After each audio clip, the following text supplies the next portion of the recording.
Incredible. What a scrapper. What a save.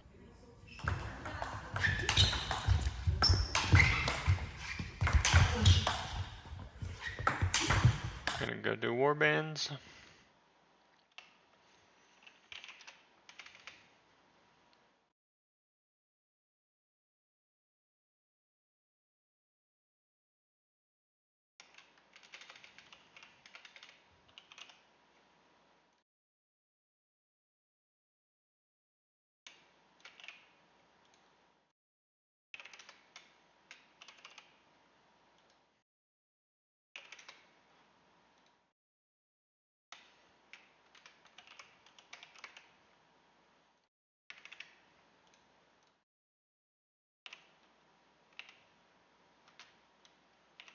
There we go.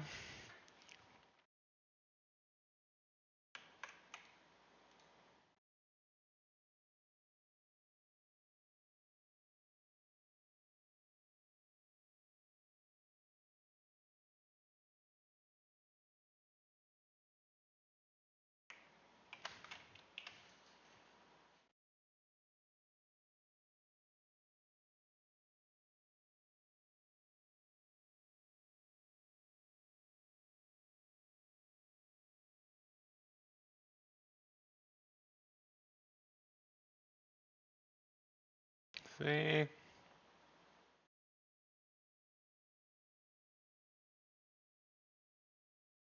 Enter up the beam.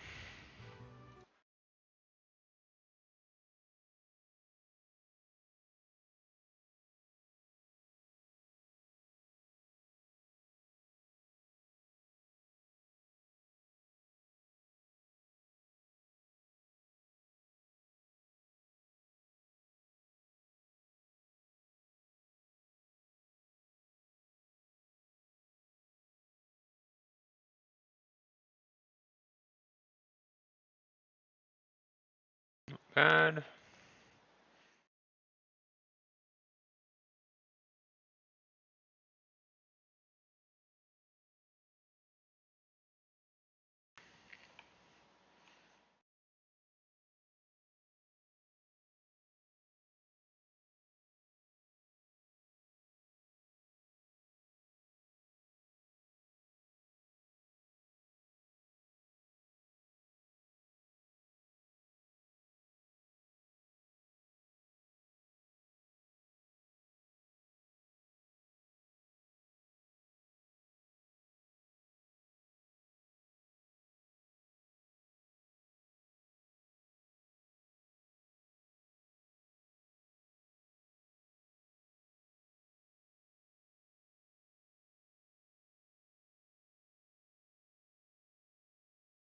Good.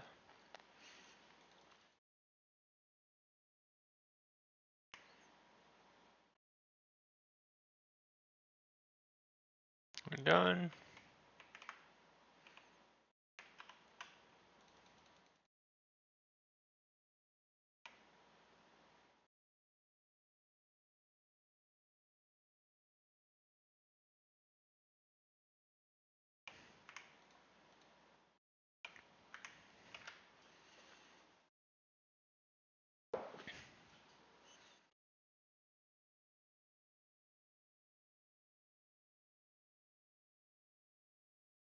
Good.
Alrighty, let's keep running here.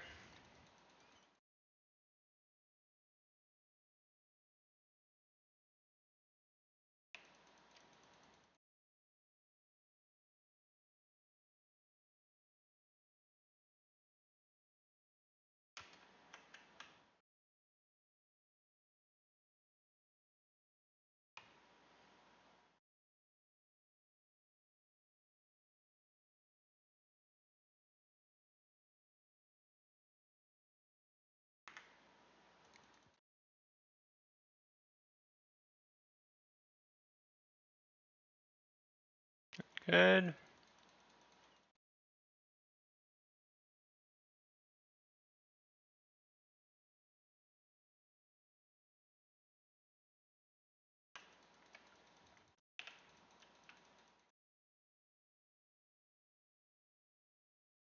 Let's cross.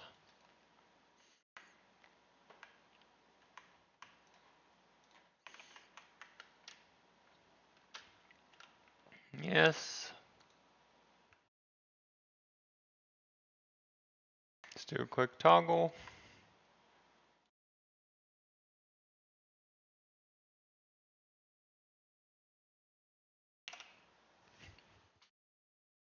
And let's head back to harps.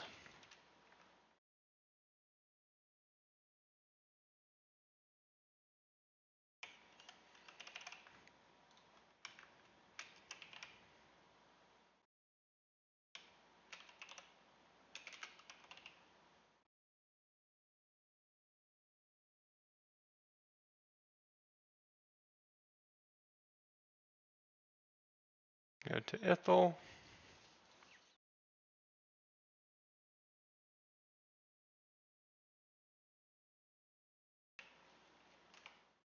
Let's tune.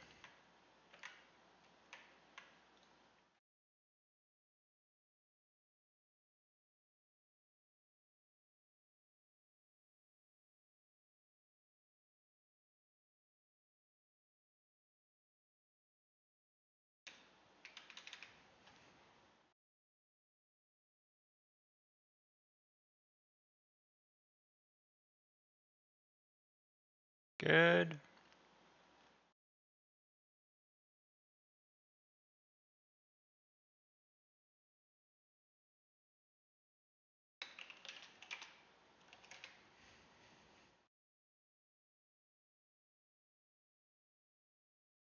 Okay, further follow. Hachiro. And just finish up war bands. Back to getting harmonic dust.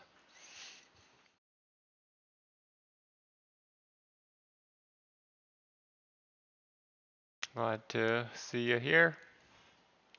Feel free to stay as long as you want.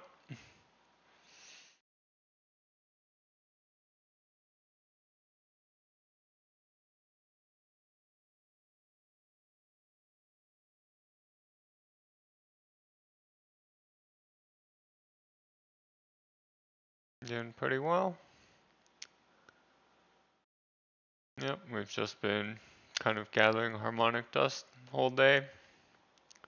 We did Croesus for an hour, but other than that, kind of just been staying here. Hope you're doing well as well.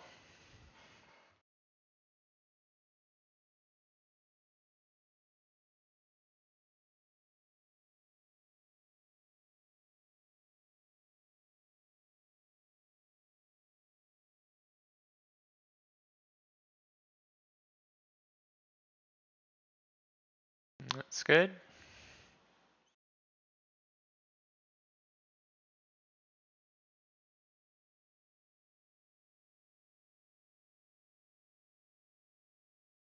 Very nice. AFK farming. Good stuff.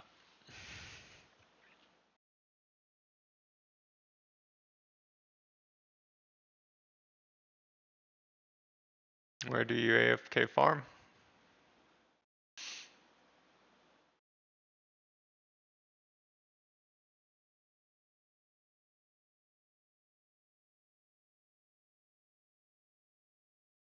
Ah, fire making. Good, good. That's always a fun time.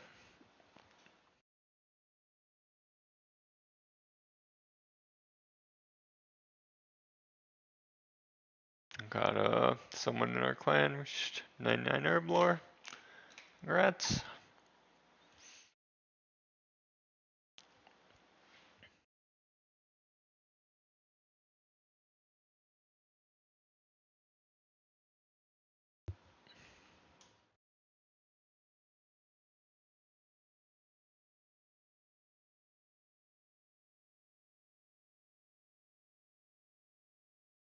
Tune the harp here.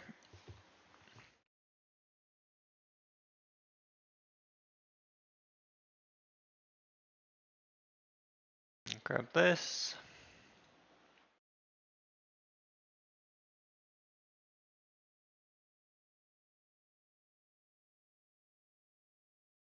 Good.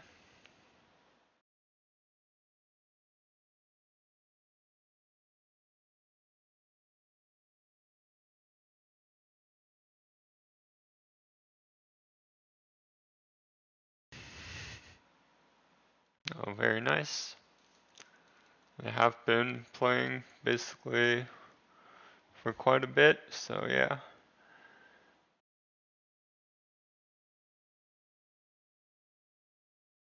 Do have pretty nice account here.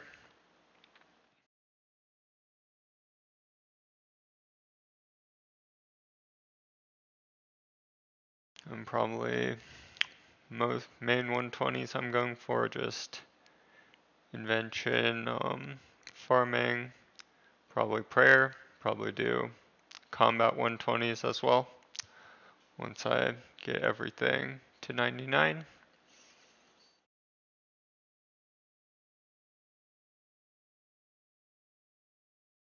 That's basically my plan for the rest of Fresh Start here.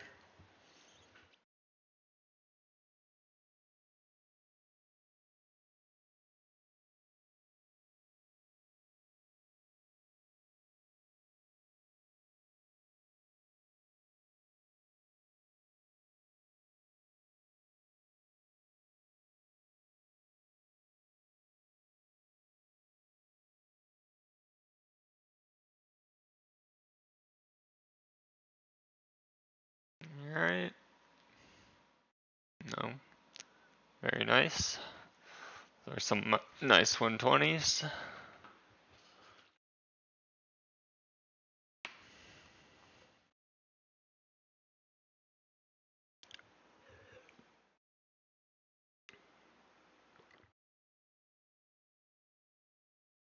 Okay.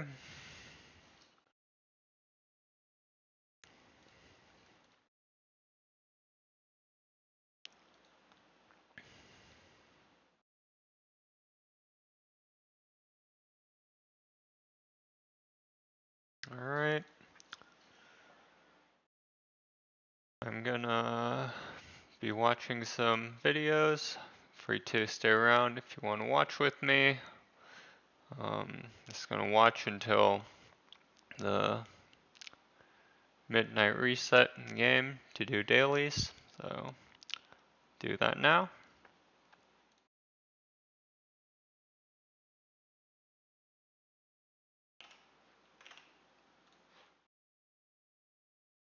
There we go.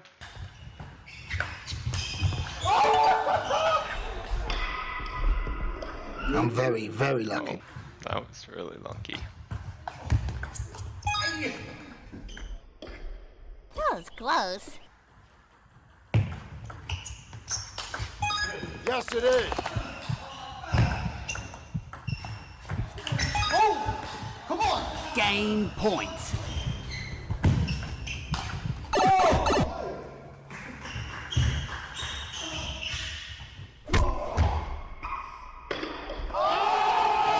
Professional athletes. Night and day. Got one. I don't have many options, but I have to think, what can I do? What can I do?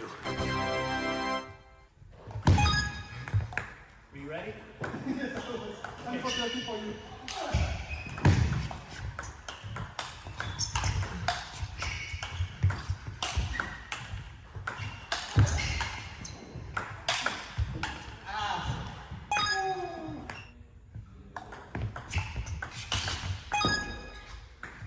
coordination. Come on.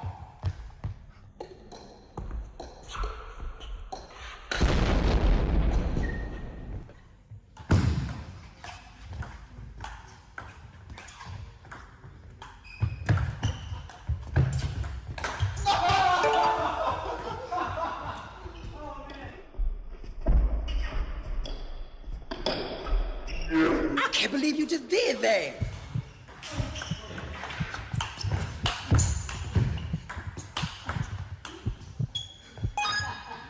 Beautiful.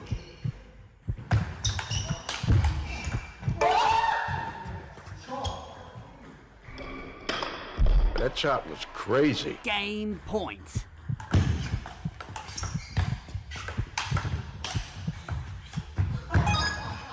That is so spinny. Tis the season for hashtag giving. Check ad.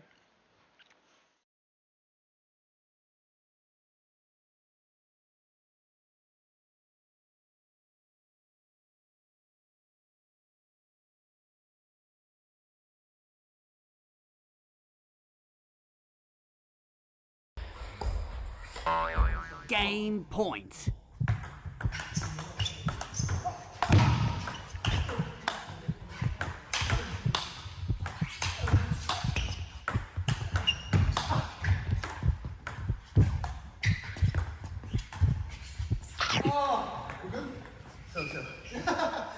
Game point.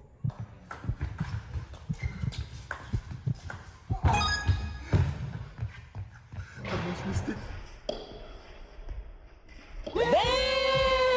Deuce.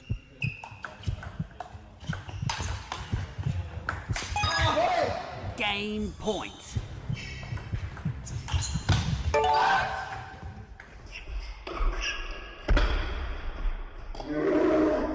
Deuce.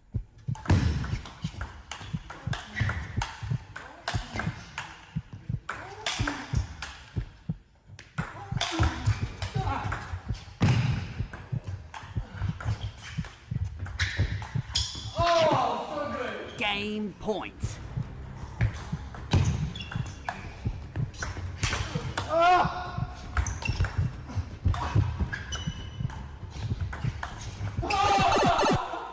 We're done. Look at that spin. It's incredible. I feel like he's only giving me 70% when he attacks. So much spin, so fast.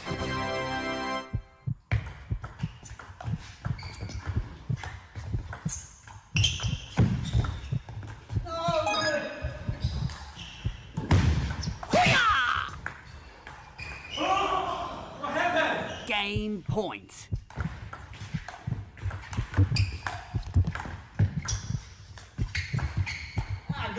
Game point.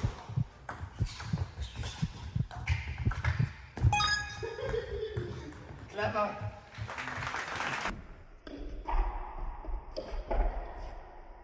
Mission failed. Game point.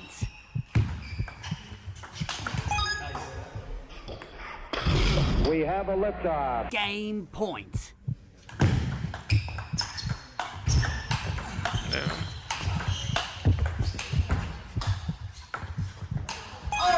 Game point. Slow down. We're talking light speed here. And yes, we are allowed to go around the net. Game point.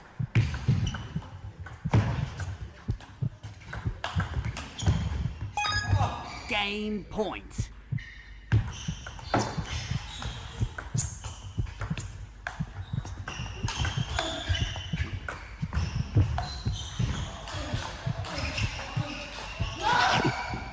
Won the 7-0 down, won the 8-0 down, lost the 9-0.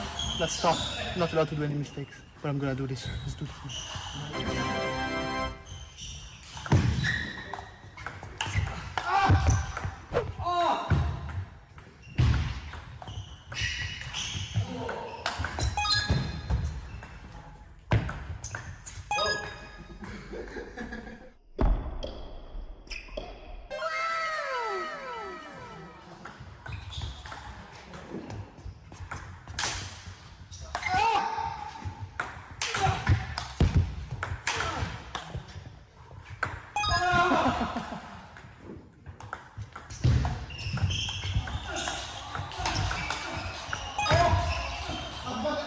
Oh,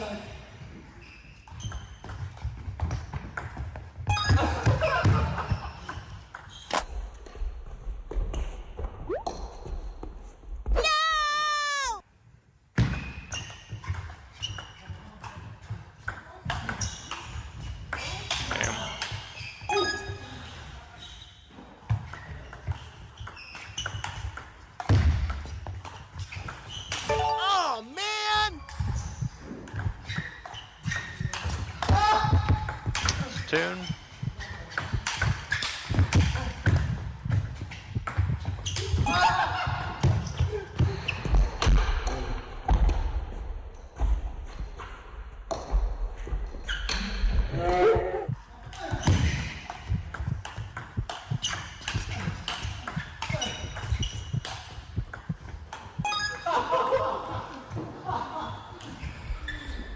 What an incredible shot this is.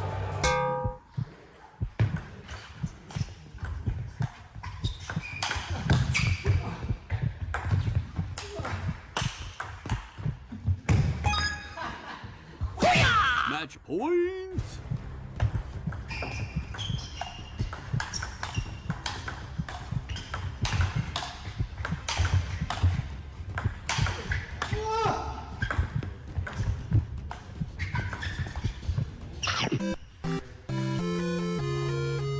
Got the snake, man with the snake.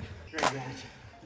Such a nice guy, Adam. So nice to play with you. Amazing feeling, amazing power, amazing everything. I love watching Thank you you. play. I took inspiration on your snakes. I took inspiration. Amazing, man. Truly amazing. Wow, that was crazy. I was only able to win one game, and that was with a 9-point lead. Simone is simply awesome, and his presence of mind in the matches is on another level. I wish him all the best in the future, and in his life and everything that he does. I'm subscribed to Adam's channel. I love his videos and I invite you to press the follow button and just to subscribe to him. Also, don't forget to follow Simone on Instagram. Until next time, keep on ponging. Peace. Bubbles. Continue here. Yeah, can we make some noise? Yeah! Welcome to the biggest Without a Recipe season ever. What? Okay, why? I don't learn anything. What's the point of that? It's not with a recipe. Today, we're making burgers and buns. Are we having fun? Are we making buns? Yes, we're making buns and having fun. We're having fun. We're walking that tightrope, are we? You don't want none, because we got buns, huns. Who doesn't love a good burger? The show where we have no recipe, no clue, and no hope. Just try it. It's not friendly. It's not comforting. Put it in your mouth. Tickets on sale right now for our live finale at tryguys.com/war. I regret things already. Can we start the season over?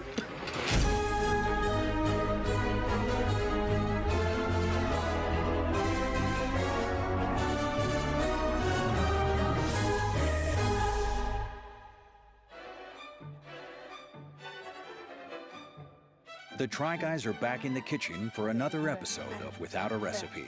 Wow, look at you go.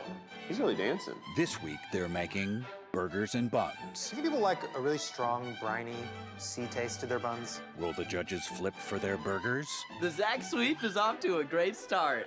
Or will their little buns be toast? What do we think, Keith? They're rolled. Is that good? I know. Over the course of 2 days, each baker will have 3 hours to complete their burgers and present them to our panel of judges.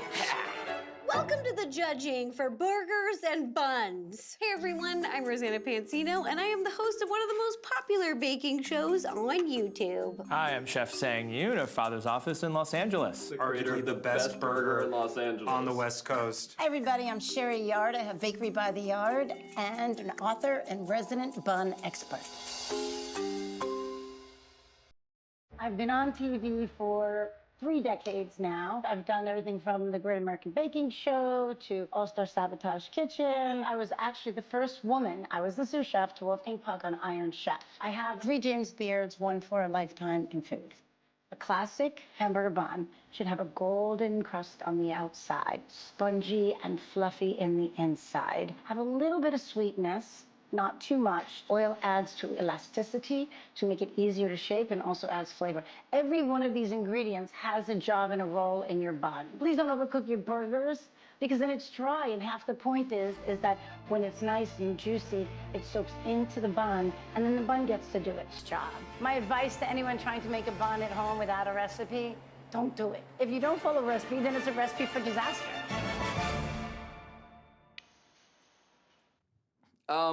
We've made bread before, and it occurs to me standing here before you that buns must somehow be different. 'Cause they're shaped like that. Huh. I have never made buns for burgers. I've made like breakfast buns or side buns, but I don't think those are necessarily the same. I just know you just need them round and fluffy. You know, like a little UFO disc. Probably not egg in it. I've learned that most breads don't have egg. You'd think they all do. You would just think that they would, and they don't. Cake has egg. We're like 18 episodes deep on the show. I know, I just learned it. I just sort of figured it out. Maybe today I don't want to cook. Nothing has changed. We're 5 seasons in, and I'm not more comfortable. Careful, there's a big knife there. And our time starts now! Let's get flour. Need to remember. What's the difference between light brown sugar and dark brown sugar? The amount of molasses. Okay, well, I want more. Today, I'm making a curry turkey burger, or as I like to call it, the Kirky. Was I stoned when I came up with that? Perhaps. I wrote down the word Kirky, and I couldn't look back. The curry turkey burger. It's gonna have lots of delicious spices, but I'm also gonna add some sweetness to balance it out. I'm making kind of a sweet Indian-inspired flavor profile. Kirky! It's fun to say. Kirky! I'm making Kirky! Oh, I always forget yeast smells like breakfast cereal and alcohol. I want to make a classic cheeseburger experience that's for the laziest of people. I'm gonna put all of the flavor, all the condiments, everything you want in the burger, right into that bun. That's right, I'm making a bun that has ketchup, has mustard, has onions, has pickles, has mayonnaise, has everything all in it. Now you might think, Keith, the judges do judge on presentation. But the presentation sometimes isn't just about looks, it's about the surprise. Oh, that smells strong. People always say, wow, Eugene, he's so dark and moody, everything's so worldly and ethnic, and there's too much booze in that, and there's too much pig's blood in that. No more. I've evolved. Good, Eugene. So my 100% good recipe is the bomb burger. That's right, I'm making burgers into adorable little bombs. So I want to make these cute little kawaii faces. I'm gonna try to make them black with some squid ink and then somehow enclose them so they're a sphere at the end. Because that's what America's good at making. Burgers. And weapons of mass destruction. Good, Eugene. First, the bakers will have 30 minutes to make their dough. Can we get rid of the scales? Let's just get these out of here. Yeah, no scale. No one's gonna use a scale. I'm gonna hide the scale. I don't even know what this does. Catch. So we're gonna start with our classic hamburger bun. What you'll need is yeast. Even though I'm good, Eugene, this season, I'm still not gonna measure things. I'm just gonna go for it. I don't know why they give you a packet. They're like, use a quarter of the packet. I'm like, just put a quarter of it in the packet. Maybe I'll make multiple batches. That always works well for me. You always do that. It has worked. It has worked. Now the temperature of the water is very important, especially within your environment. My flour is 82 degrees, my room's 82 degrees. I want my water to be a little bit colder. About 65 to 70 is good. Once it starts to get too hot, the yeast starts to work too much, and it dies at about 137 or so degrees. I know it's like somewhere between 110 and 120 degrees. This feels too hot. I don't know, it. Eugene, what is in that bowl? Yeast, cuttlefish ink, and milk. Well, I gotta make sure this is really black, but I can always just add more cuttlefish ink. Like Grandma used to say, you can never have too much cuttlefish ink. Because it's like you're having a nice cuddle. Appetizing. Everyone thinks this is appetizing. Next up, I like to put a little something sweet in it. Beautiful California honey. It's gonna add a whisper of sweetness. It's gonna feed the yeast. It's also gonna give it beautiful color. Right now I have a 4-to-1 ratio of flour to sugar, and then some other stuff for fun. But I think I need more sugar. You want a whisper sweetness. This is not a cake. So there's no reason you'd want that much sugar in this dough. I mean, if that was a chocolate hamburger, perhaps. I've never had a sweet hamburger bun, but I've also never had turkey before. 4 burgers total? 5 burgers? But what if I'm only using the tops of the buns? Because I need the sphere shapes, so I need to bake a lot of buns. Yeah, I thought you loved bottoms. I love bottoms, but not in this case. I need my bombs to be circular. I don't know how much I just put in there. Oh well. Oh well. It's good, Eugene. Nothing's stressing me out this season. I got a bubble. Let me see yours. Oh, I think, no, oh, you know That one what? looks better than that one. If you mix it, it kills it, I think. I don't think that's true. I don't think that's true. Please mix it. Just to feed, again, the yeast, I put a little bit of the flour in right away. I create this paste that starts to get that yeast happy and alive. There's a party going on in the bowl. There's a party going on. Party going on. There's a party going on in the bowl. There's a party going on in the bowl. Oh, wow. These guys are crazy, huh? Now, every season we ask the same question. Is there egg? This season, I say yes. How many eggs will Eugene use? 1 egg. 2 eggs. Traditionally, there are no eggs in hamburger buns.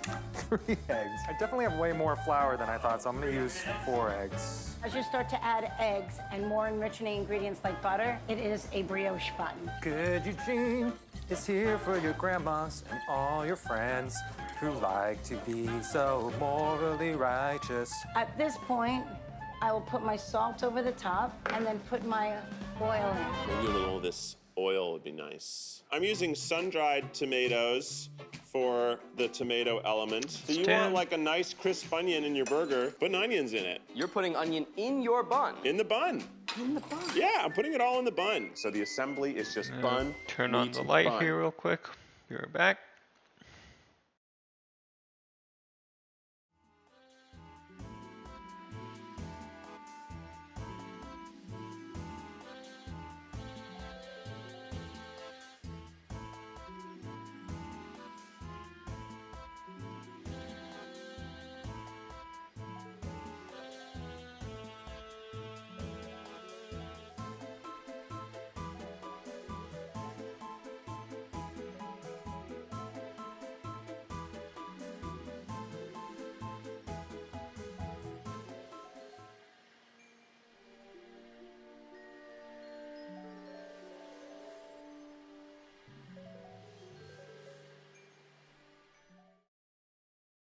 All right, let's keep going. Done. Bun, meat, bun, done. Bun, meat, bun, done. So I'm gonna start it up. We're gonna go around for a minute or 2 just to bring it together. Oh, right, this thing. I don't need to do it myself like a jamo. I used to be afraid. Look how far I've come. Now, if you have a very stiff dough and you put a lot of flour in there, don't write me because you broke your darn machine. Probably 1/3 of the bowl filled with your ingredients. And don't mix it on high. Good, morally upstanding Eugene, making things with goodness and love. What? Okay, okay, why? Why? Why? Oh, it's on this side. Why was that just off but all the way up? I feel like that was sabotage. So you can see how nice and beautiful and clean it came out of the bowl. Slightly tacky, not sticky. This is a dough. Guys, the Zach Sweep is off to a great start. Good Eugene. Good Eugene. Season up. Good. Seems really wet. Needs more powder. Eugene. Doing it for all the good people out there. This is happening. How is it so wet? If you find the dough is too wet, my recommendation, sprinkle a little bit of flour in there. So this is great. It's perfect. I do worry that it's not enough and that it's simultaneously too much yeast. So I'm making a non-yeast dough. Whoa. That I'm then gonna Cool. incorporate in. Why is it doing that? Yeah. Why is it bouncing? If you suspect that you put too much yeast in the dough, I would start over completely. I think I potentially overbeat this now. It's time to put the condiments into the dough. And I don't know how much it's supposed to be worked. Well, it smells like mustard, which I love. So if we're talking hamburger buns, inclusions aren't necessary. That said, if you want to put some onion in here, that might be fun, right? I would do it in the last minute to mix. Get my development where I want it. Once you're there, then put your inclusions in. I was gonna put honey in mine, I forgot about that. This is called honeying your loaf. More isn't better necessarily, because then you're gonna break all the gluten structure that you've created. I think the honey was a huge mistake, Keith. Yeah? I think this was really good, and I just did something bad. I hate that. How is it still this wet? How is it still like this? How much flour have I put in? I feel like a lot. But, you know, we're gonna keep adding more. It's so wet. Good, Gene. Good, Gene.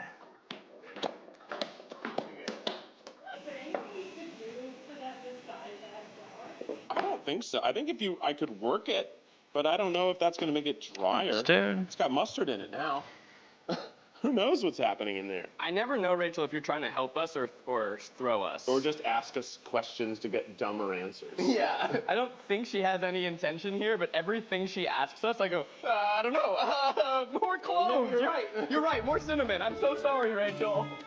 You're right. Everyone's rooting for Good Eugene. Good Eugene's making yummy buns. Oh, what if I used mayo? Why are you doing oil?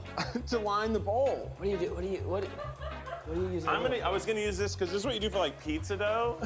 But maybe I'll use mayo because mayo is egg and oil whipped together. Why? So it won't stick.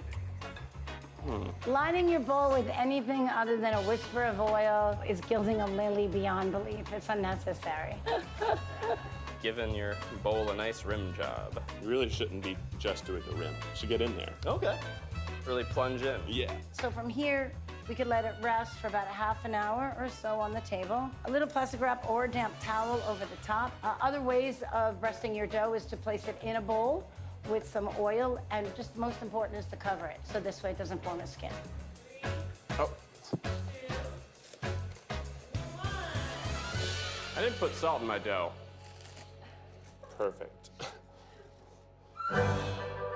The bakers will now have 20 minutes to work their little buns into shape. Time to see the proofs in the pudding. Okay, Mine here's looks like a funfetti Here's cake. yours. Yours does look like funfetti. Yours proved more than mine, or you made more dough than me. Or both. Guys, are we learning or what? Look at that dough. One of ours. Mine smells like pizza. Yours smells like pizza. Yours smells like pizza. Yours smells like cookies. How do it smell more like seafood? I think it needs more flour. Okay, Zachy Zach. Ooh, the mayo worked. Came right out. Come on. Okay. So I'm doing something what we call is degassing the dough right now. And now I'm going to scale to 6 pieces. Oh, Keith, you're smart. You're gonna do it. I'm gonna follow your lead. Yeah, I'm gonna make a little snake.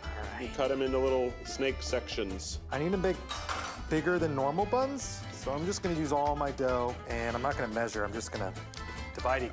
They're gonna be huge. I don't approach food like food, I approach it more like an art project, and I just need a larger canvas to work with. Now, one by one, we're gonna shape them. I wanna have a little bit of uniformity, meaning it's all kind of flat in the same place. I start to fold in my corners. Now I've got 4 more corners.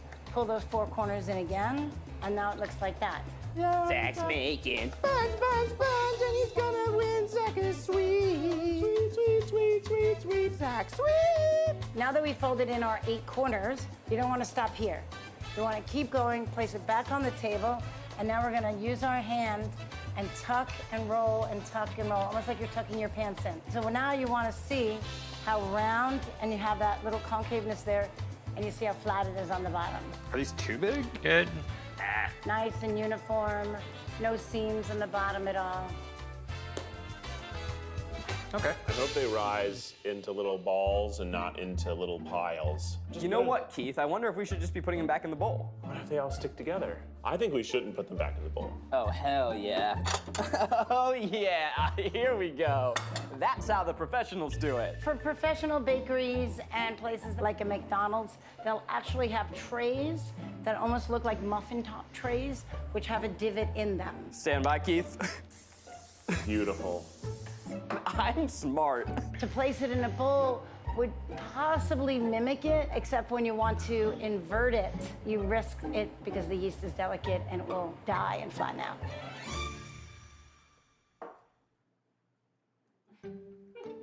I feel like I should spray it.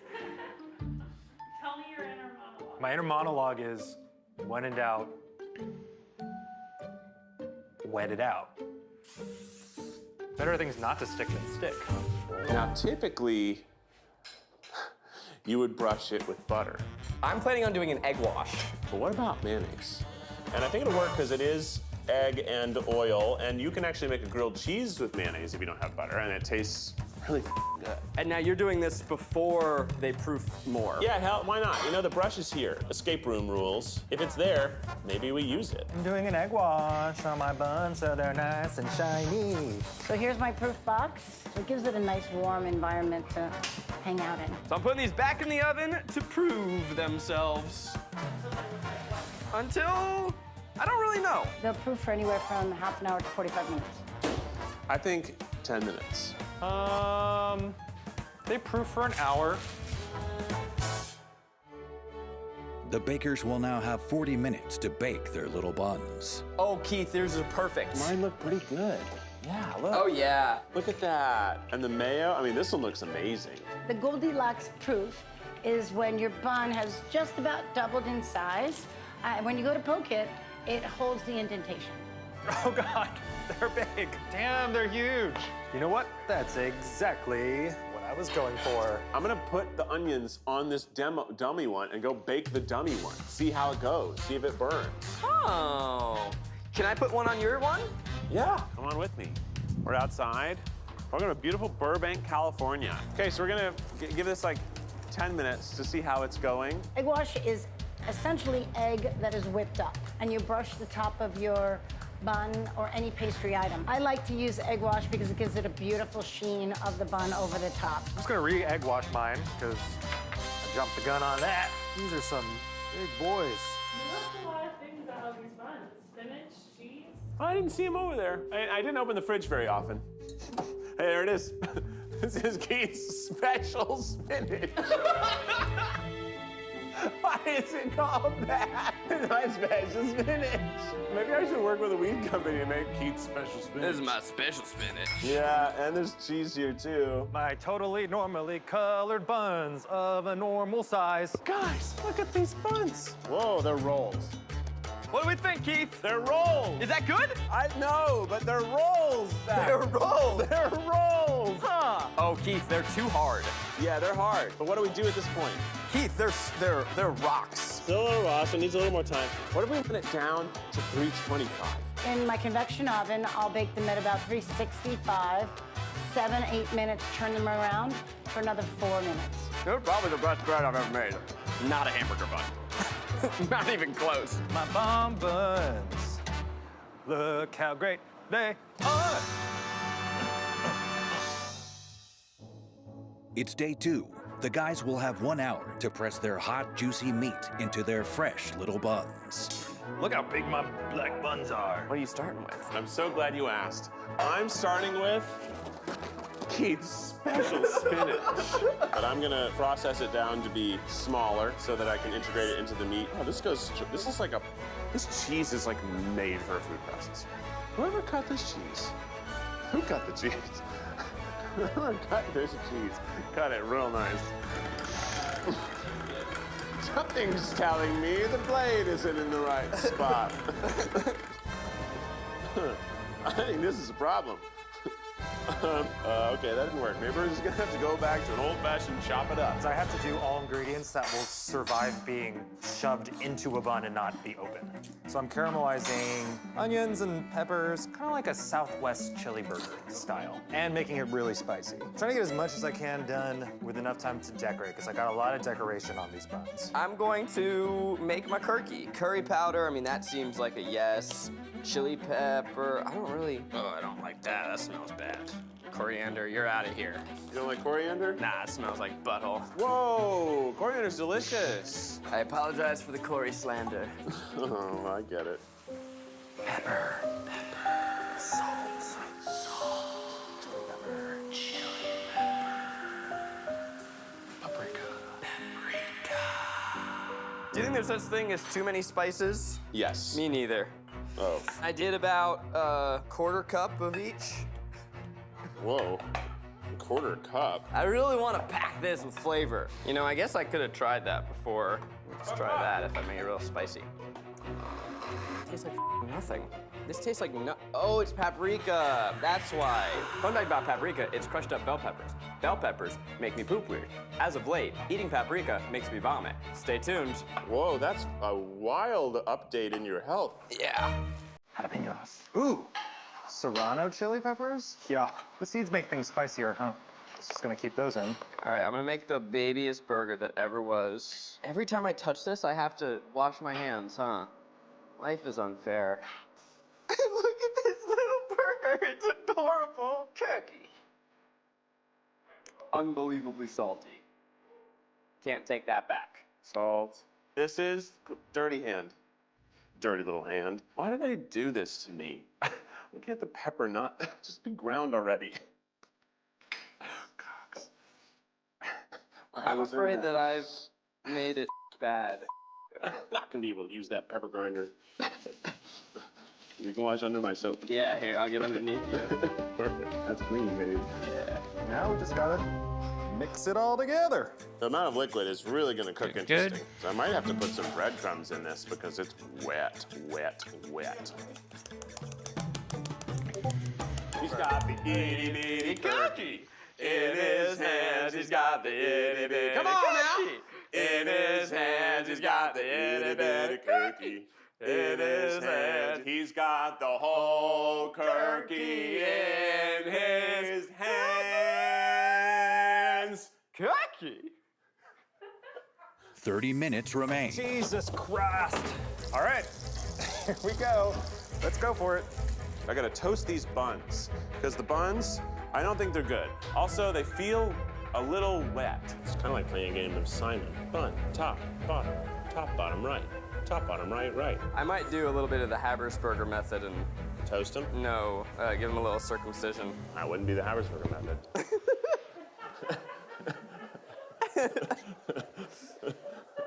I wouldn't call it that. No time, no time, no time. Pew, pew, pew. Everything is spicy. I am not tasting anything. I'm just going with my gut. 13 minutes left. Probably spent too much time farting around. Oh, why are these never open? Rachel, can you open this for me? All right, we're broiling those while we cook these. We'll see which ones turn out the best. On the cookie, I want it to be, you know, really classic and traditional with the exception of all the flavors. Shit, I haven't tried this yet. I'm gonna do a test. Shoot about halfway. I don't know if it'll work. I don't want to cut them in half. Yeah, I'm gonna have to sacrifice some design. Look at all the juice. Oh, these are way better. This bread is gonna be awful to bite into. Never have too much cheese. I'm just gonna say these are done. 5, 4, 3, 2, 1. Hands up, bakers. Cookie! Good.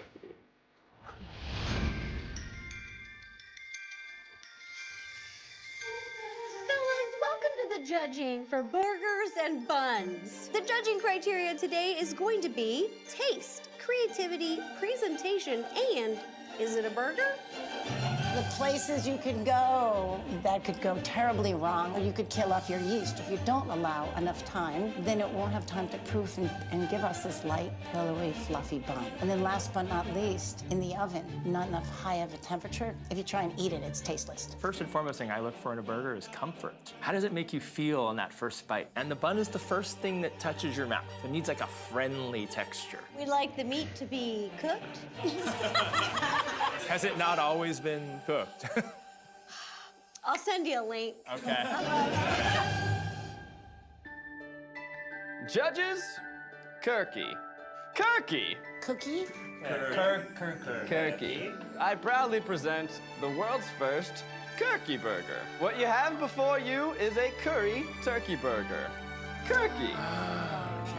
You've got some sweet buns. I wanted some sweetness to kind of offset the curry. So it's like a, what the f did I put in that? A cinnamon-ish bun. Oh, that's a lot of cinnamon. I really wanted to make something that makes you go, turkey. It looks like a delicious burger. It makes me want to bite into it. I also like the bun. It's fluffy, it's round, and you have these little seeds on top. I really like that. She's on board now. The bun itself, really beautifully round and tall, baseball-like, yeah? Yeah. The color looks beautiful. I know that because you put sugar in it. That also helps with the caramelization in the color. You want a candle of that, don't you? Yeah, no, it should be, yeah. When you go to taste the bun, this is a little secret. You pick up the bun and then you let it talk to you because it's got air inside, and you do this. All of a sudden you'll smell it's not just the flavor, you'll smell the yeast, you smell everything that's inside of it. You can smell the sugar. I think it's saying cookie.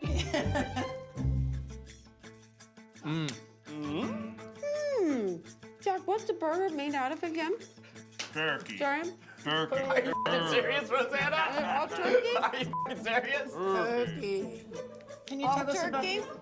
The one thing that I've said. Did you mix anything into the turkey? Oh, yeah. Oh, yeah. I feel like there's a lot of so you things got a lot of happening. stuff now. You got curry powder, garlic, paprika, and then I put the chili powder in. I really like the flavors in the burger. I actually really like this, and I like that you put tomato, we've got lettuce, and I like the sauce on here. My only complaint is the bun looks so beautiful, but it's a little hard, like dense and thick at the bottom, and it's hard for me to bite into. Yeah, let's talk bun. Yeah, let's talk buns. They're fun to talk about. Let's talk about buns. You should be able to hold it. It should feel very light, and when you go to tap it, you'll hear that hollowness. What do you hear? Cookie. A way to bring out the flavor of the bun is toast. I thought that would be like cheating. Interesting. No, cheating's good. I mean, cheating ain't trying. Love cheating. I love all the flavors. I love the spices. It was so good that I didn't really need as much as this dipping sauce because so much of the flavor is in the burger itself. I, for one, can say I've never had a curky. I, for one, could say that I've never had a quirky burger in my life, and the creativity is off the charts. Wow, off the charts. The chart's not that big, though. Sure, don't you think it eats a little sweet? It's a breakfast burger to me. Yeah. And therein lies the creativity if I'm leaning in that direction. It needs to come back a little bit with some salt. I think you went a little sweet on the choice of spices, a little out of balance a little bit. And also, I think you made the meat work really hard. You could have spread the load a little bit, made some of the other parts carry some of those spices, and what's happened is the meat is now eating kind of dry. And I had a revelation when you said that. The onion, the white onion that's in there that's sliced, that could have been pickled. Yeah. So if you pickle that, With some yes, spices. which brings some sweetness, but you could cut down on that and have some hot mustards or things like that with spices in there, and I that love that would we're have helped working that. together. Yeah. Judges, is it a burger? It's a burger. By all description, it is. You've got a bun, you've got a patty in the center, you've got some bits and bobs going around the outside. I really love the By pause definition, before that. a burger. Okay. Were you worried it wasn't a burger? Well, no, but your pause gave me reason to be concerned. Okay. And judges, does it make you say cookie? Yeah, I said it a couple times. Judges, it's a burger and bun challenge. So I took that literally. And I think of burgers as backyard hangouts. They're simple. They're sort of an easy, laid-back, lazy food. How can I make it even lazier for the person constructing their burger? By putting all of the standard condiments directly into the beef and the bread. So you don't have any of that mess anymore. It's a burger with all the flavor hidden inside. Don't judge a beef by its burger. The bun has the standard bread ingredients of flour, yeast, and water, and sugar and salt. But then it also has ketchup, mustard, relish, mayonnaise, tomato, and it's got pickles in it. And then the beef, same thing. All the flavors, it's there. It may not look too impressive, but it's there. Yeah, Keith, the look here is a little lackluster. I'm smelling so many things. What is it saying to you? It's a lot of oil. Oil, but it's a little oily. I toasted it in some mayonnaise to get more salt into it, because when I tasted the bread, I felt it was undersalted. Because the other ingredients didn't bring enough flavor. You know, somehow they didn't. Creative-wise, I've never seen this done before. And if it tastes good, I mean, Wouldn't that be good? wouldn't that be great? I hope it A does. burger with nothing on here, I was concerned that it would be way too dry and no moisture, but I'm feeling a lot of moisture in the bun. Oh, it's all wet. I'm telling you, it reminds me of Schoolhouse Rock. Awesome. Like school food, and it's like I got the public-funded cartoon that people love. Oh gosh, Keith. Scared? Yeah, just squish and go. Squish it all in. I do get some tomato flavor. Yeah. Yeah. I do get that. But the big surprise for me is it doesn't taste like much. So surprising. Are you guys getting an onion aftertaste, like in the back? Just like kind of surprise you a little? There's a lot of surprises, I'll give it that. A hide-and-seek burger. We don't know what's hiding in here, but you'll smell it in my breath. Kids get mixed up. Oh. Let's talk buns. Little heavy, little dense, which means, oops. It says, hi, I need more water. I need more time again. I love the creativity. I love that you thought to put all those things in. I learned many years ago that no matter what you put in a bun, it never has the same flavor as using a fresh ingredient. And I've tried to do mustard bread over the years. I've tried just make a bread and smear some mustard on it. So. With baking, it bakes out. It kind of does, because the flavor flour just... A+ creative. Thank you. This one, I don't know if it's, I mean, it looks like a burger, but I'm not sure anymore because I think you've reconstructed it in a way that maybe, I don't know, maybe it's not a burger.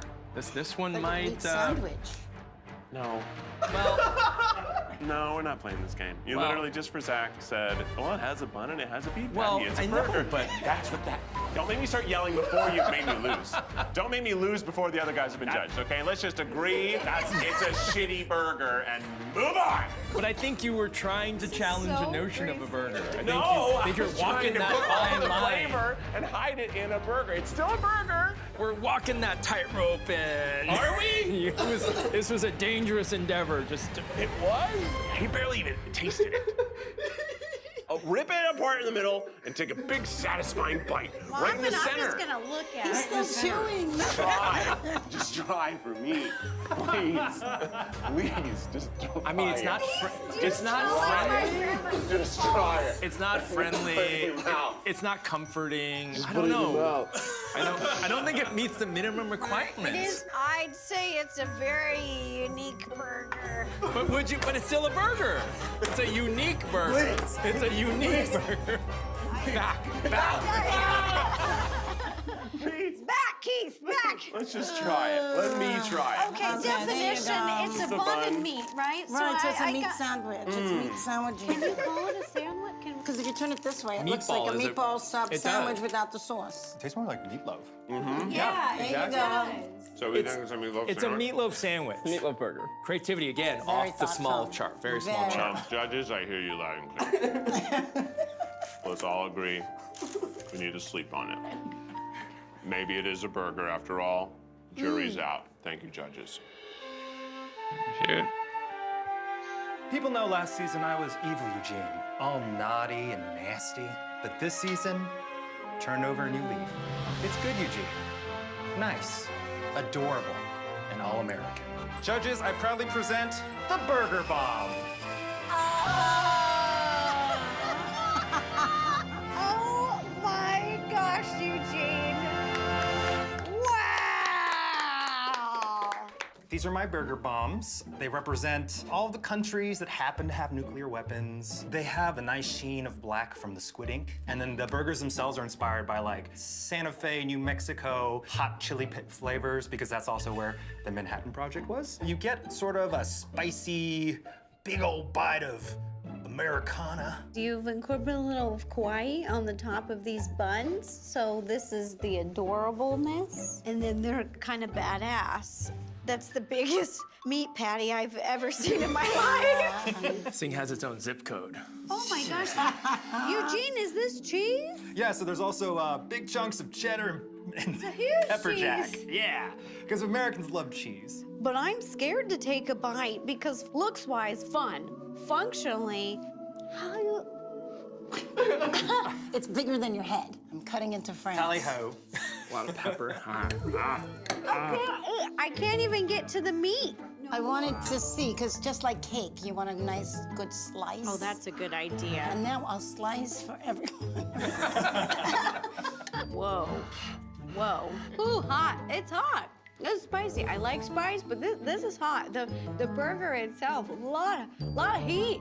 A lot of heat in here. Bombs are hot. I think because of the thickness of the burger, it just didn't cook evenly, you know, all the way through, but I love the taste. I love spicy burgers. Oh my gosh. It's just a size thing for me. I'm not normally a spice gal, but in this case, there's the sweetness from the bun, there's the sweetness from the onion, you got the sweetness from the tomato. It's a really great balance, and every once in a while, the jalapeno comes in and kicks you, and the red pepper kicks you. So I think it's creatively really, really fun and distinctive. At the same time, it's just bombastic. Bombastic. I don't know. Are you trying to be nice, Eugene? It is good, Eugene. But it's so aggressive. It's so forward. No, this is remember good, adorable, and all American. I don't know if it's adorable. Love I don't feel the the new leaf sweating. turning over. Oh no, we're using, you know, because we as a country use weapons for good. Oh, yeah, That's what we we're definitely told, do. right? Speaking of weapons, let's let it talk to us, shall we? Oh, and you can smell the squid ink right away. Yeah. And it has that umami smell, that richness, that depth of flavor. Overall, though, it needed more time, a little more water, and for me, tiny. Less bombastic. Yeah, less bombastic. In all the things I've baked in like 13 years, I don't think I've ever colored something with squid ink before. I just find that really creative. Judges, is it a burger? I think it's a weapons grade burger. It's a humongous burger. So this, without a doubt, is definitely the largest individual hamburger, yes, a burger that I've ever held. This could cause a global conflict. It might already have, actually. So cute. And look at the hearts. A weird definition of cute.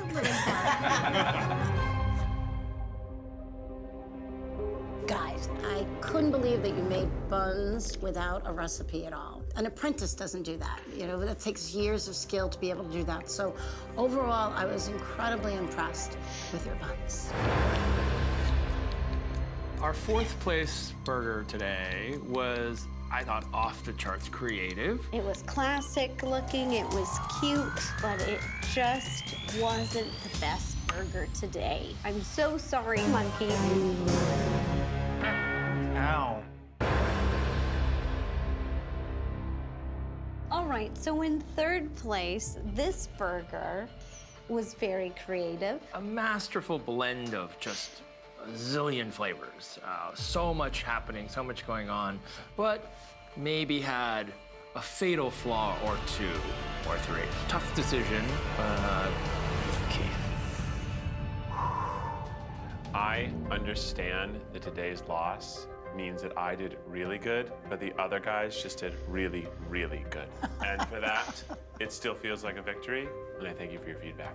That's a great way to look at it. Very mature. That was a win. Very mature. There's a tension in the air. Well, he also freaked out during the judging. Yeah. Said that. I got it out of me already.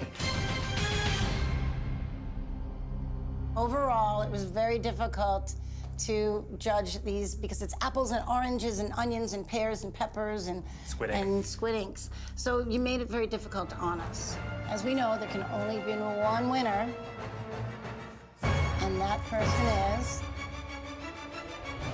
Drop the Bomb for Eugene.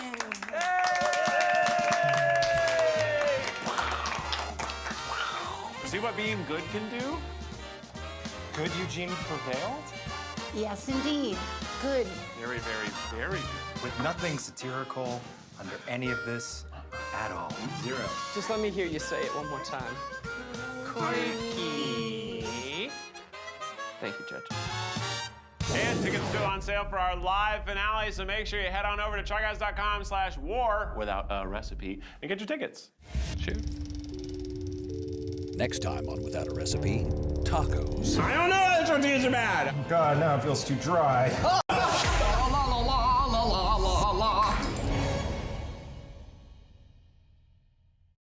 Alright, gonna use the restroom, or actually, let's do a supply run right now.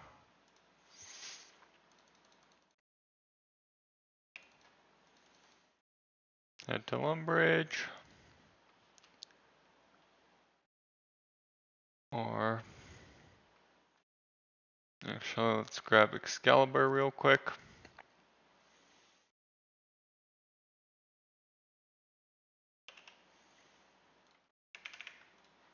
Head to Lumbridge. Do a quick supply run here.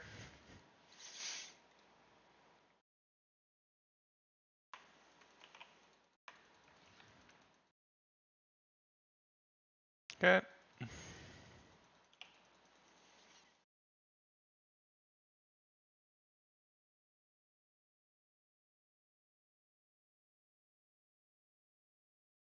And teleport.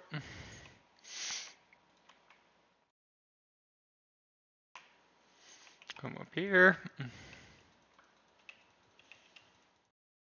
Pass through.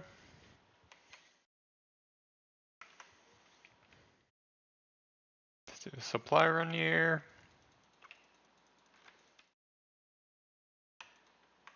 Come over here.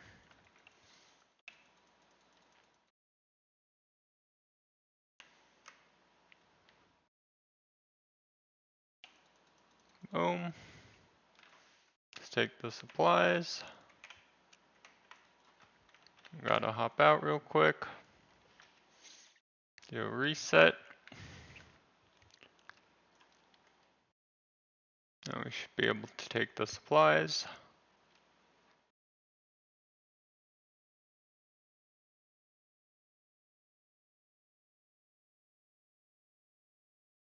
And come over here.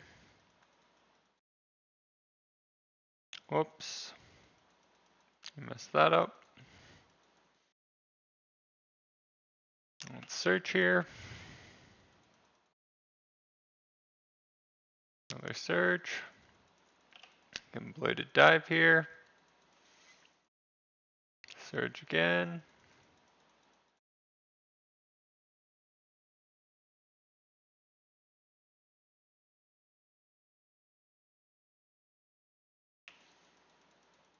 Alrighty.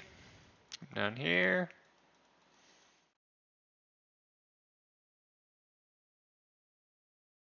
Come up here. Nice.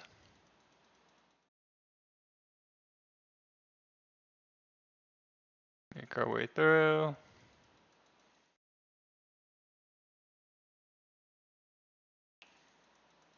Nope. Wasn't the greatest search there. Bladed dive at least.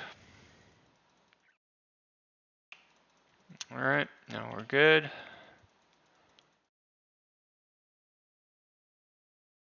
Boom. And one more boom.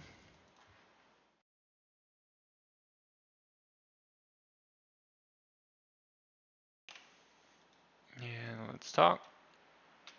Do wood cutting. Head back to wars. Gonna use the restroom real quick. Be right back.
do our dailies now here.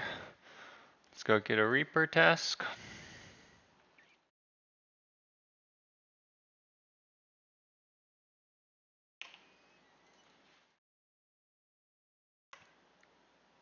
And get task. Deck Kings. And center.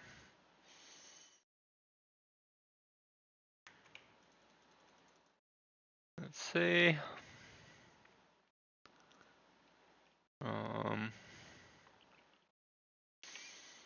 There's Dag Kings. Let's use our keys.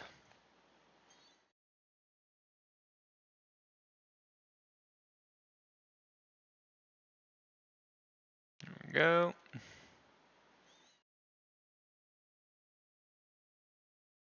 Good.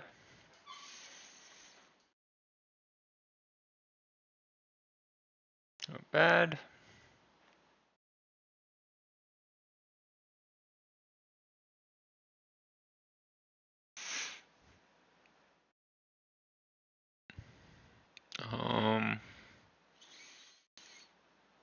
Let's see here.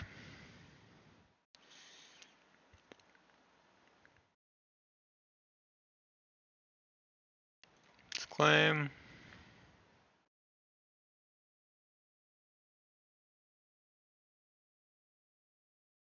Do this.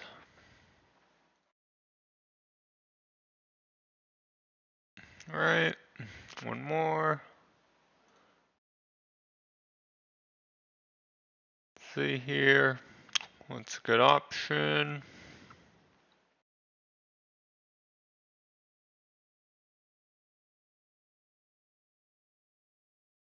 I think we want to do.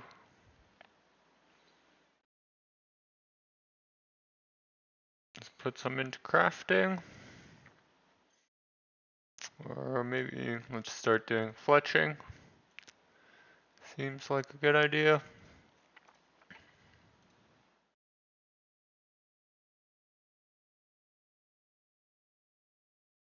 Okay.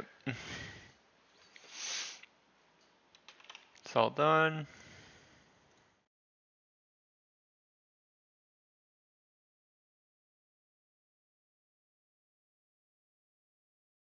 I check my port real quick.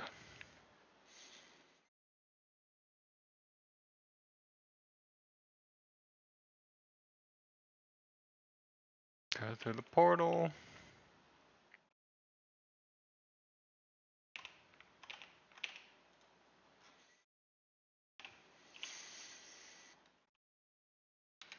There we go.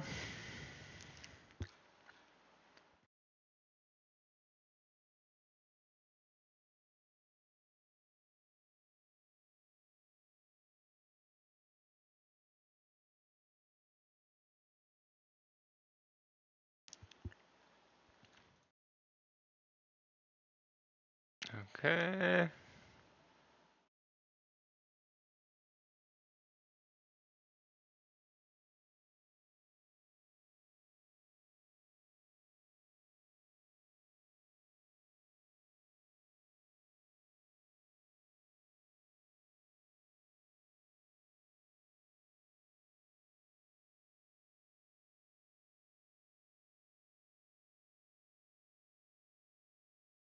Let's get results. Did good. It's nice.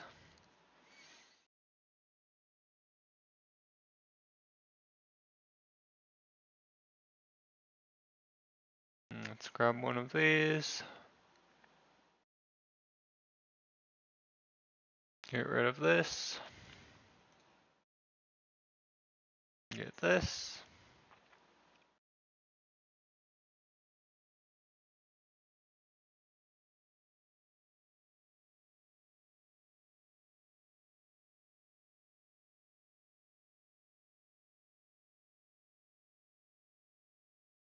Okay. Reroll these.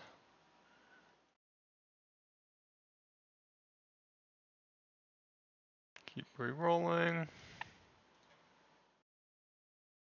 Alrighty. Keep it like that. See what specials we have.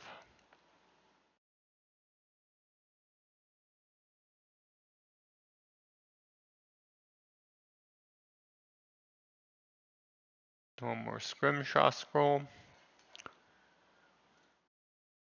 Okay. Let's do this. Seafaring.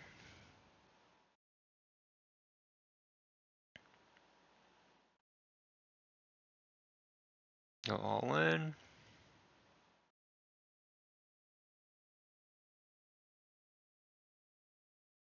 Ready to go.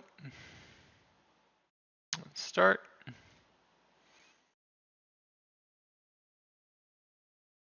Check this.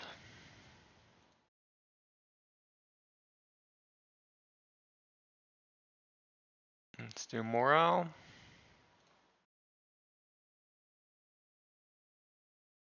This is good.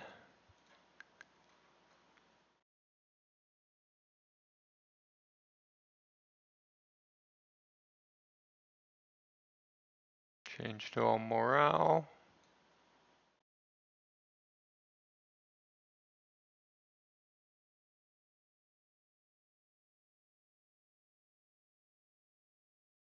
And begin. It's all good now. Head back to wars.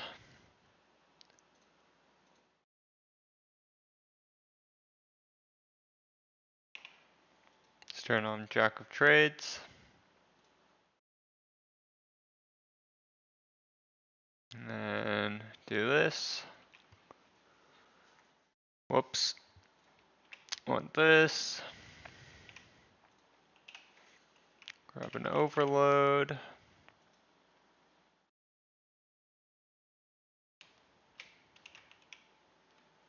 Some sharks.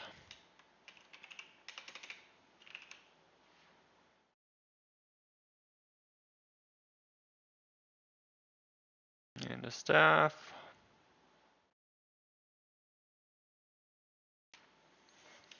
Grab arrows. Or, let's see here. Go fire and blood.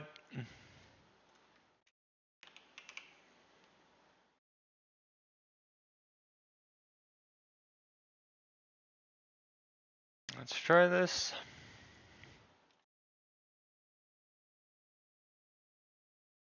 Go in. Do a quick hop here.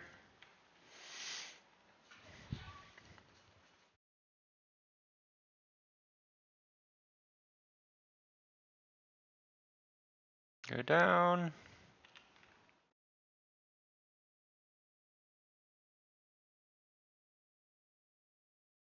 Take down the Rex.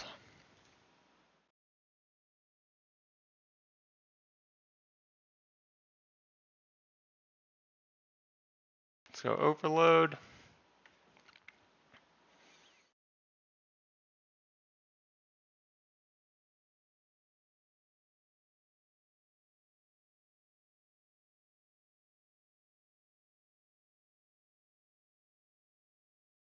Do a quick switch here. Go melee.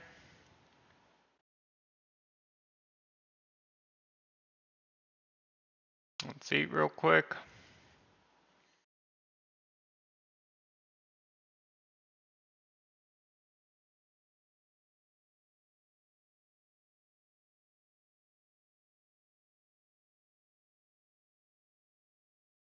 Switch to ranged.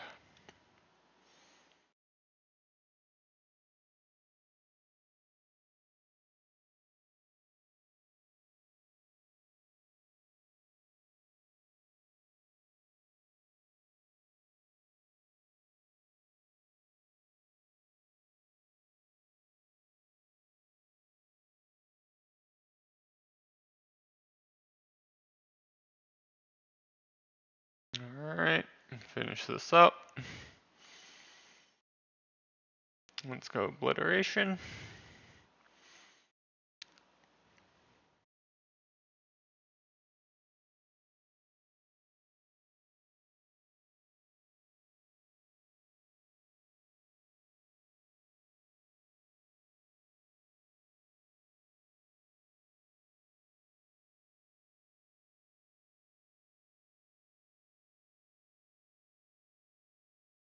Switch to melee.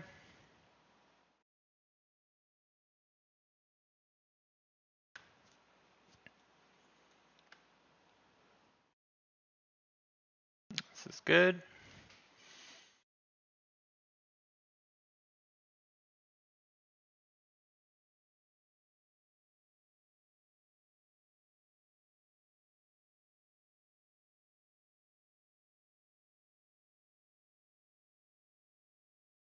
Okay, and ranged.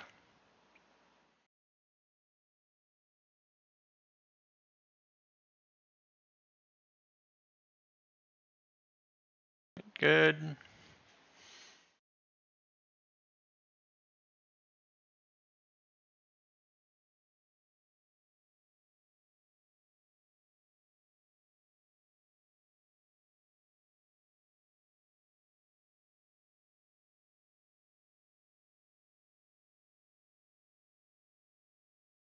Just TP out.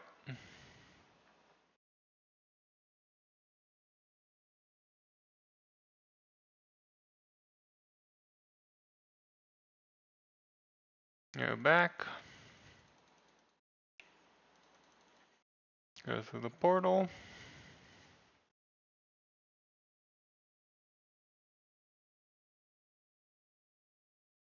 Let's switch to melee.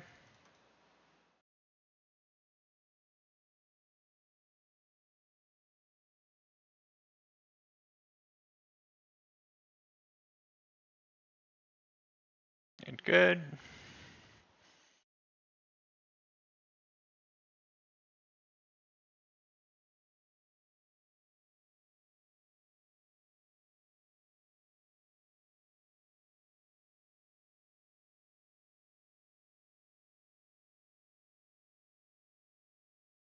Grab obliteration.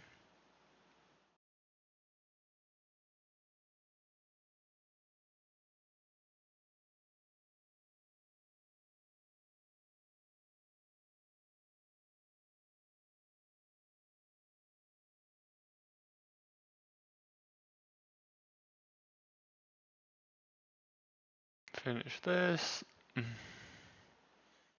You're good. 3 more to go.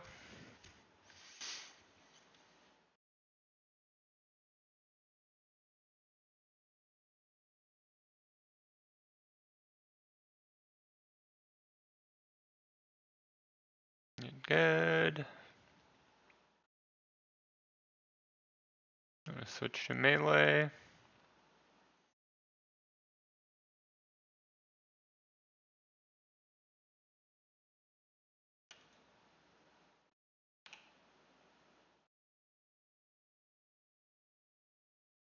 Two more. Should be easy.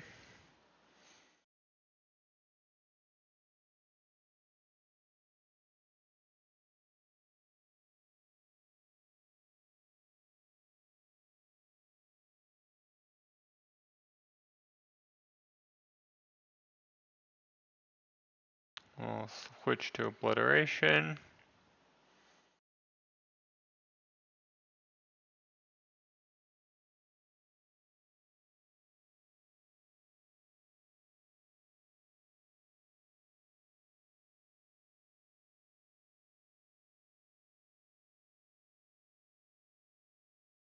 You're good.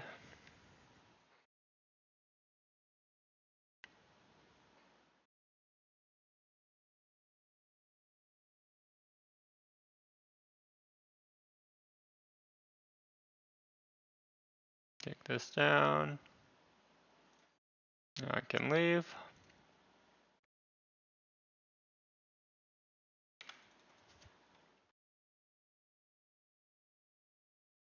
And grab my challenger ring.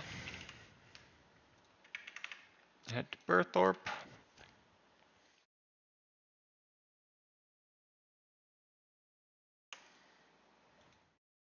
Let's trade here.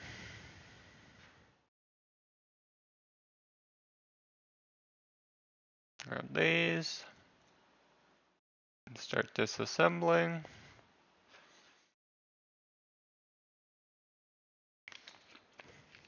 Good.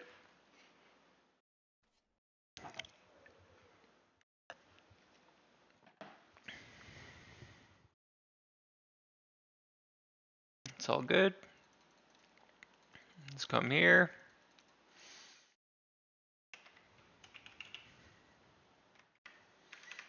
Start chopping.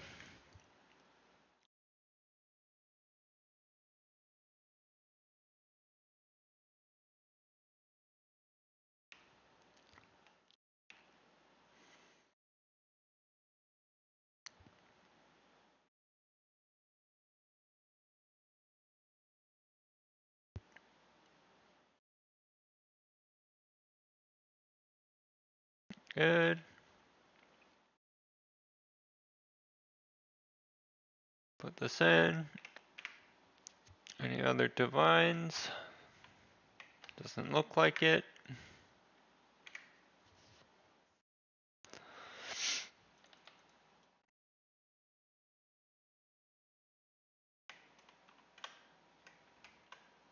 Cut some gems.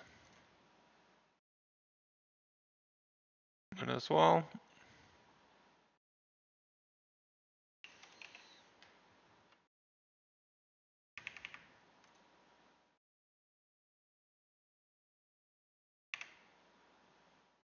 Or not. Let's take these.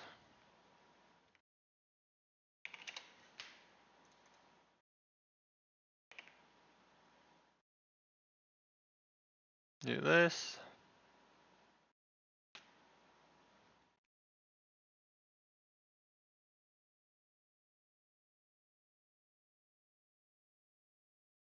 Okay, can do that.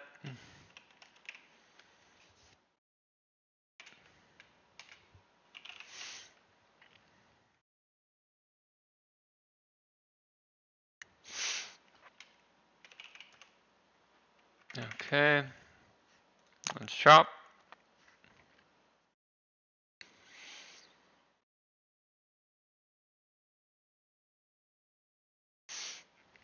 Get good.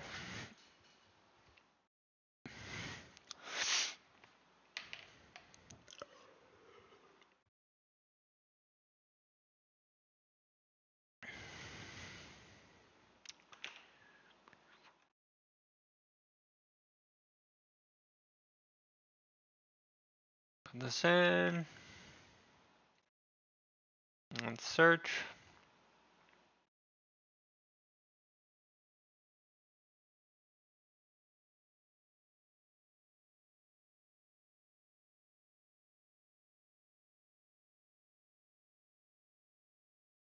Good.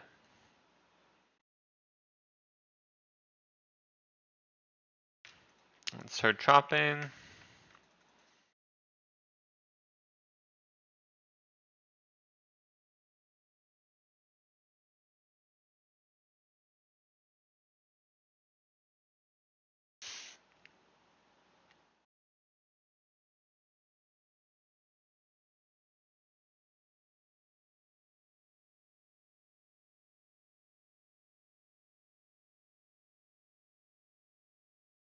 Good.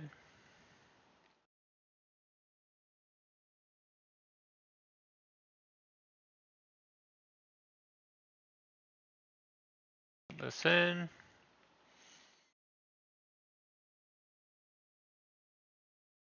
Let's catch.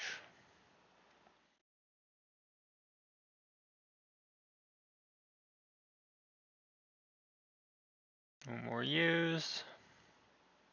Oh, we got a magic here. You're good.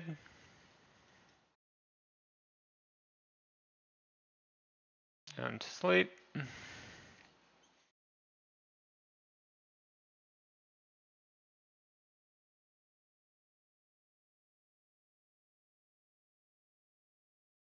You're good.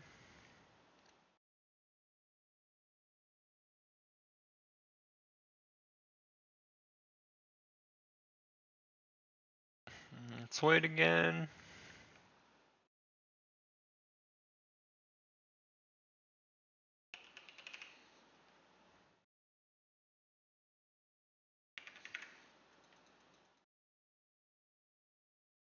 We'll deploy our own.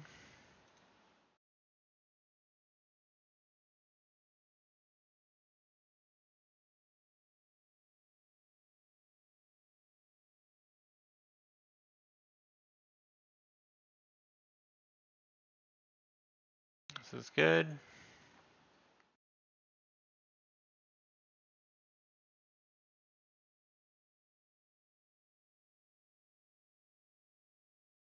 Not bad.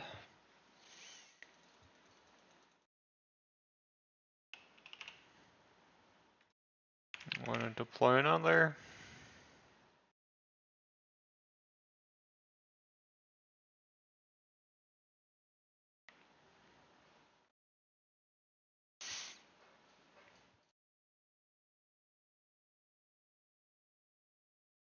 Let's deploy our own. We're done.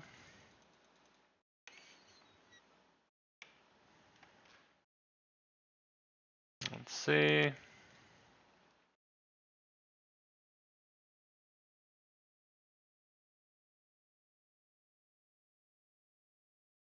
Go get some stuff. We'll do a liar and legends.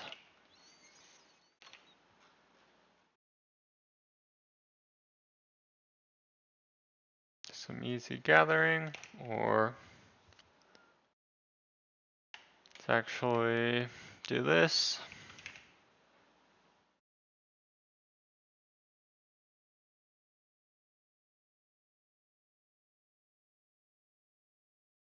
Go make a ring.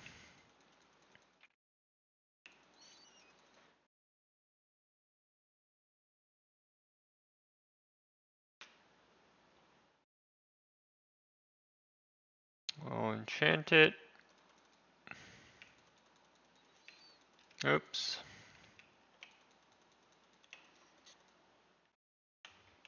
Grab a seed. Cosmic.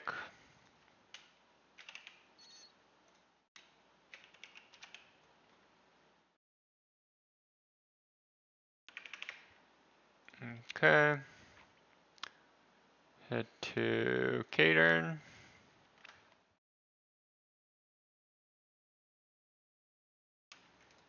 To enchant this.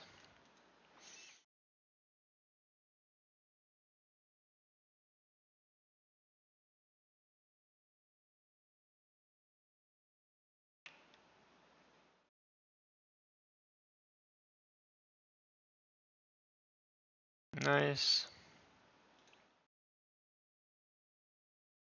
Good grand exchange real quick.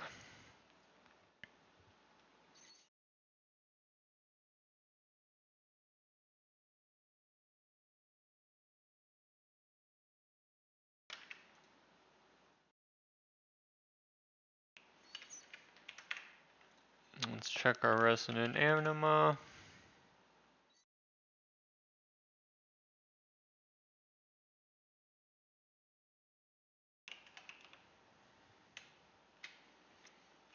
Okay.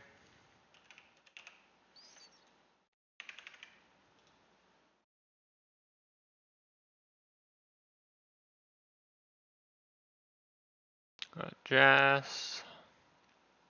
Gwen and Bick.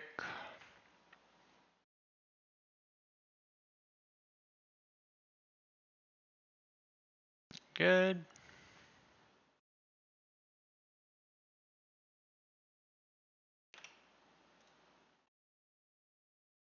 See if anyone's selling full.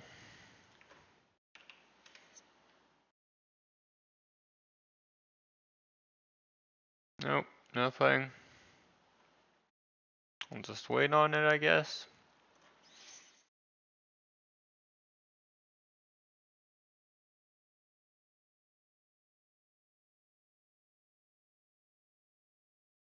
Okay. Go to miscellanea now.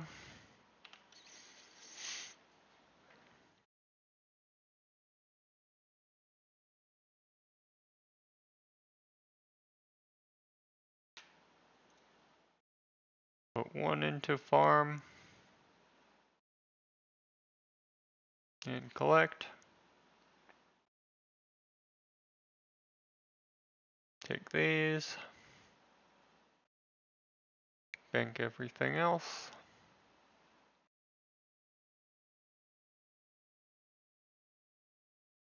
And grind.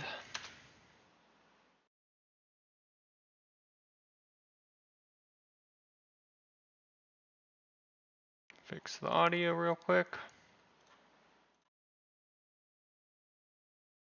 There we go. Do this.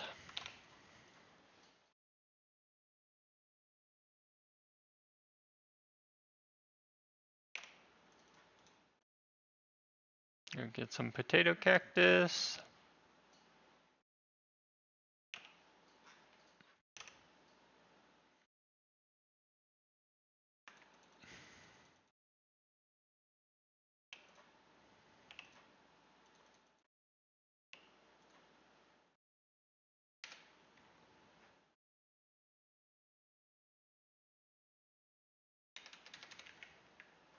Let's see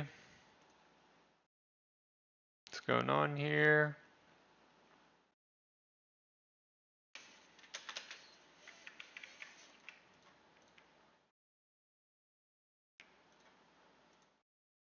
Let's collect.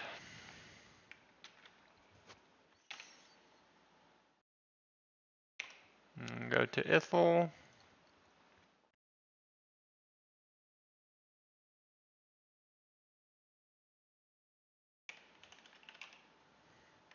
Do this.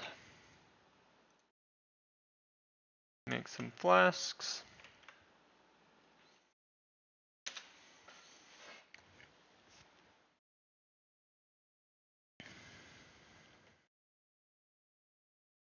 And craft.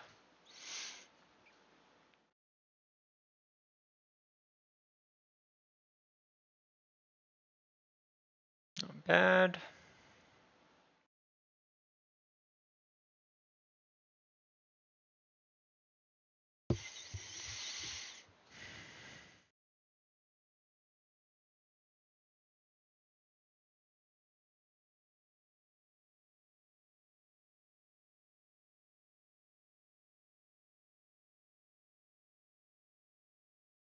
Good.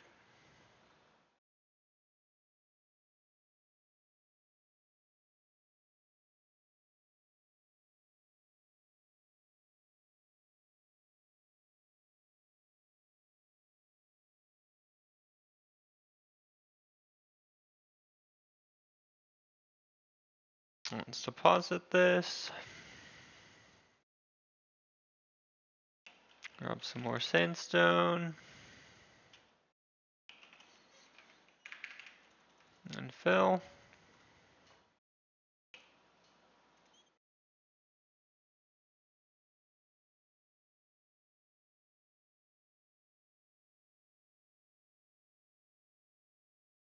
Good. Let's craft.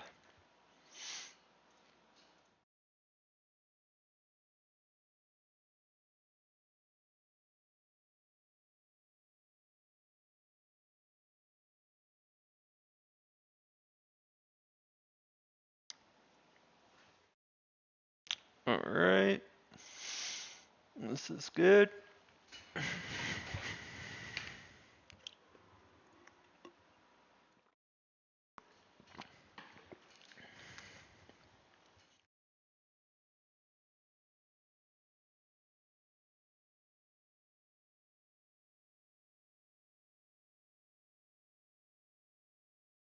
Sauna 1.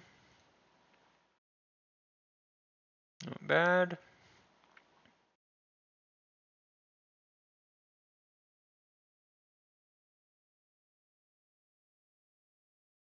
Let's go here.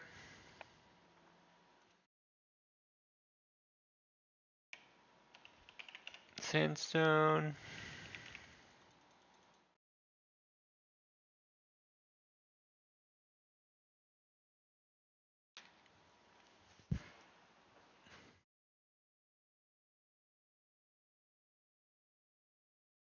Craft.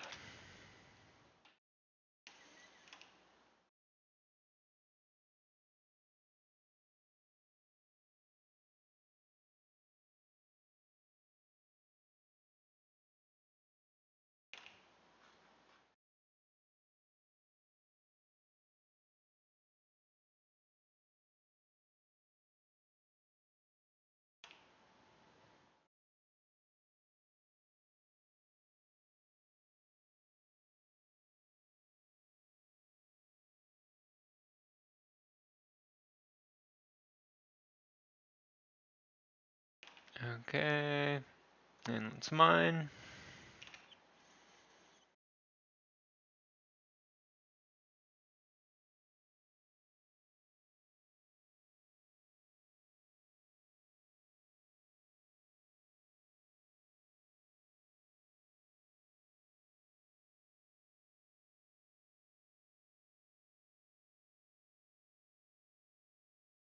Good.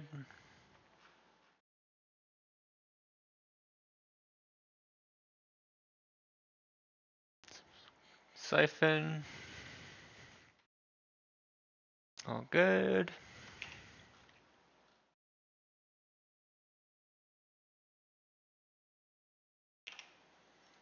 And let's fill.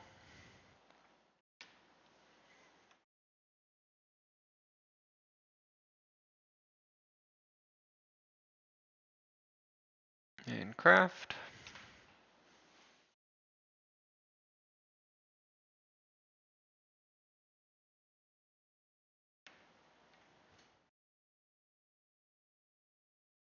Bad.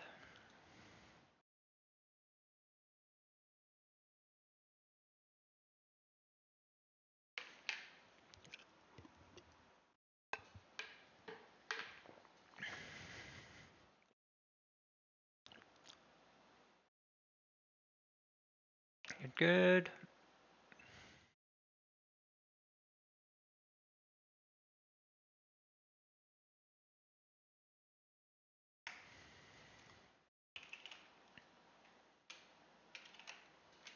Grab some sandstone. Keep mining.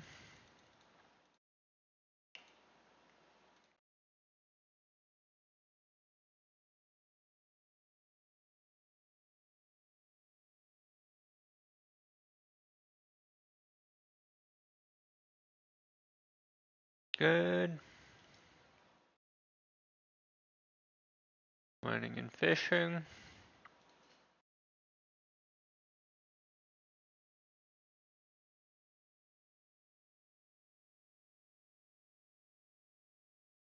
Not bad.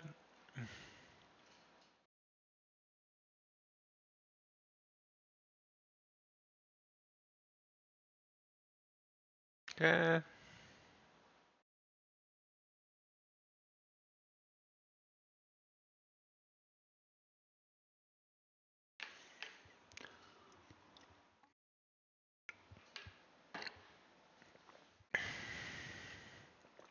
Good.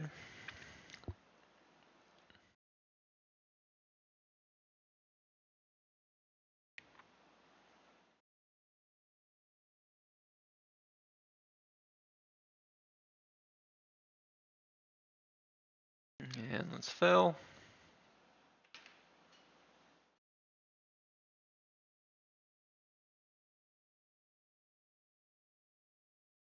And craft.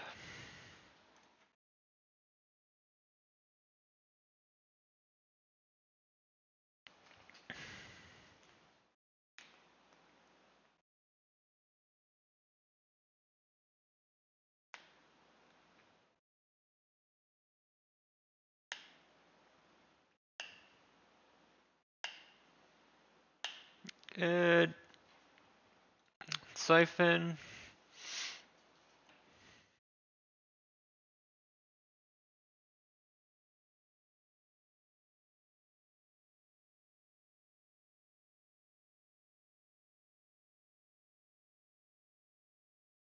Good.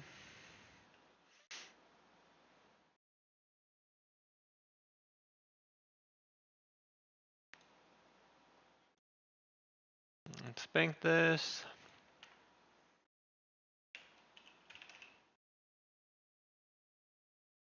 Come out again. And we keep mining. Can still mine.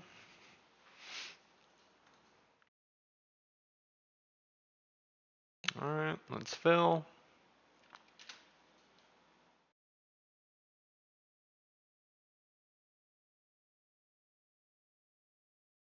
And craft.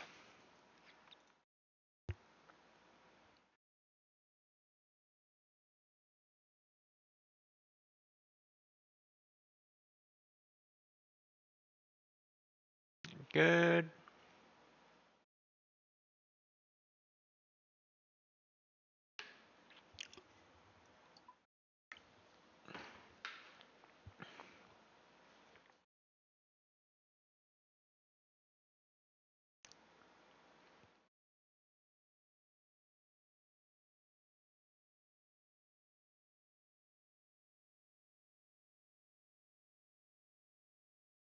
Alrighty.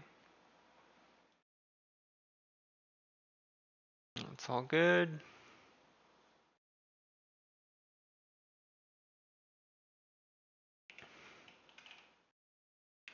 Let's head to Ooglog.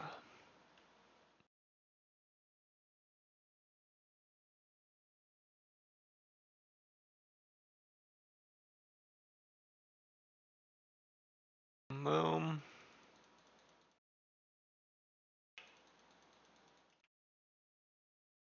Mine.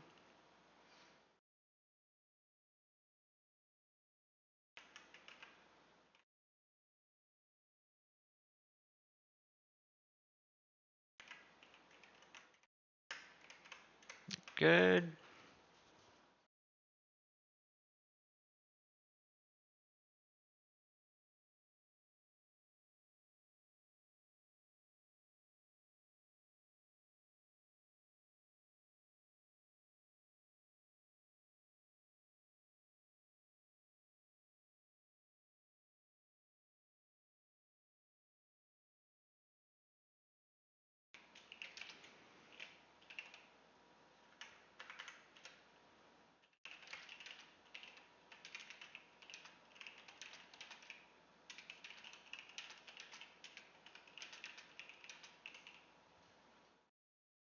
There you go.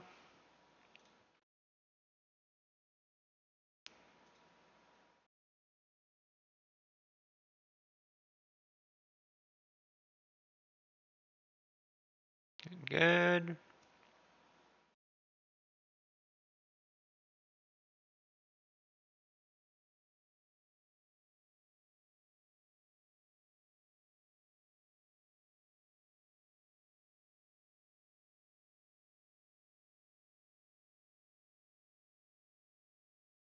Okay, we're full.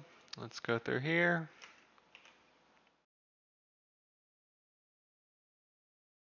Let's fill.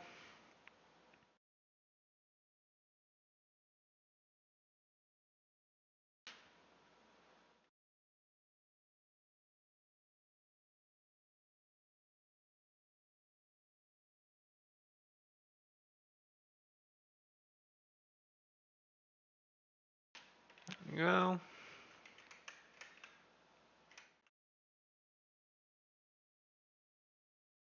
Let's craft.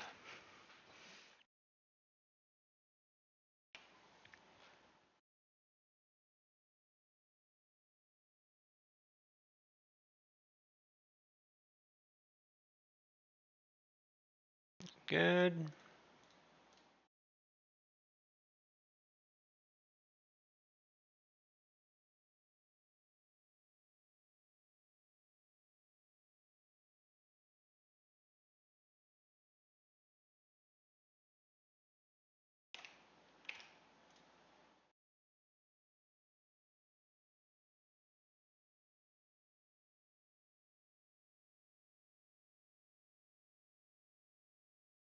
Good. Let's siphon. Come over here.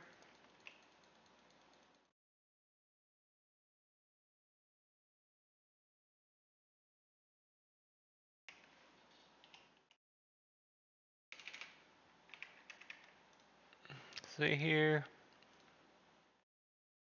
Let's trade.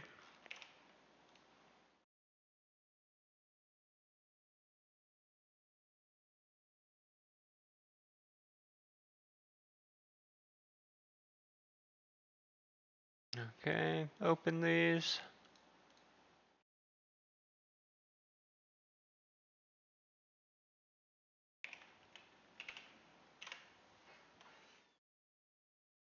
Okay. Let's see here. Frune Goldberg is ready.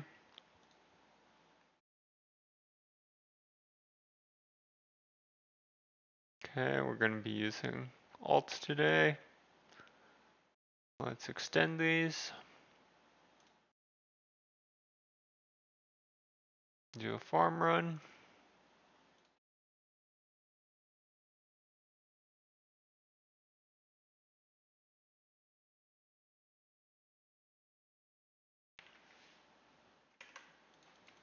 There we go. Let's cure.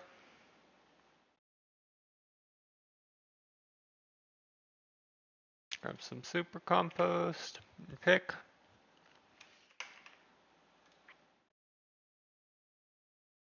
Marigold in. And harvest.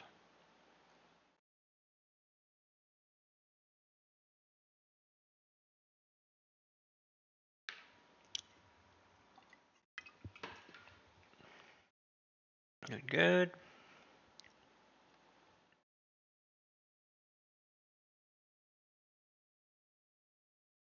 Exchange. Harvest it.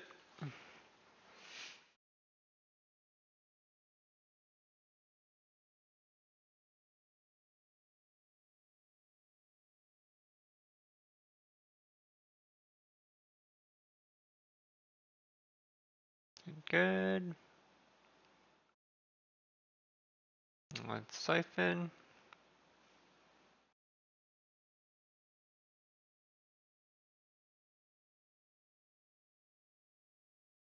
In exchange, let's harvest.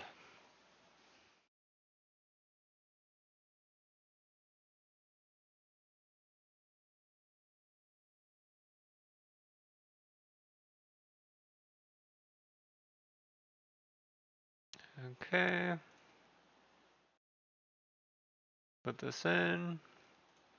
Watermelon in. Exchange. And water.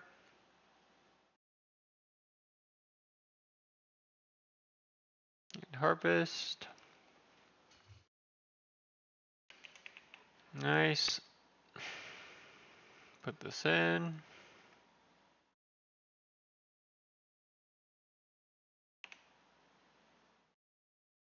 Insectophile.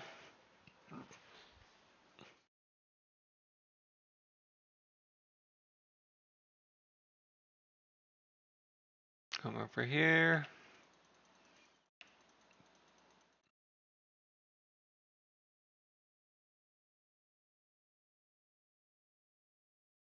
Let's buy a plant cure. Cure this. Water it.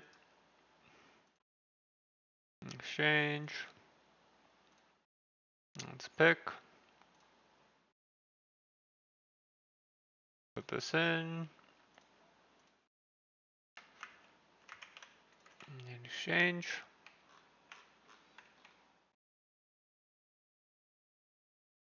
Good old prayer cape. Put this in.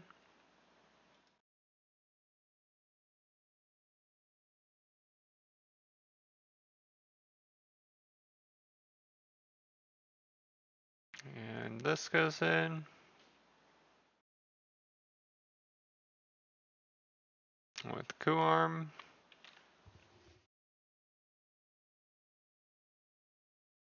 Exchange and harvest.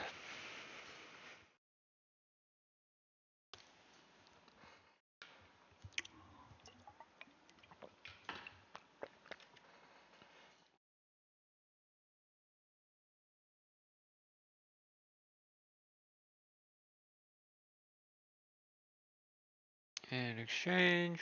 Let's harvest. And we'll head to Infernal Star.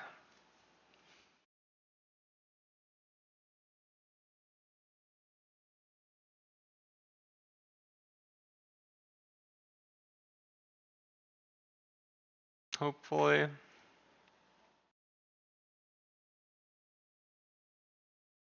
Let's get all these watermelons. Alright, let's get ready for Infernal Star.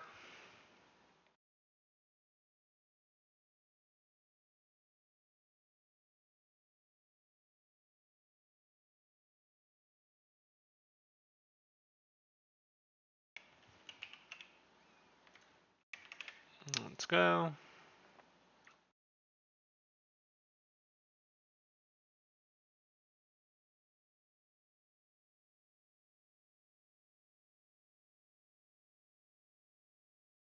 Boom.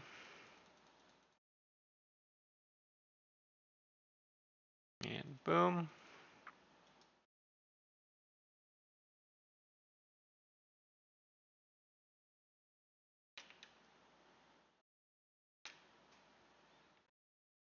Start mining.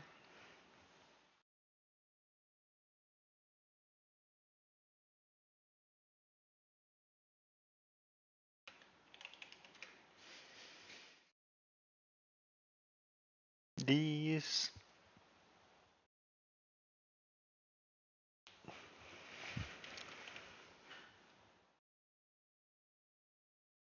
Lemonade and wiki.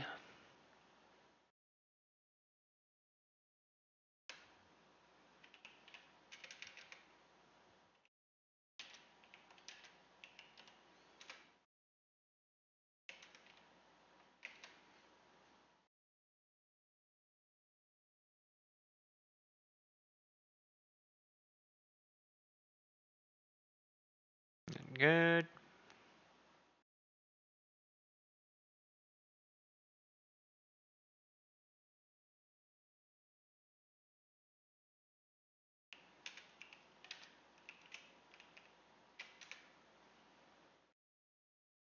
Let's speed up.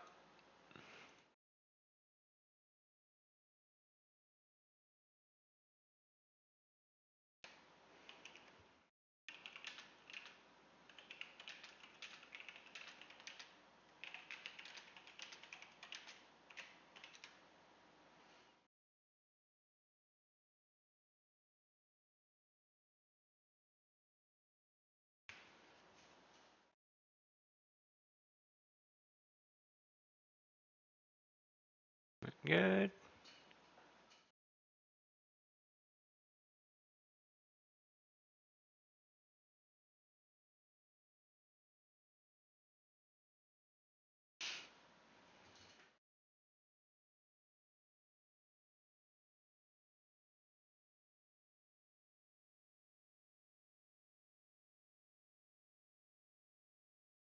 Good.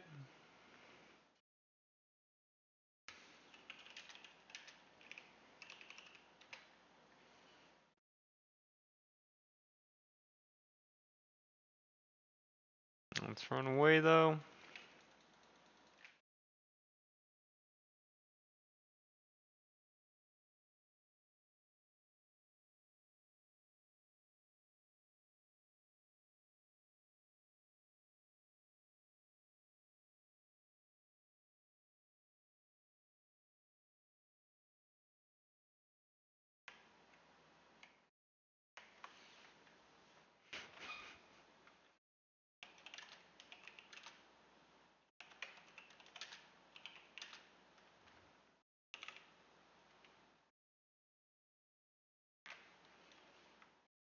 Good.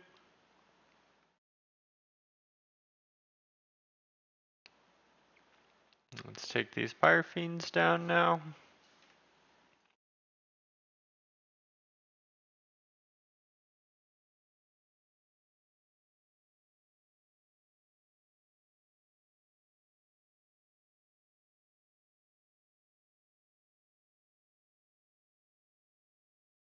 Take all of them down.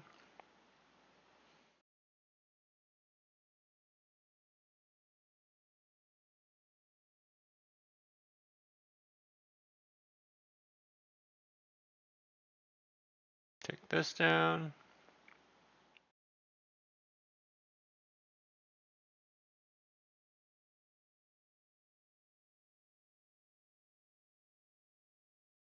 Take this down.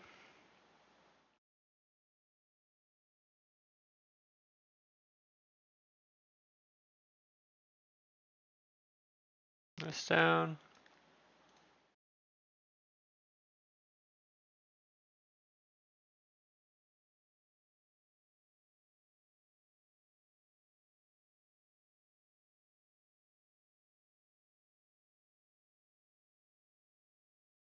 Take another down here.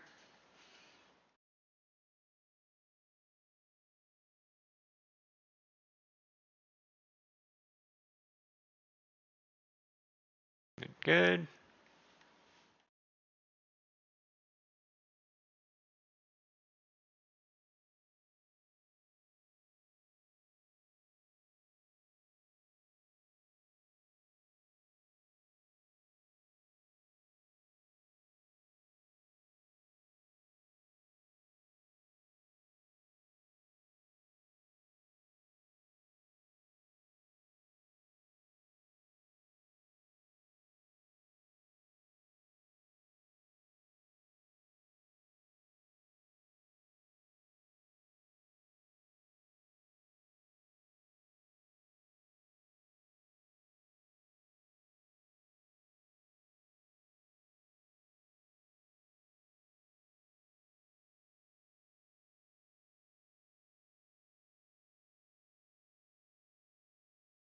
Good.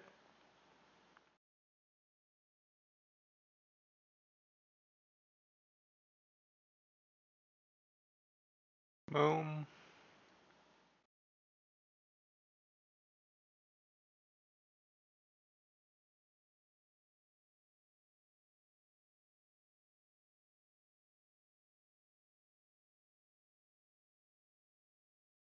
There we go.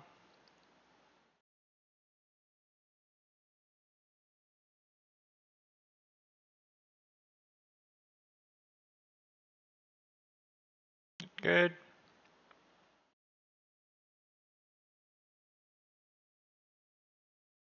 Let's hope we can win this.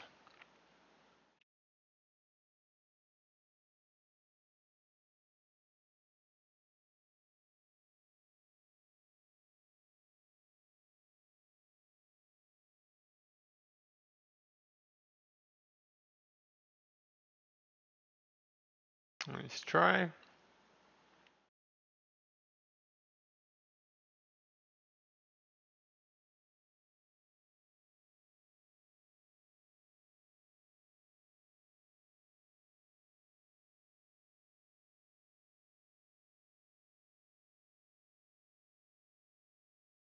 Good.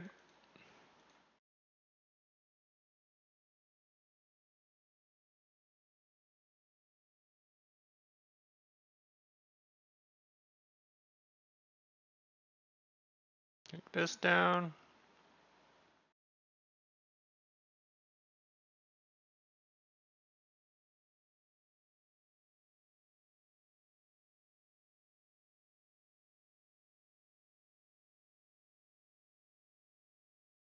Nice. We should make it here.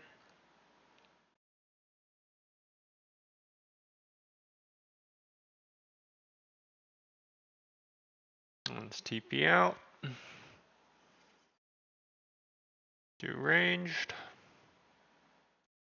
Disassemble this. Check our salvages.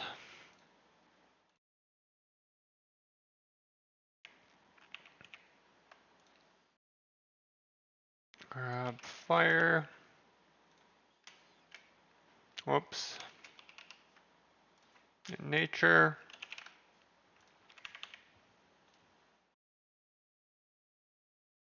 Assemble. Let's alk.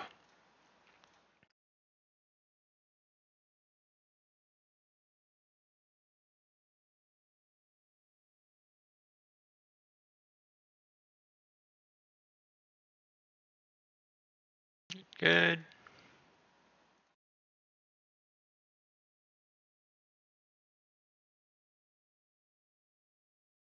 Bad.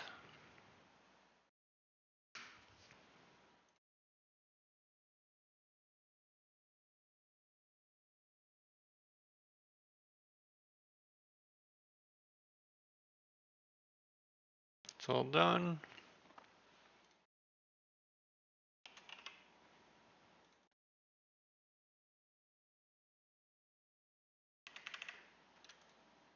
Let's high alk these.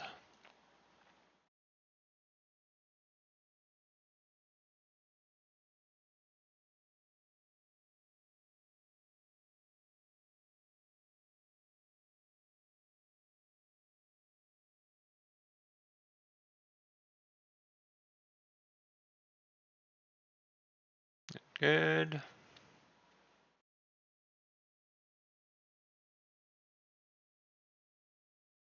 Okay, let's continue the farm run.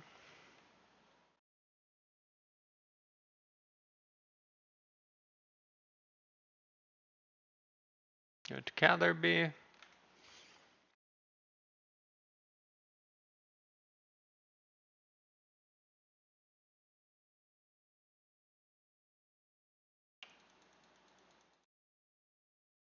Finish this up.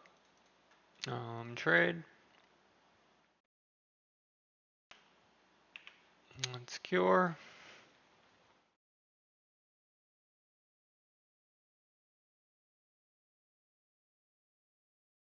And water.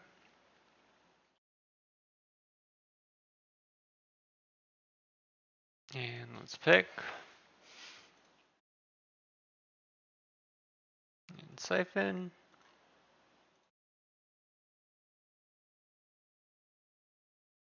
Let's pick these.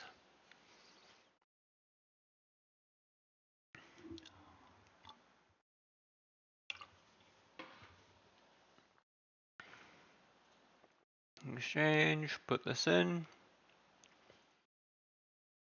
Iris seed goes in. Get these watermelons.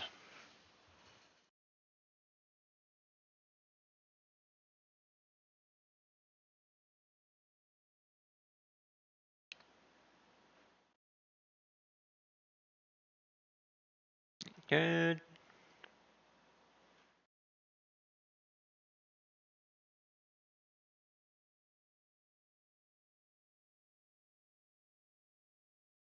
Alrighty.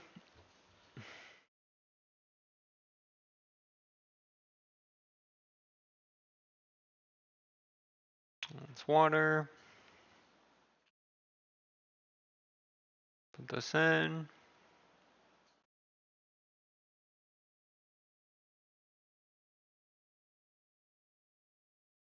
Go to our dune.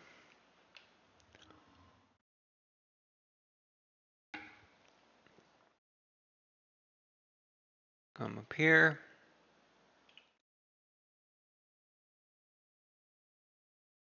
Let's cure.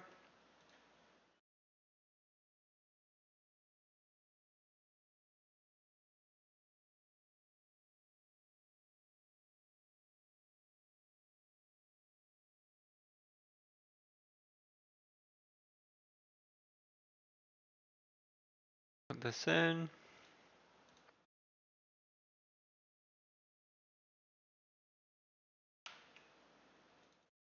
And harvest.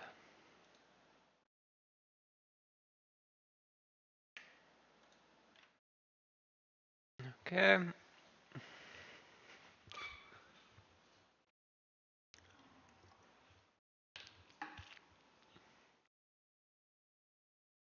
Good.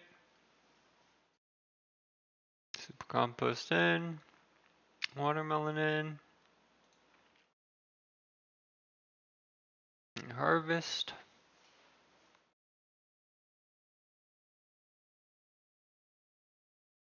Put this in.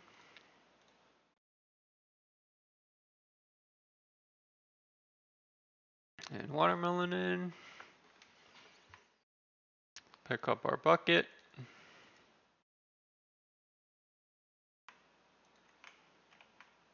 Grab these two. Go muck out some dragon manure.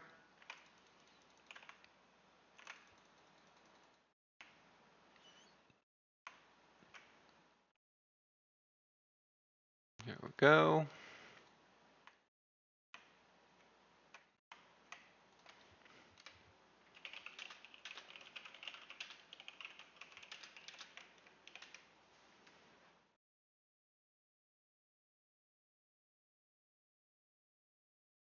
Good.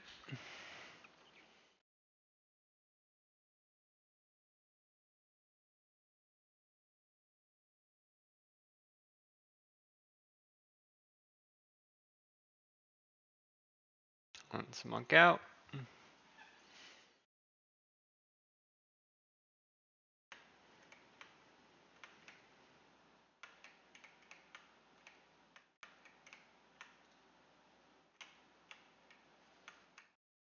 Down here.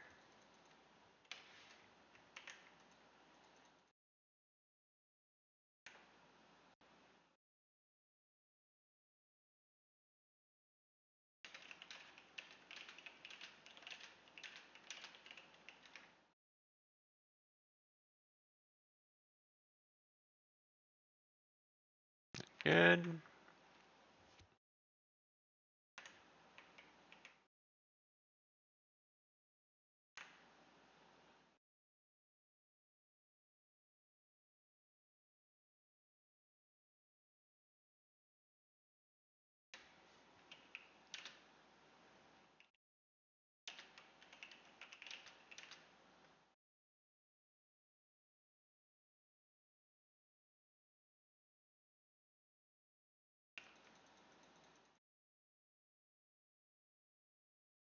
Climb over.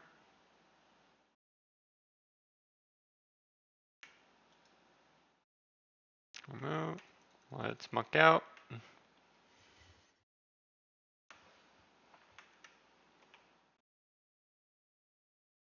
And climb over.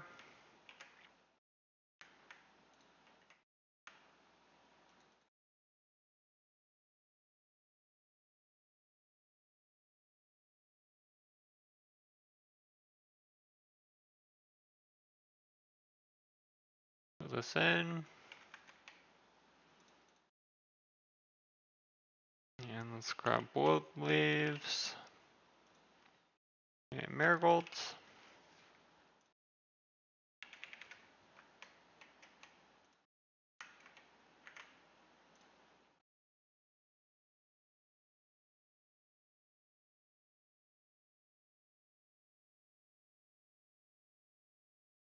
Alright.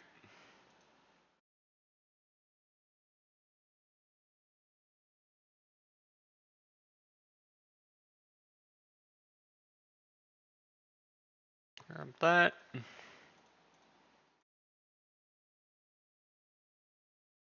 Take this out.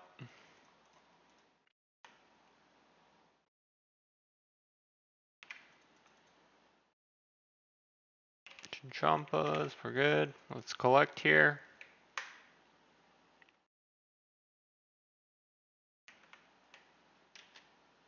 Send off.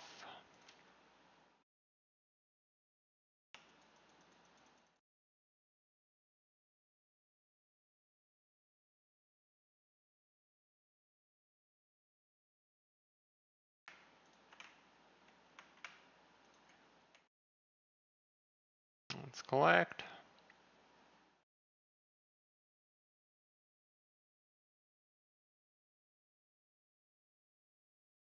This in. Siphon.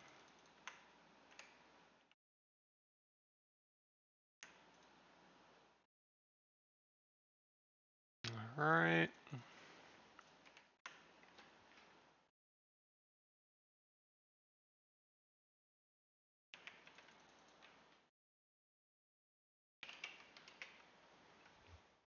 Okay.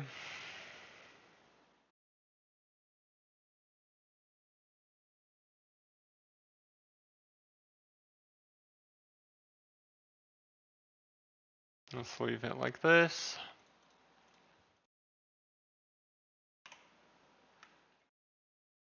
Grab our marigolds again. Let's do hives.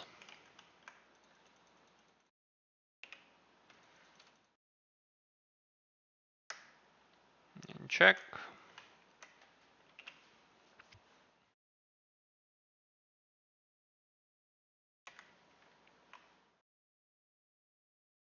Good.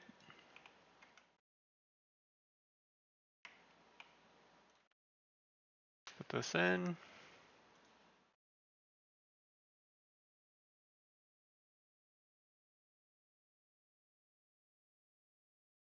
Put some marigolds in.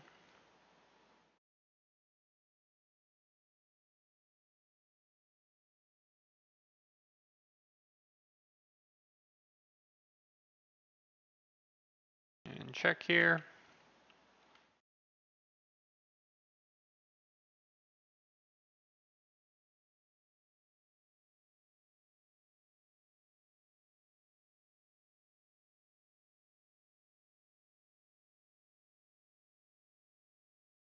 Put this in.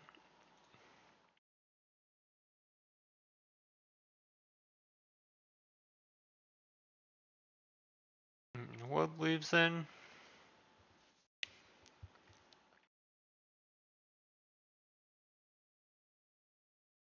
And check.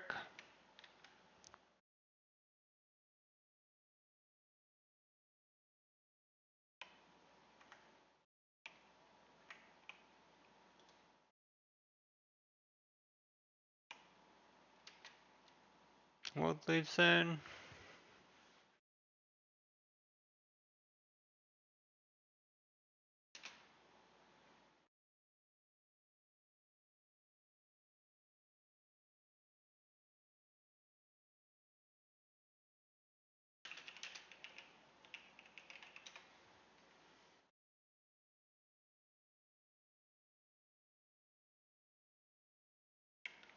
Okay, let's see here.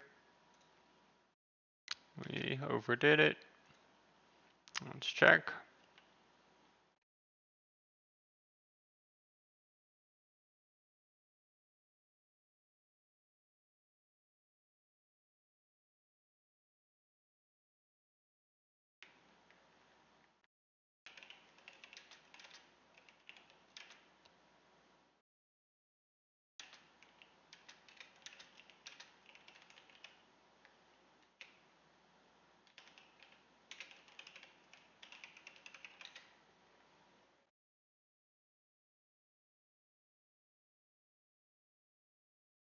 All right.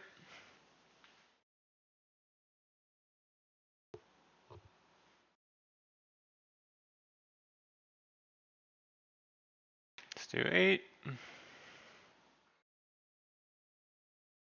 Music paused. There we go. That's good.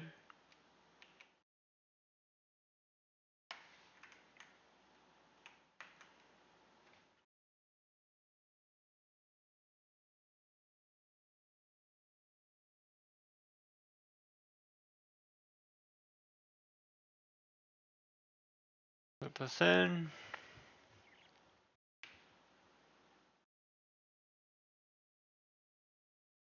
And wood leaves in.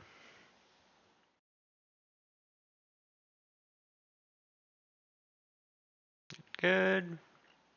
Let's move on.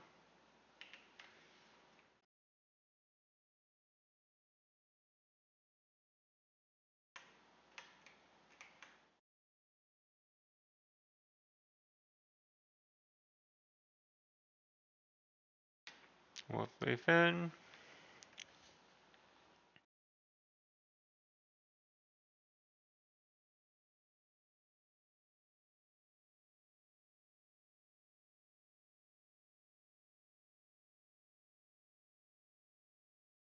And check.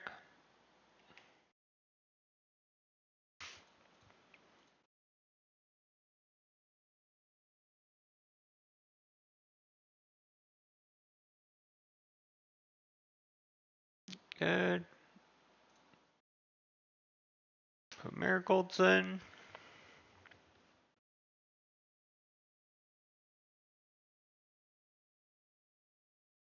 And wood leaves in.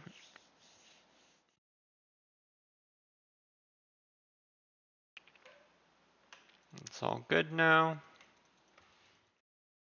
Come over here. And let's do the second part of our farm run.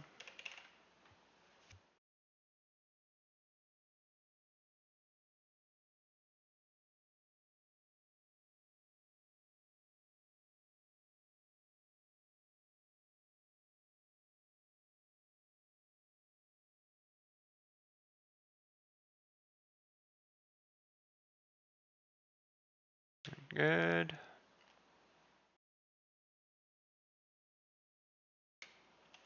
Spore.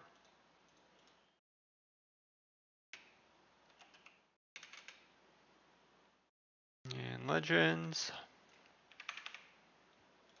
Let's go.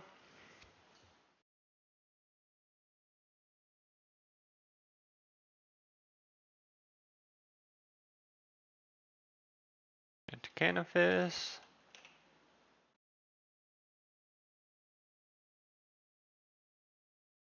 Exchange. Let's pick, or they're not ready yet. At tier 1.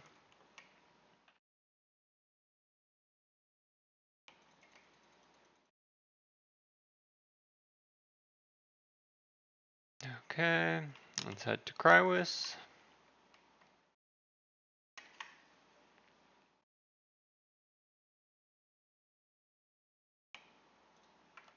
Exchange. Let's pick these.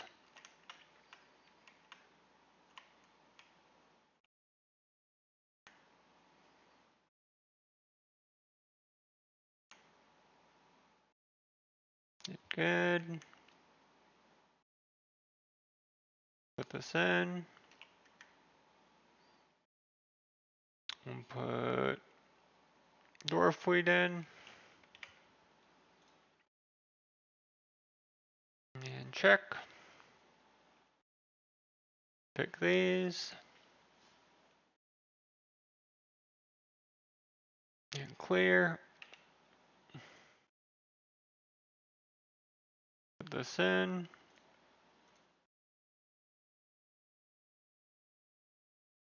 Go to wars.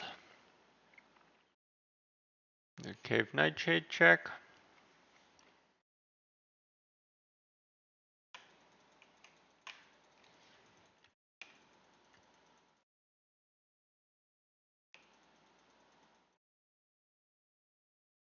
Okay, herb patch.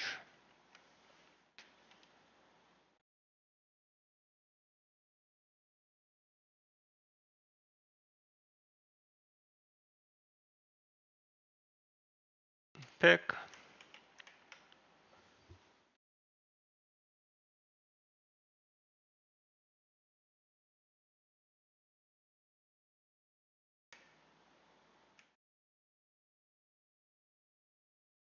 Put this in. And put dwarf wheat in.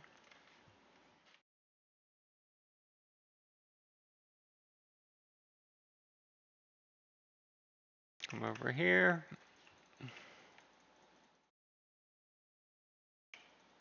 Boom. And boom. Head to Al-Kharid.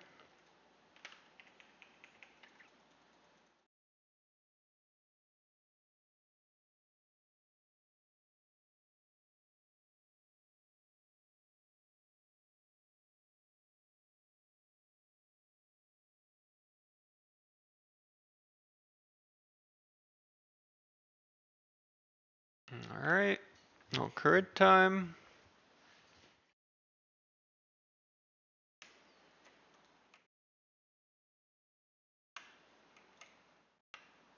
Good.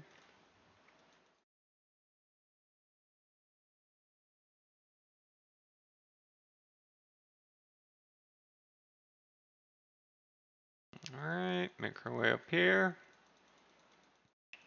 Boom. And boom.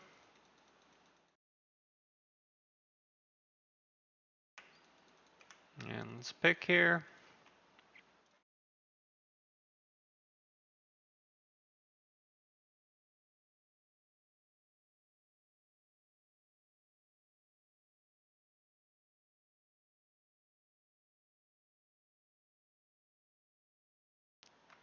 Good. Put this in. We'll put Lantodime in.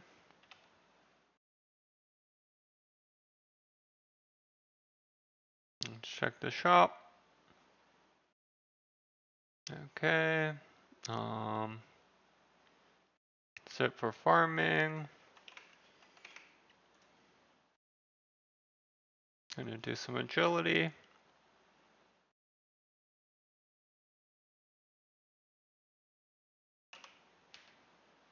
Along with this.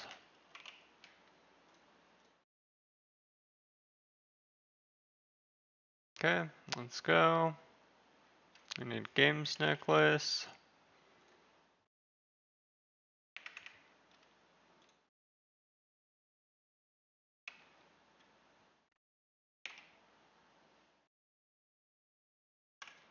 Come over here. Do the agility course.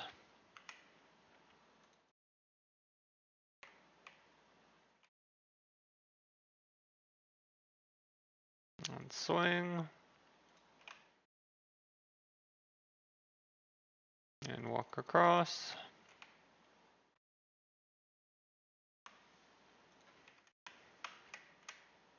And run up.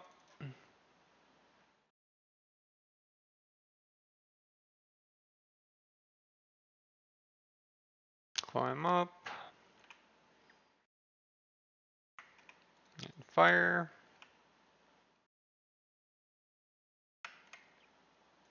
Let's cross this. And jump. Slide down. Come over here. Let's swing. And walk across.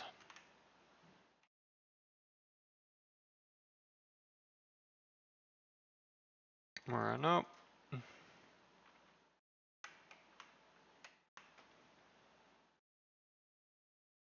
Climb up here.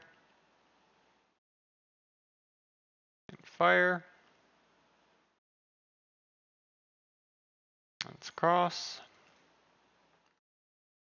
Jump over. Slide down. And swing. Walk across.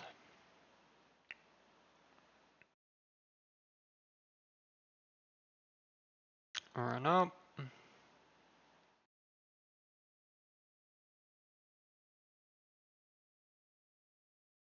Climb up here. And fire.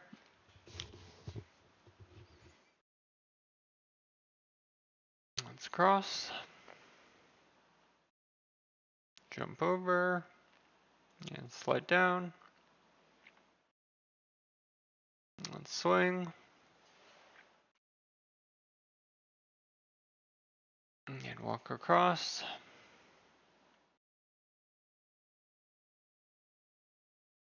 Let's run up.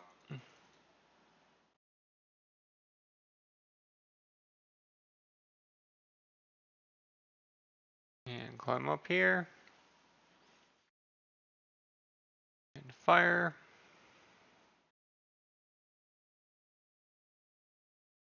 Let's cross. And jump. Slide down. Head to the glacier cave.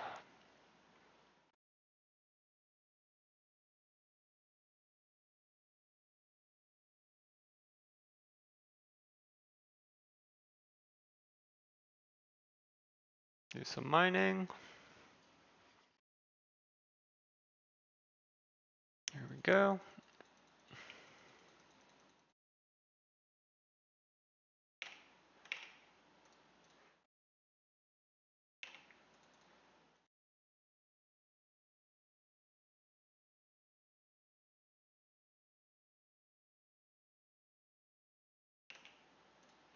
That's mine.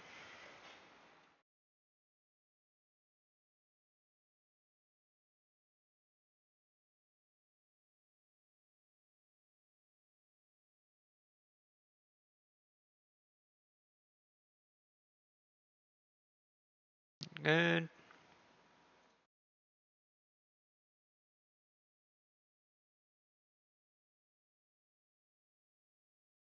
All right.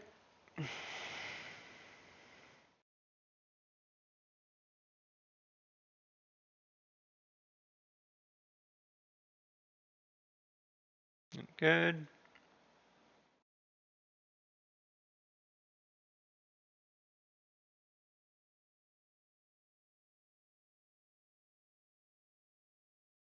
All right.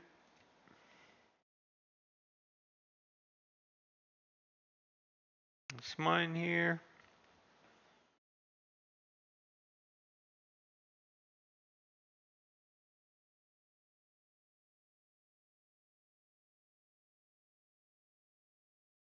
And Don't mind this.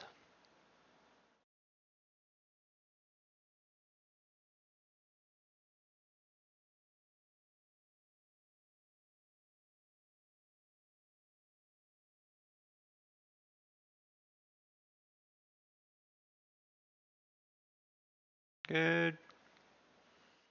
4 more to go.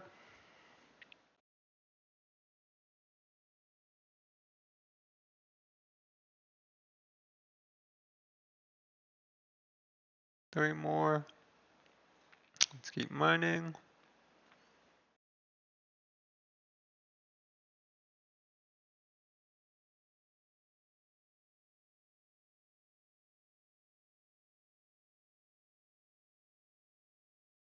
Two more.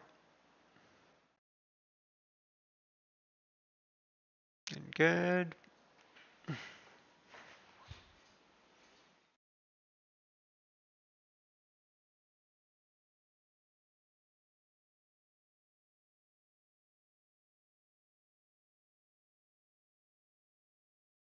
Good.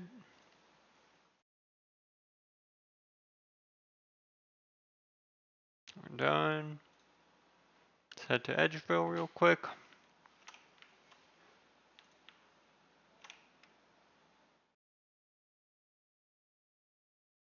Come over here.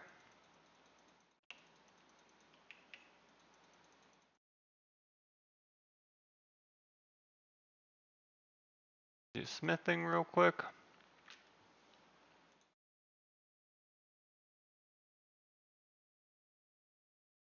Okay. Grab our fishing gear.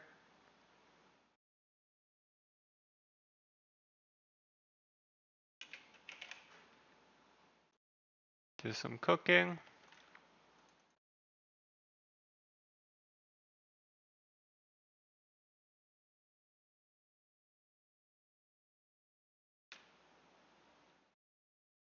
Okay. Head to Menifos.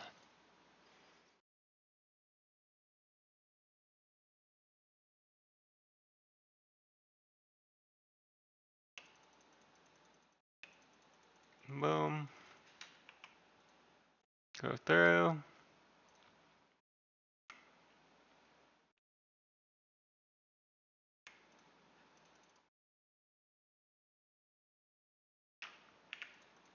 Let's fish.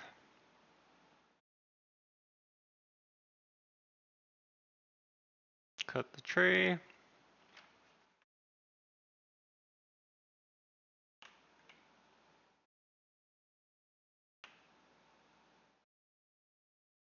Grab some logs.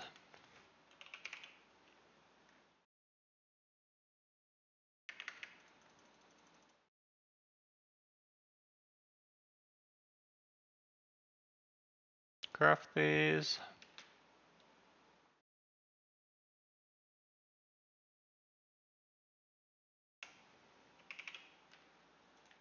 And disassemble.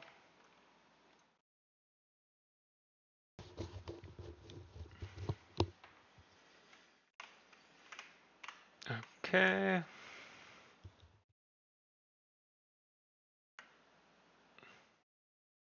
Let's go do tombs.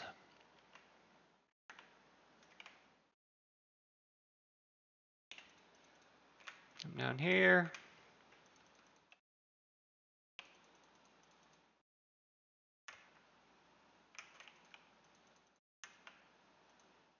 On center.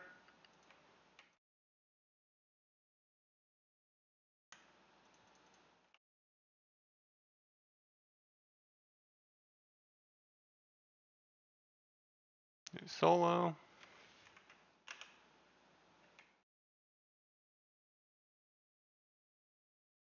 And smash these.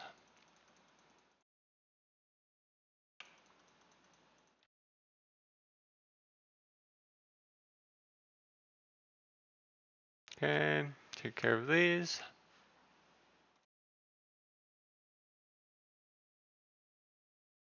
All hit.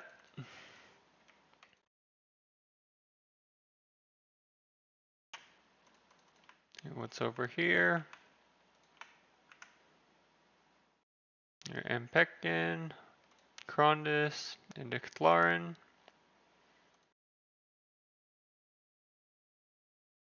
Let's open. Come over here.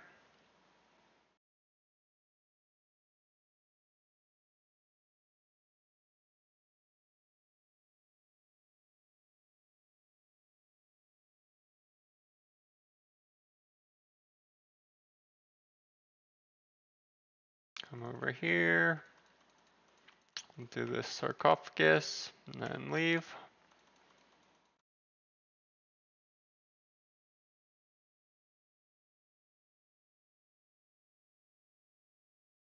Boom. Boom and boom. And let's leave now. Whoops. Insert here. Insert here. And let's leave.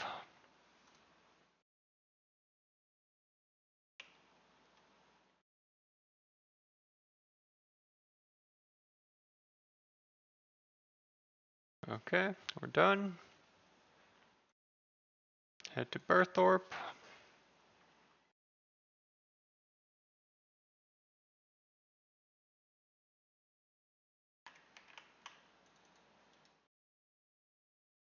And get our Jack of Trades.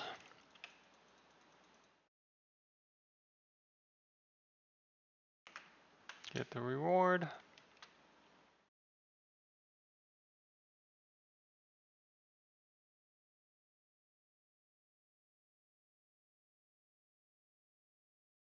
Oh, whoops.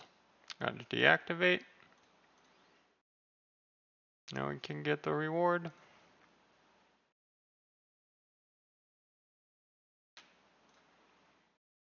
Let's do fletching. Head to Anachronia.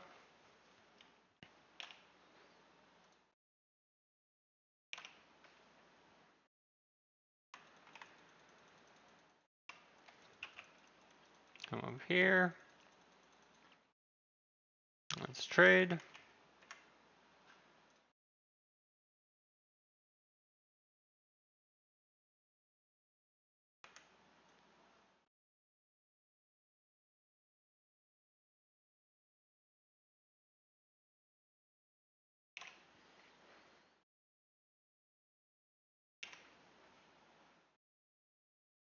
I think it's a good time to world hop.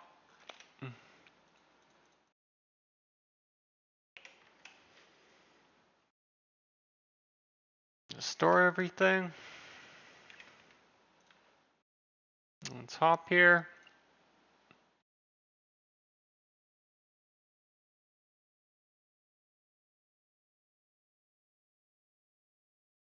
Just do this. Go to Edgeville.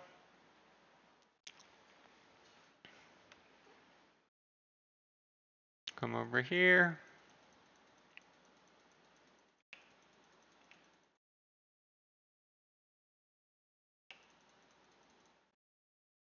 And let's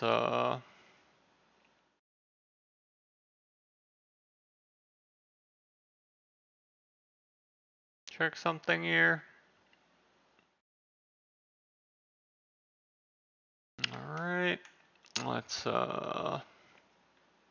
did we toggle yet? Okay. Let's cross. And enter.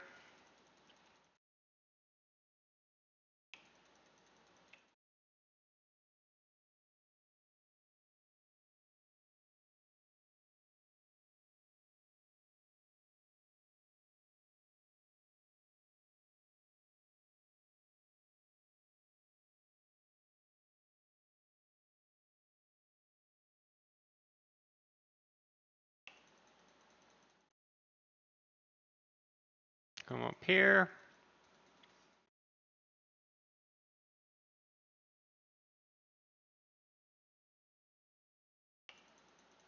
Okay. Let's trade.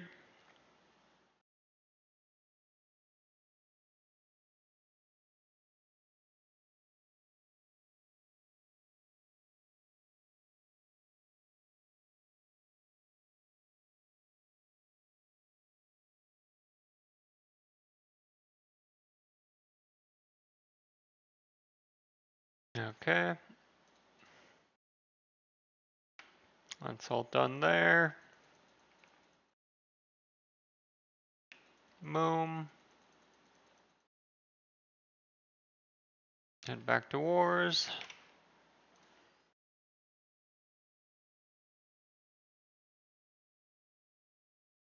Go buy some runes now.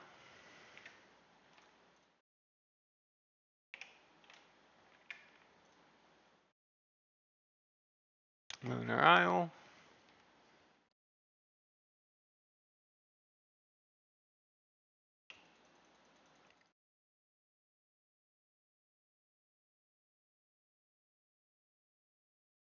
Let's trade.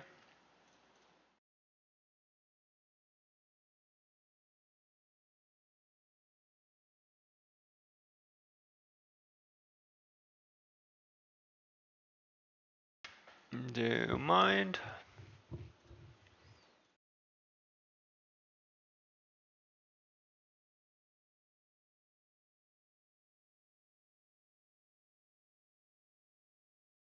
Just buy it out.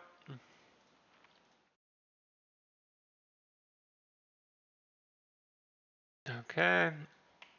Head to Yanil.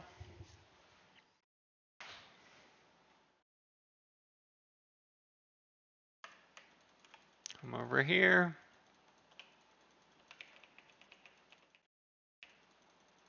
And open. Climb up.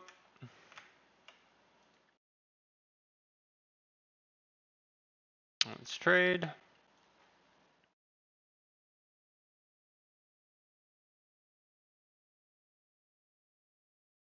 Go to Ali.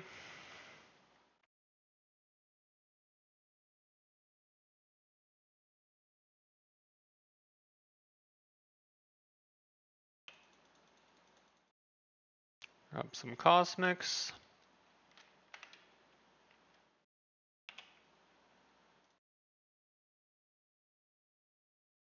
And soul. That's all I need. And back here.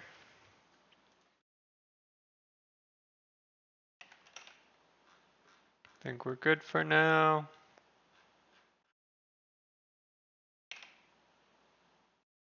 Let's go back to get more harmonic dust.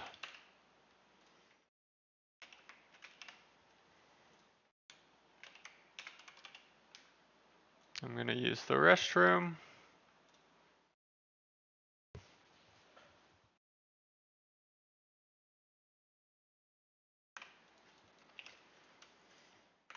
Let's tune.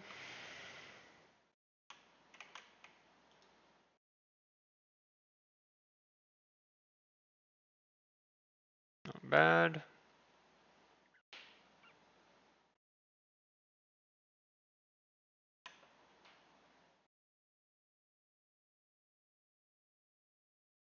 Okay. All good. I'm gonna use the restroom now. Be right back.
Finished up dinner. Let's head back in here and keep getting dust.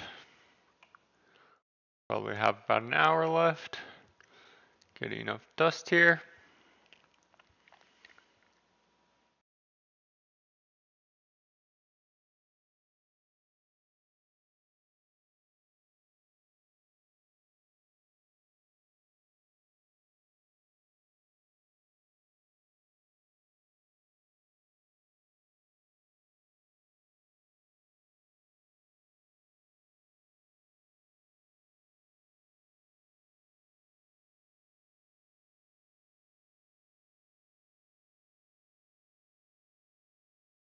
Okay.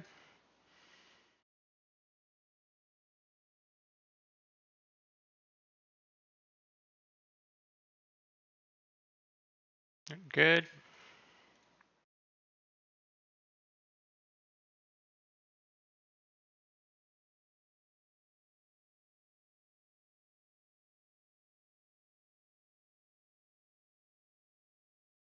Alrighty. Everything is good here.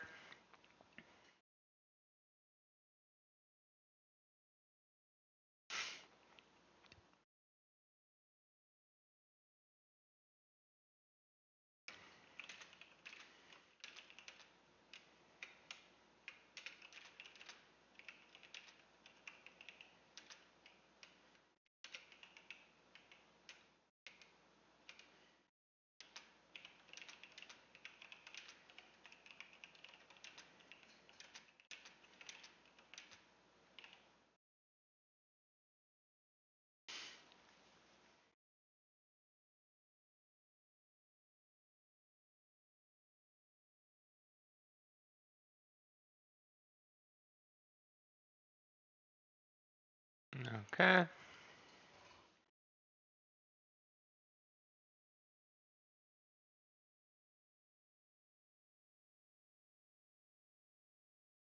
Good.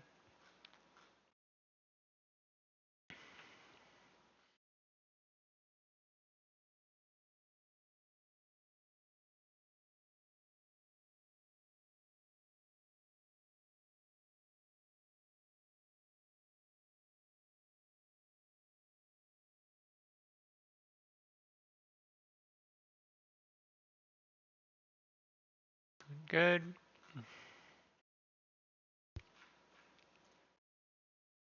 Let's tune.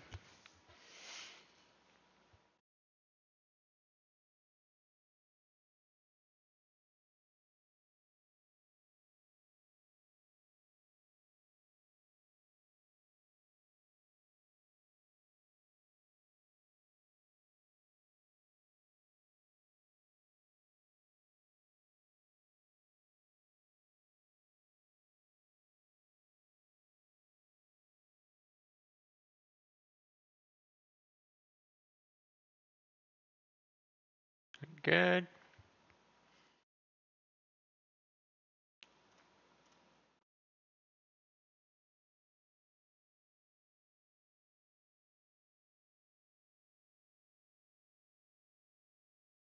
All right.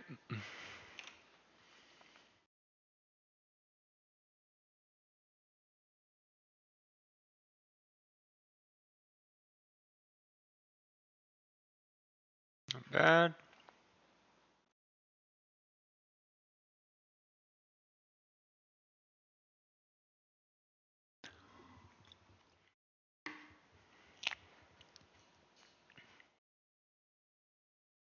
Okay.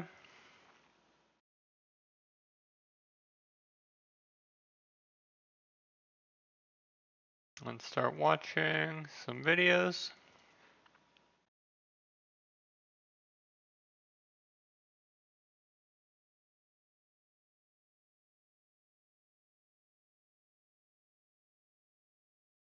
All right. Here we go. What if anime was real? Oh my god, I just wish it was true. Shut the fuck up, you weeb! It's rare nowadays that I ever go back to revisit an anime. Do you see how many shows are airing every season? In this day and age, I can barely keep up with what's coming out. And you think I got time to go back and watch shit like The Hero is overpowered but overly cautious? Huh? Who's still watching this? Who still thinks about this? We're all consuming so much media now that even if you enjoyed a show, even if you found something good in the moment, you can't always predict when something will actually stick with you because we move on so fast. But there is the show that's been living rent-free in my mind and refuses to leave even years after it's aired now. A show so unique, so batshit insane, it explored a premise I've never seen in anime before and since. A show that seemingly everyone around me has already stopped talking about and moved on from. So, wanting to know why I couldn't do the same, I tried seeing if it was actually as good as I thought it was, and deserving to stick on in my memory, and upon my rare second viewing, I realized I was wrong. Hashtag ad.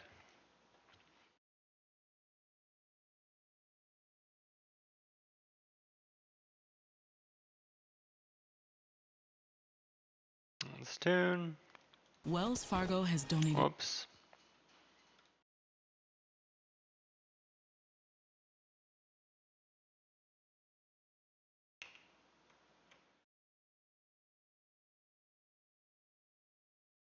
So much better.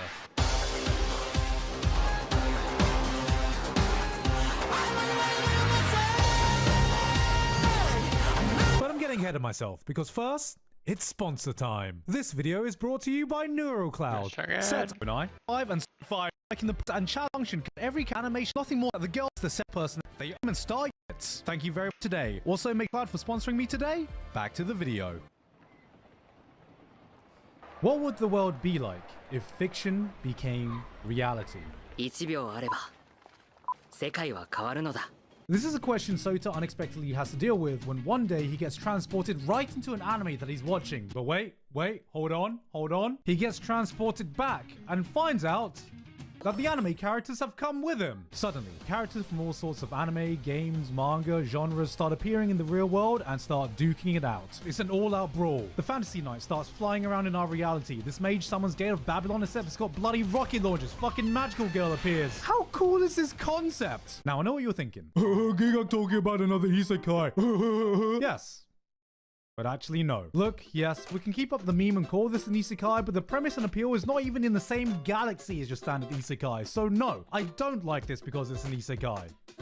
I like it because it's fate. One thing I absolutely love in any medium is seeing elements that don't traditionally exist together clash with each other in a story. Like, that was the biggest reason I initially started to get invested in the MCU in the first place. Growing up, I was never massive into superhero movies, and when Phase 1 first released, that's mostly how I felt. Then, Avengers came out, and I was like, wait, I get to see a billionaire engineer fight a Nordic god and a super soldier in the mix? Now you have my attention. Hulk starts wrecking shit. Aliens blow up New York, and Hawkeye's like, guys, I have a bow and arrow. Then, slowly, you start seeing the world changing. Governments have to acknowledge the threat of alien invasions. Space travel gets introduced as a normal thing. Doctor Strange comes out. Great, I guess we have wizards now too. Black Panther. Okay, now there's a secret advanced civilization. Thanos invades, and Hawkeye's still like, guys, I still got my bow and arrow. Thanos, you better watch out. I'm gonna shoot you with this arrow. It's a really sharp arrow. Pew, pew. Magic, space, technology, gods, super soldiers. You have all these elements, all coexisting, all coming to head in the same universe. Not as a gimmick, but building off each other for a grander plot. And this is the basis of why I love Recreators so much. This is what happens when you take every cliche genre in anime and crash them into each other. Take a look at this scene. We start off with a magical girl and definitely not Saber arguing ethics with the equivalent of a scheming yandere Izaya from Durarara. That's going about as well as you imagined. Then, Superior Asuna and a Final Fantasy mage jump in. Negotiations have broken down. Not Saber uses her noble phantasm. It starts wrecking shit. Her and Superior Asuna go at it. Suddenly, a Guilty Gear character casually walks in. He doesn't have magic, he's got a fucking gun. I started blasting. Bam! Bam! Magic versus guns? What wins? Guns. What beats guns? JoJo stands. A Persona character with a JoJo stand joins the fray in battles by using his stand. Seeing all this violence, the magical girl just wants everyone to get along and decides to join in to try and stop the fighting with the power of friendship and more violence. It's carnage, it's mayhem, and just as you think it can't get any crazier, a giant mech just drops in and... What is happening? You have a fake character fighting a fantasy character, fighting a Guilty Gear character, fighting a Persona character, fighting a magical girl, and in the middle of this, there's just a Monogatari villain causing complete chaos. Seeing havoc like this unfold is some of the most fun I've ever had as an anime fan, because if you're a weeb who's watched shows with the characters like this in them, how the hell does this not put a smile in your face? This is a show that rewards those who are familiar with the tropes of anime by taking the cliches you know and flipping them into unfamiliar territory. So you may be wondering, why the hell did everyone else forget about this show? That's what I want to fucking know! The most common complaint I see about the show is that it's just bogged down with too much dialogue because, oh lord, there's a lot of it. The first 2 episodes open up with a bang. You got giant robots, you got explosions, you got this badass girl playing a gun with a sword like a violin to control other swords, and you're like, oh god, I'm so ready, this is gonna be awesome! Then the next few episodes hits and it's like, can we get back to the sword lady fighting the giant Gundam again, please? The first time I watched this, I came in with the expectations that this was just going to be a dumb, fun action romp with anime from every genre. So when there were several episode stints of nothing but just talking, I would honestly just half zone out, waiting for the next action scene. But on my second viewing, because I knew when the action was coming, because I wasn't just anticipating the next big fight scene, I had the chance to actually fully immerse myself to what they were talking about, and I thought, damn. This is actually interesting as hell. Recreators doesn't just settle with presenting this wacky concept of, hey guys, what if anime was real? But put serious thought into what struggles would actually exist if characters of fiction could break the barrier to our world. From the biggest effects to the smallest details. Characters that get transported here end up having some sort of sensory overload when they come to our world. The air feels different, the food tastes more flavorful, colors are brighter. What they experience in their world is only dependent on how much detail their author puts into their work. How descriptive was the orange juice they drank? Did the author deem it necessary to add coffee to their world building? But here, taste, smell, sight, a whole world of sensations they've never experienced is now at their fingertips, and I just thought this was a cool little detail I never would have thought about. But on top of this, Recreators builds on its concept to explore so many interesting ideas, like what if these creations could actually meet their creators? We've seen this before with gimmicky fourth wall breaks, but to fictional characters, meeting your author is essentially meeting your god, the person responsible for all the bad things, all the natural disasters, all Fortnite dancers to ever exist. How would that make you feel? Would you be happy,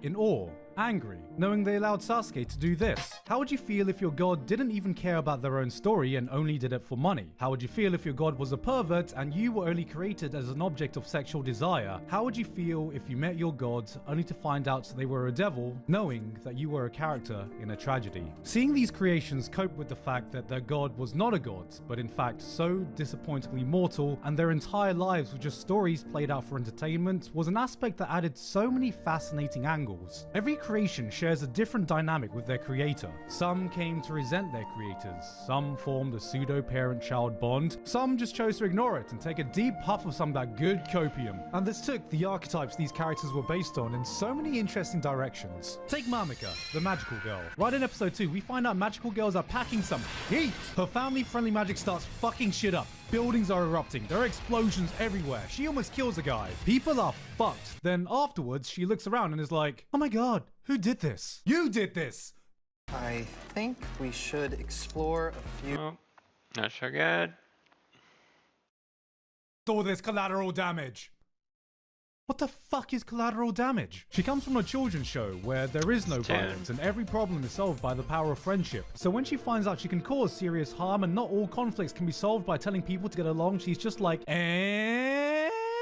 This is a character that's completely out of her depth, but through these interactions, she starts to learn a new worldview. She changes her perspective, changes her approach, realizes the world is more complicated than it is in a children's cartoon, and eventually starts taking actions in a way her original archetype never would have, while still remaining the same core character of wanting to save the people around her. This is something that rings true for every creation we see in the show. Alistaria, a righteous fantasy knight understanding a world where justice isn't just black or white. Blitz, a character who has to come to terms that he was created for the sole purpose of suffering. Celestia, Kanaya, Yuya, Magane, character archetypes we recognize are forced into situations we would never usually see them in, and because of that they can slowly change into far more interesting characters than they ever would have got the chance to in their original stories. It's shit like this that had me hooked the entire run, where most shows would take this premise and go, anime characters in real life, duh.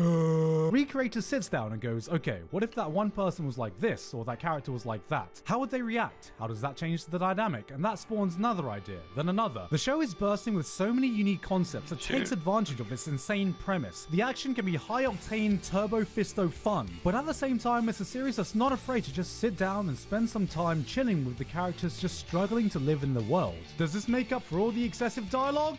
No. Even with all this interesting stuff, there's so much of what I like to call anime bullshittery. Characters will just pull a 5-minute exposition dump on why other people are being transported to the real world. How do we fix this? Why the world is coming to a fucking end. And I hate to do this, but girl, this is kinda on you. Half the time when the plot doesn't know where to go, our lovely mage Meteora will suddenly get a bright idea and be like, guys, I have a theory. Go on. That is a fascinating theory. Do you have any sources? My source is that I made it the fuck up. The show spends so much time and makes up so much bullshit trying to explain its own mechanics, and while some of it is cool, a lot of it really did not need to be that complicated. Recreators, looking at you, nobody gives a rat's ass of your PhD level of bullshit you used to explain why anime characters are here and why the world is coming to an end. If you needed to add stakes, you have an OP villain who hates the world. Just give a time limit before her power becomes fully active or some shit. Come on. Look, we're not here for this. Shut up, bitch! We're here for this.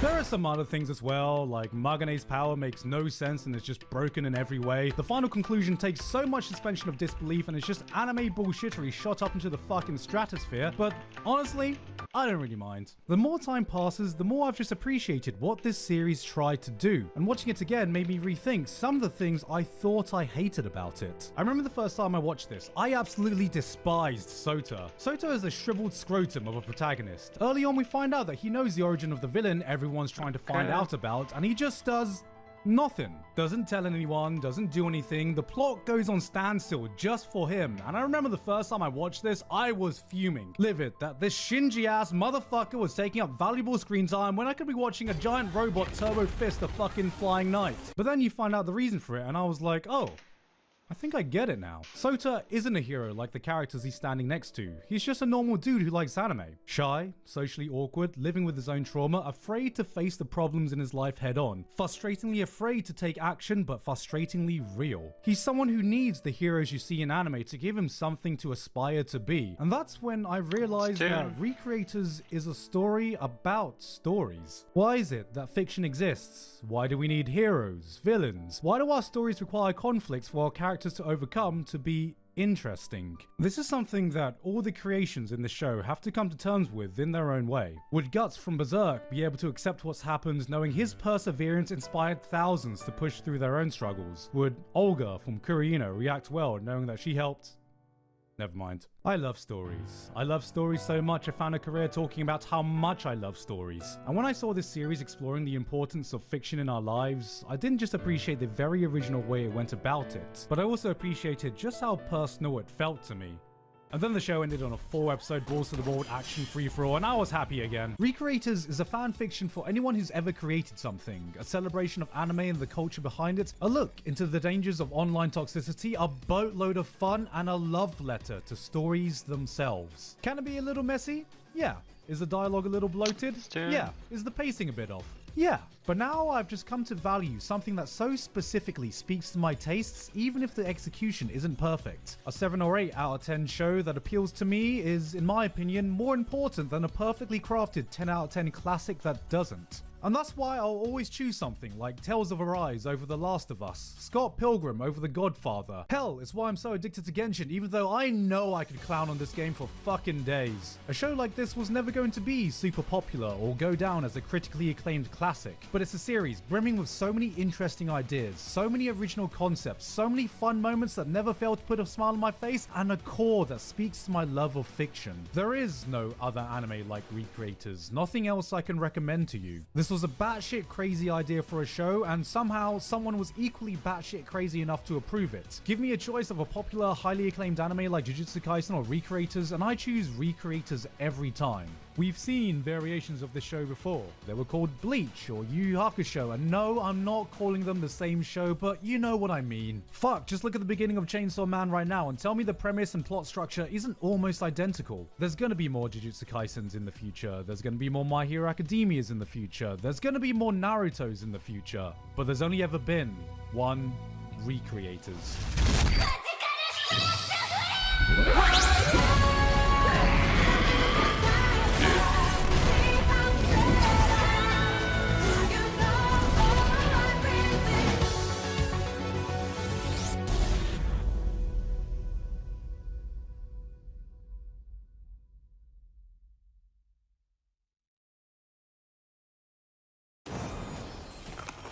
Let's try again. Christmas. Let's tune.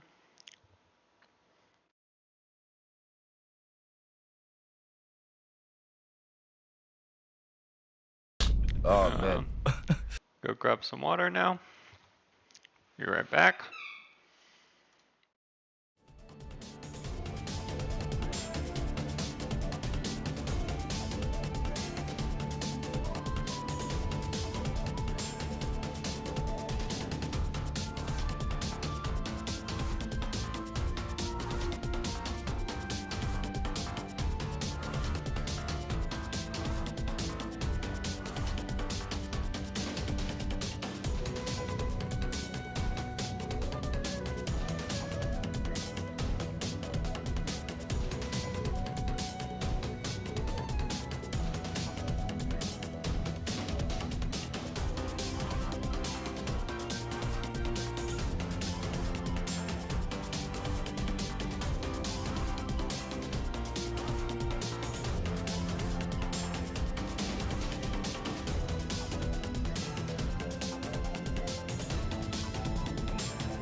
Okay, I'm gonna watch Hot Ones now. Let's go. Up at night the most, but Finland is almost right behind it. And it's pretty easy to understand the basics of why. Finland shares the second longest border with Russia in Europe. It extends for 800 miles through thick forests and snow across essentially a no man's land where hardly anybody at all actually lives. These 800 miles are therefore extremely difficult to patrol and monitor, and even worse, are extremely difficult to guard and defend. And still worst of all, Finland's border has for centuries now been uncomfortably close to Russia's second largest and greatest city, St. Petersburg. Today, St. Petersburg is home to more than 5 million Russians. It contributes nearly 5% of the entire Russian economy. It is Vladimir Putin's hometown, and it is less than 150 kilometers away from the Finnish border. This all means that Finland has always possessed the geographic ability to seriously threaten the Russians if it ever became hostile. But Finland has never been able to do it alone because the Finns themselves have always been small in number. There's only 5.5 million people who live in Finland today, which is about the same population as just St. Petersburg alone in Russia, while the Russians overall have 27 times more people throughout the country. Finland has never possessed the manpower to capitalize on their unique geographic advantages over Russia, which is precisely why the Russians have always been fearful of Finland gaining that manpower by allying with powerful enemies abroad and letting their armies enter the country. And for those basic reasons, it has always been within the interests of Moscow to either dominate Finland outright, or at least keep them in a state of political neutrality. Because if Finland ever did come under the sway of a hostile foreign power,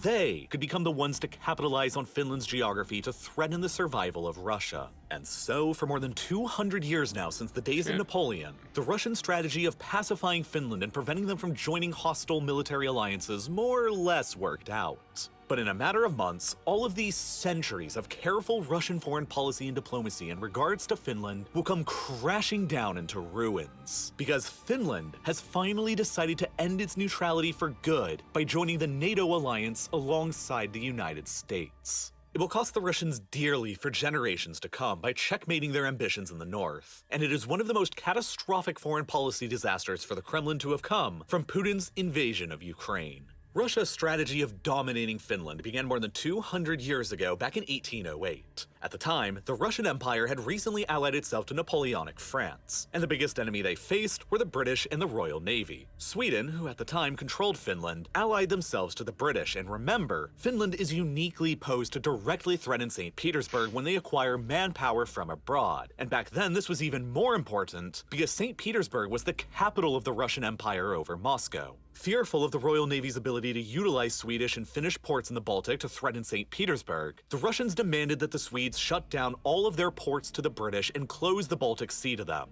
which they refused to do, and in response, the Russians invaded Finland in 1808 to take over the ports themselves. In less than a year, the Russians had completely overrun the entirety of Finland and decisively defeated the Swedes, forcing a peace that ceded Finland in its entirety over to the Russian Empire. In doing so, Russia had ensured the security of St. Petersburg by pushing their own line of control hundreds of kilometers away from it and dominating the Gulf of Finland on all of its sides in the process, making any hostile attack on the Russian capital almost unthinkable. And better yet, Sweden was so decisively defeated during this war that they have never fought another one ever since. In fact, Sweden was so crushed by this Russian invasion that they would continue keeping their security policy officially neutral for the next 213 years, until the 16th of May, 2022, when in response to another Russian invasion, they would finally announce their intent to join NATO alongside Finland. And as for Finland, this Russian invasion and conquest back in 1808 would prove to be equally as fateful, because they would remain a forced part of the Russian Empire for the next 108 years, until the Russian Revolution and the collapse of the empire during World War I in 1917. But even after Finland's independence, the Russians were far from done with them. In the chaos of the Russian Revolution, many states of the former empire emerged as independent besides Finland. But as the Bolsheviks won the Russian Civil War and began reassembling the pieces of the former empire, Finland entered right into the crosshairs of the Soviets. By 1939, the geopolitical environment in Europe between the Soviet Union and Nazi Germany was tense. The two European superpowers signed the Molotov-Ribbentrop Pact, dividing Eastern Europe between them into spheres of influence, with Finland being assigned to the Soviets. As the Nazis and Soviets jointly invaded and conquered Poland, the Soviets demanded fealty from the Baltic states in the form of them granting Soviet military bases on their territories, which they reluctantly agreed to. The Soviet gaze next turned to Finland. At the time, Finland controlled more territory than they do today, especially across the Karelian Isthmus here, meaning that the Finnish border back then was only 32 kilometers away from the Soviet Union's second largest city,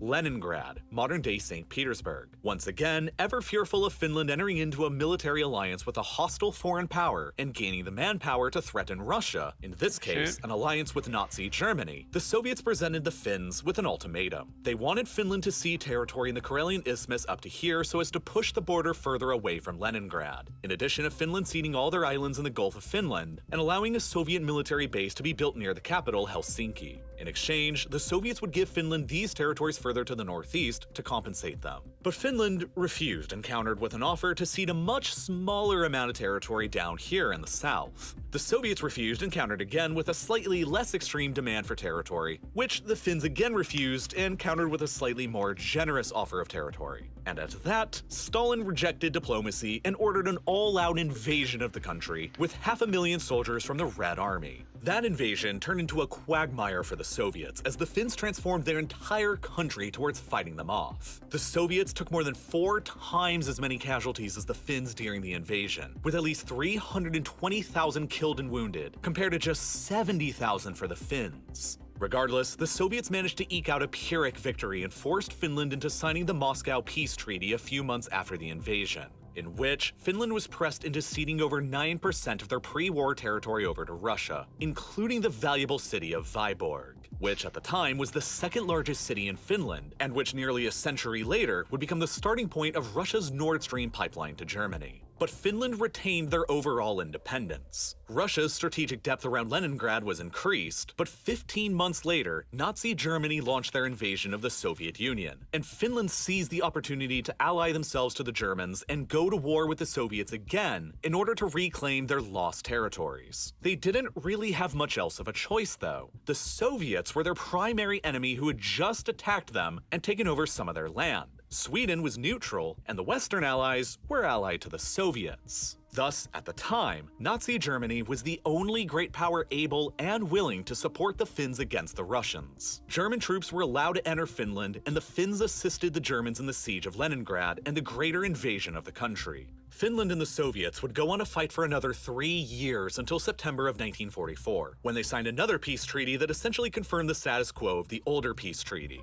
Only this time, Finland was also forced into expelling all foreign militaries from their borders. Following the end of the war and the defeat of Germany, Finland realized that its geopolitical status as a small, capitalist country directly next door to an expansionist communist superpower who now dominated Eastern Europe and the entire southern shore of the Baltic was incredibly precarious. And so, in order to maintain their independence and sovereignty, they were left with little other choice but to essentially carry on throughout the Cold War as a neutral state. Finland never took part in the Marshall Plan and never received financial aid from the United States so as not to anger the Soviets. Finland agreed that it would resist attacks against the Soviet Union through their territory and would call on the Soviet army to defend them were such an attack ever to take place, and it never joined either NATO or the Warsaw Pact. And yet, at the same time, the Finns organized their entire military and much of their society towards a singular purpose: deterring the Russians from ever attacking their country again through a fanatical policy of total defense. Mandatory military conscription for all men in the country remained in force throughout the Cold War, and Finnish military spending remained high for a country of their size.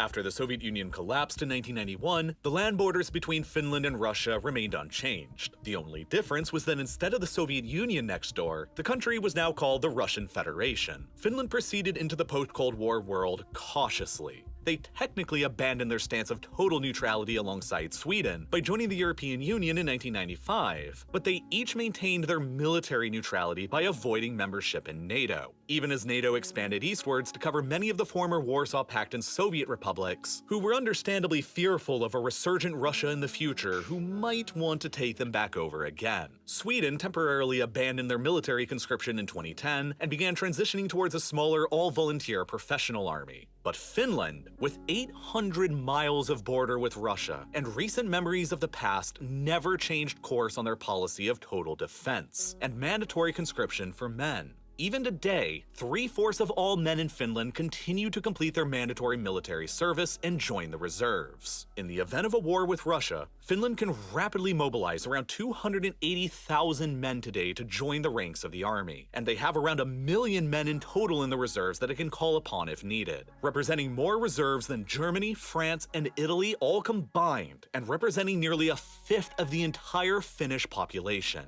And unlike the Russians, they will be well armed with the latest weaponry and firepower. While they didn't directly join NATO, the Finns cooperated with the alliance extensively in military exercises and purchasing of NATO weaponry. The Finnish army possesses around 1,500 artillery and rocket systems, which is one of the largest artillery arsenals in modern Europe and greater than the United Kingdom. They have more main battle tanks than Germany, a country of more than 83 million people. And their Air Force wields a fleet of 64 American-made F-18 fighter jets, which will very shortly be fully replaced with 64 modern American-made F-35 fighter jets, which will cost them $10 billion to acquire. And on top of their plentiful advanced equipment, the Finns themselves are highly motivated to defend their country. A poll conducted back in 2016 showed that Finns possess the highest willingness to defend their country anywhere in Europe, with a whopping 74% of the population saying that they would. And support for conscription in the country has never gone away, with a poll in 2021 showing 73% approval among Finns for maintaining mandatory conscription for men.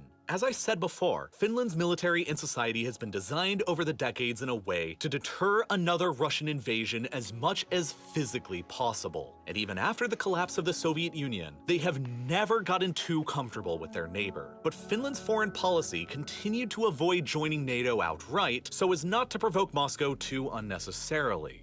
Even after the Russians invaded Ukraine for the first time back in 2014 and seized control over the Crimean Peninsula, a poll showed that only 22% of Finns supported joining the NATO alliance. That attack was just too small to send fears through Helsinki. But everything would change after February 2022, when the Russians massively escalated the geopolitical tensions in Europe by using 200,000 soldiers to launch an all-out invasion of Ukraine. And in doing so, showed their willingness to utilize warfare and invasion in Europe as tools in the 21st century, just like they did in the 20th. The calculus of risk for Finland, a country who, much like Ukraine, has been invaded by Russia in the past and was not a member of NATO and not under direct NATO protection, was changed irreparably. If Russia was willing to risk everything by invading Ukraine, they were unpredictable and potentially even irrational, and might be willing to invade Finland again, even if it seemingly made little sense to do so. And so the Finns finally decided to do something that they had avoided doing for decades, if not centuries.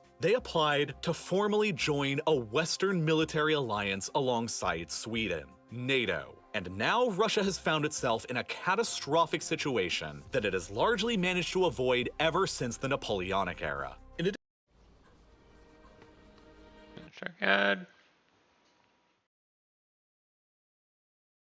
Military strengths on land and air, and centuries-long experience dealing directly with the Russians, Sweden brings a lot to the table as well. The Swedish Navy is 500 years old and a first-rate force in modern Europe that has remained relatively dormant for centuries. They wield some of the world's most advanced submarines in the Baltic, and their company, Saab, produces some of the world's most advanced and capable fighter jets and radar systems. They also produce the NLAW anti-tank missile, which is currently second place only to the American-made Javelin in destroying Russian tanks in Ukraine. Combined with the F-18s and F-35s in the Finnish Air Force, the Swedes can directly rival the Russian Air Force's assets in Northern Europe without even factoring in additional assets from the United States. But it isn't just their own military prowess that concerns Russia if they join NATO. As it has for centuries, it is also their unique geographic ability to directly threaten core Russian territories and interests, and their ability to utilize the manpower of other states in the NATO alliance to better capitalize on those advantages. First and foremost are the naval considerations within the Baltic Sea.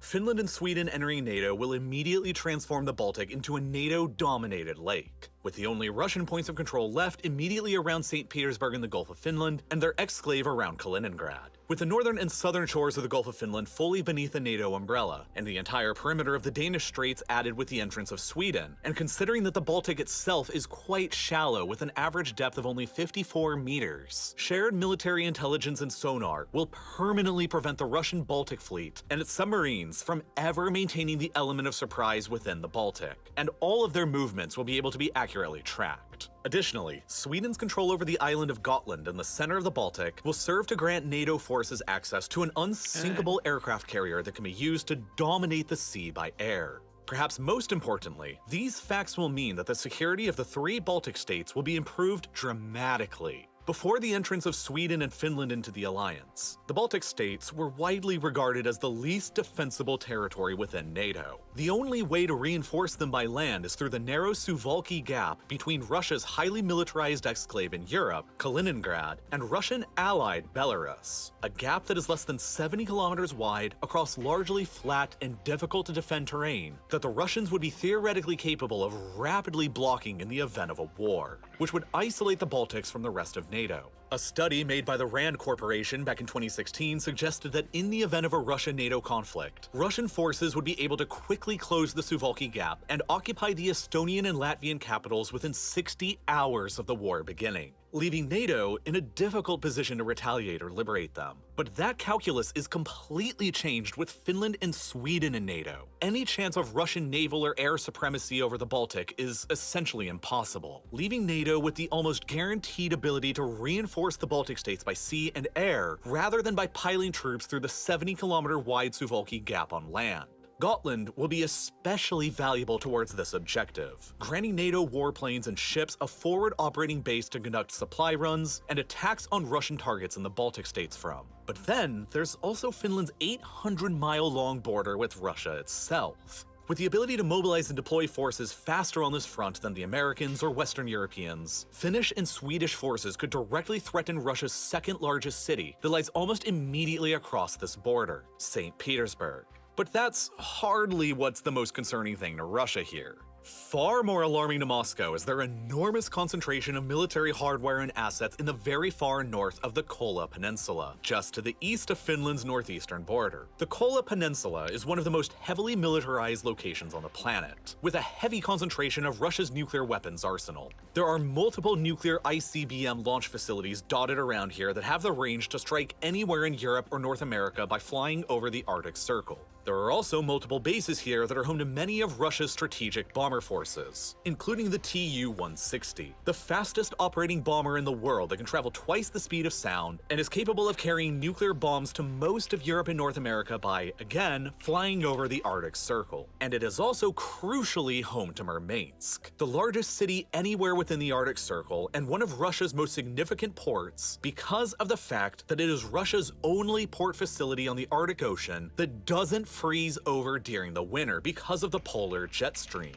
Because of this fact, the Russian Northern Fleet is headquartered nearby in Severomorsk, with several other operating bases nearby, and it is the crown jewel of the Russian Navy and Russia's nuclear deterrence. With the Kremlin long being aware of how precarious their position is within the shallow and enclosed Baltic Sea, the Russian Baltic Fleet there only has a single submarine currently garrisoned with it, and it doesn't even have the ability to fire nukes. Russia has instead focused the majority of their nuclear deterrence against the West up here around Murmansk. The Northern Fleet controls the lion's share of Russia's advanced nuclear submarines, including the modern Borei-class subs, capable of carrying 16 ballistic missiles on board and up to 96 nuclear warheads. There are also the conventional Yasen-class nuclear submarines that carry conventional cruise missiles that can be used to hit offshore oil and gas infrastructure and coastal targets. And unlike within the constrained and shallow Baltic, these submarines can operate across the Arctic Ocean under the ice, largely with impunity, and can even pass through the wider GI-UK gap between Greenland, Iceland, and the UK in order to operate in the northern Atlantic. But Finland's entry into NATO Alright. We got enough dust now. Let's go make our Matic here.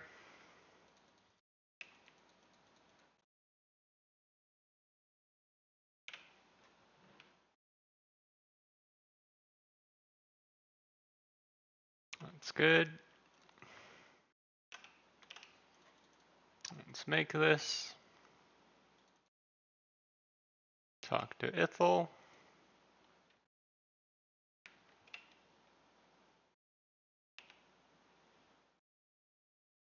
Upgrade the Matic. Grab some energy to augment.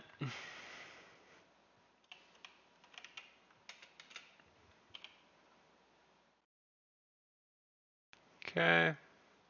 Let's go to Sears.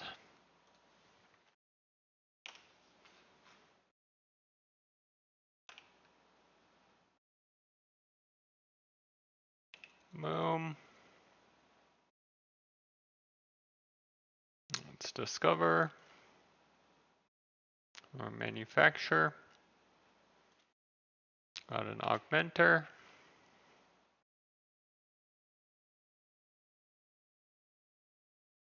Okay. I'll make 2 gizmo shells.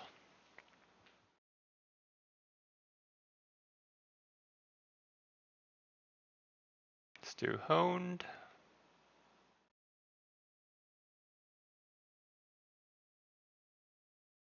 And try again. Okay, they're equal. Put that on there. All set.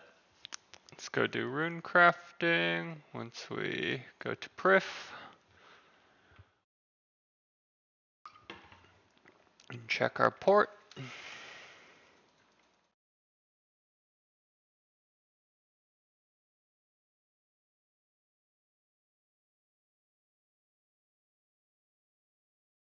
Get all of that. Let's finish the repairs. And let's see here. Let's do this mission.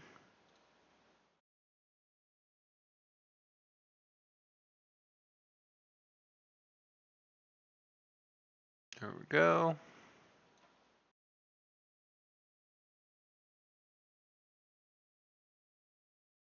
Let's start it.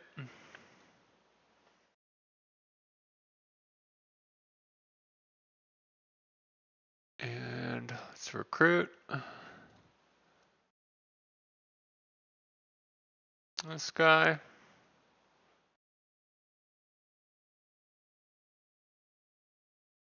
We'll do this.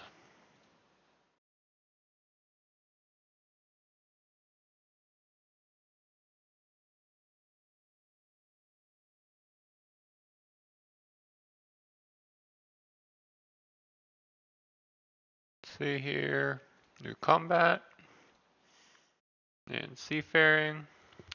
All good. Let's exit.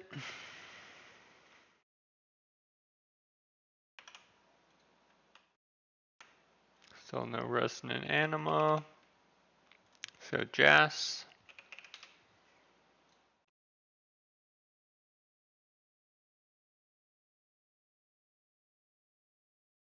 Alright, got more here.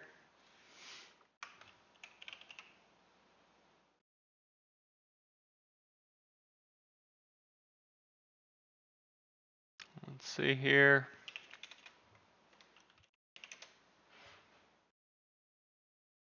Let's modify.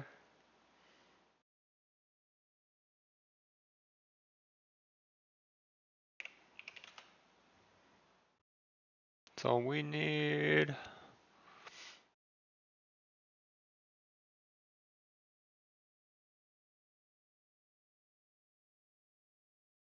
Let's bank.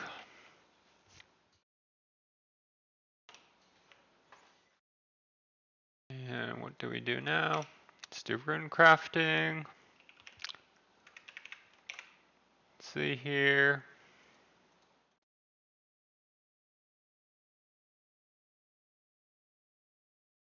I want to check something.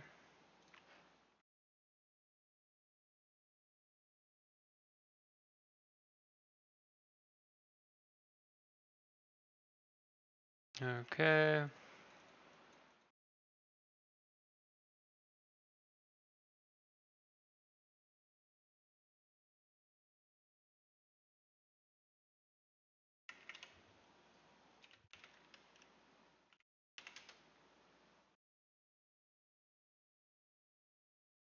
Let's see here.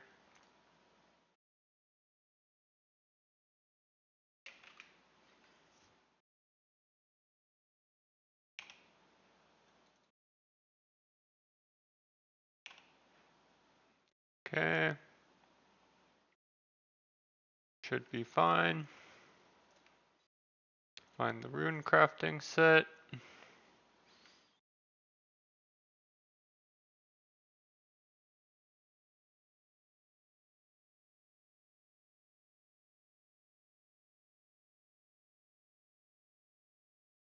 Okay.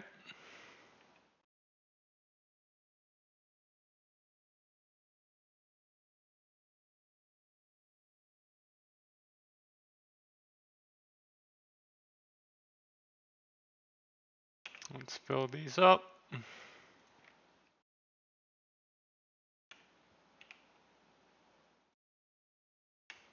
Get a lurker. Or, let's see here.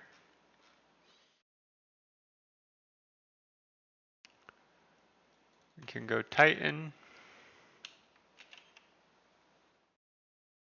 So, spank everything.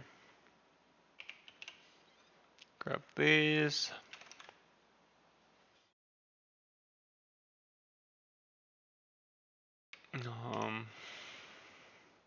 Spirit shards. Pouch. And charm. Let's make our way over. To make some titans.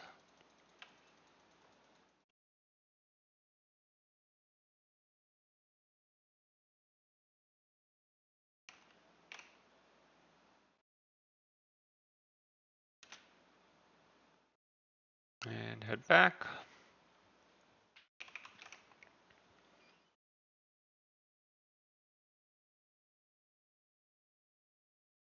Do this.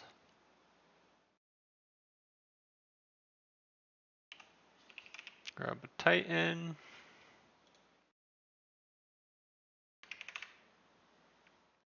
Summon it.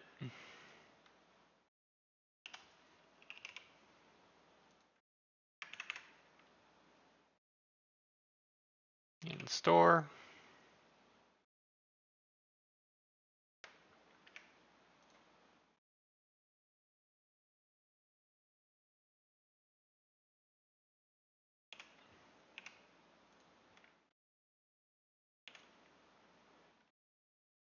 Okay, let's go.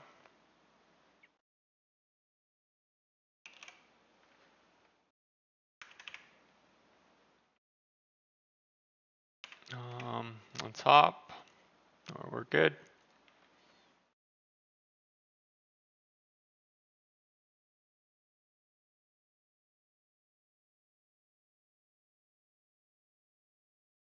Head to Edgeville.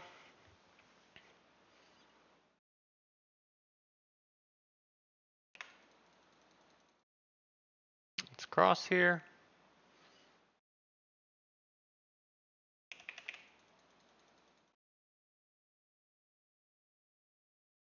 Let's teleport.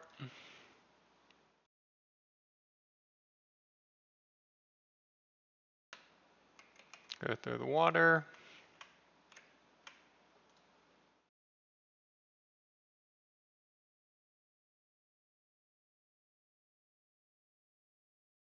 Back to wars.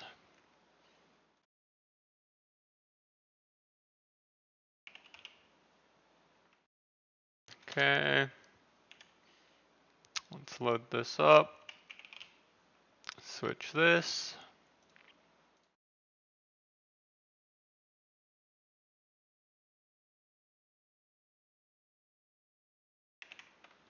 Okay.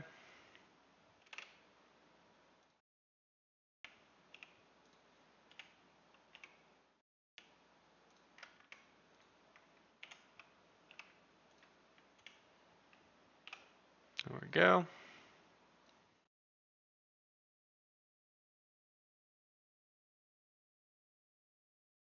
Let's call it. Okay, we're all good. And then cross here.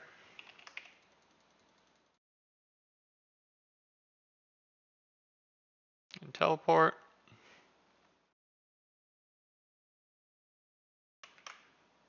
Go through the water rift.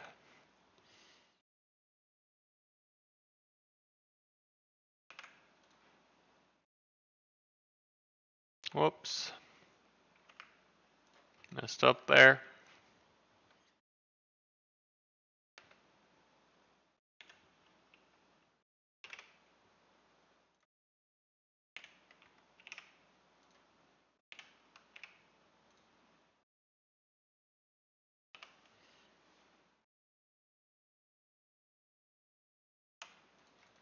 Let's cross.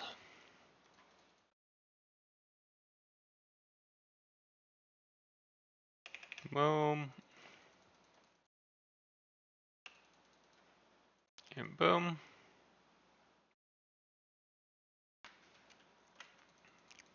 Water rift.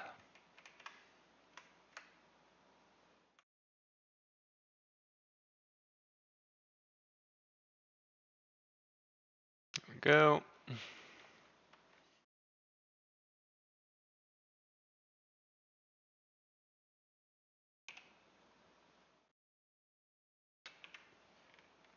Okay.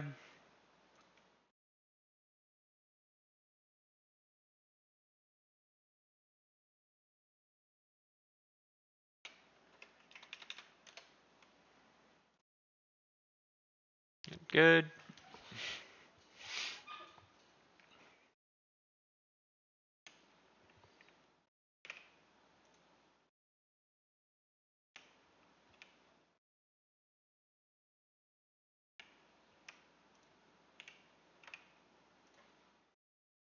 Let's go.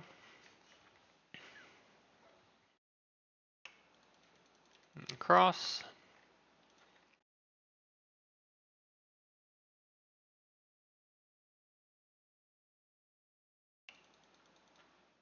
And teleport. Water rift.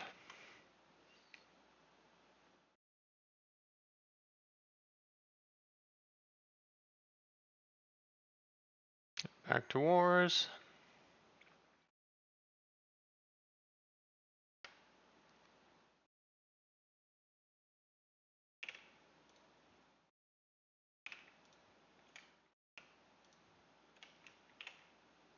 Let's go.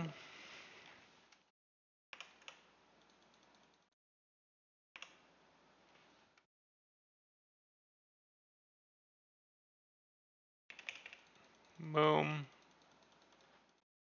Teleport.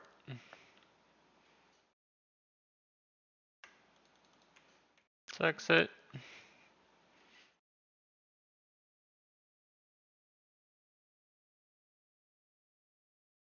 Nice.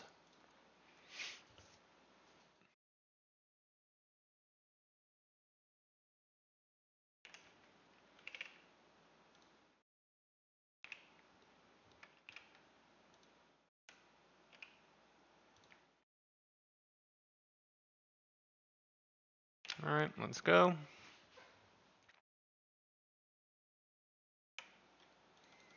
Cross.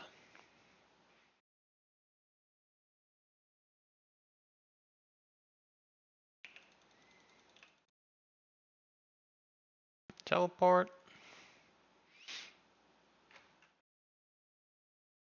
Exit.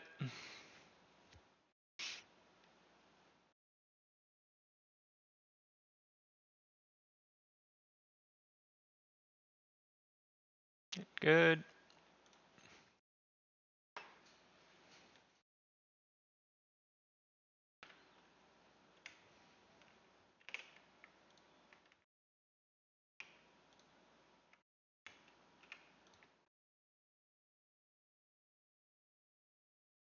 Let's go.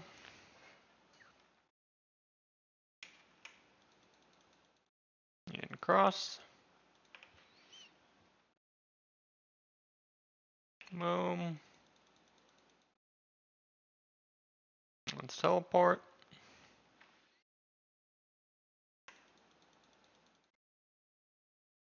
Exit.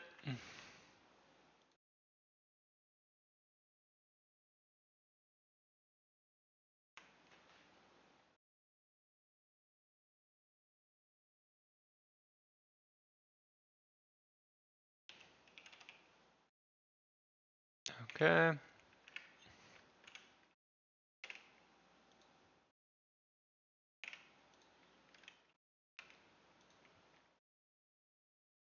Let's go. And cross.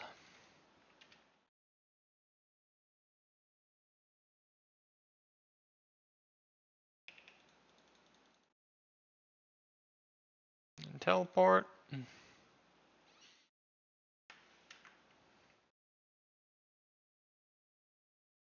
Go through the rift.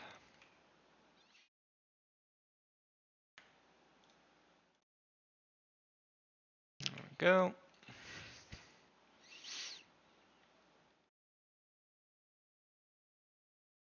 Check here. Okay, we're getting there.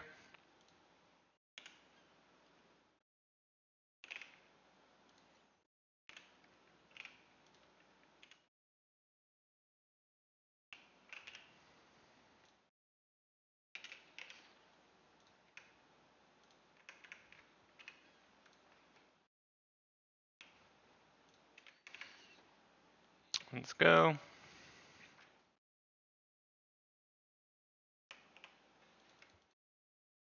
cross.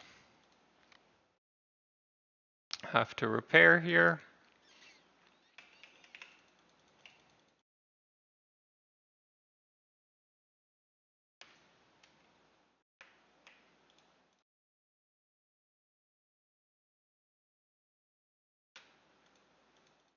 Go through here.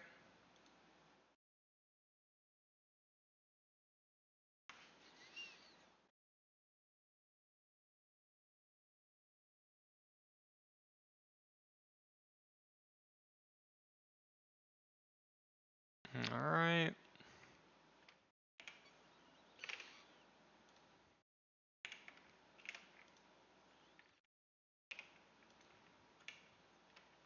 Let's go.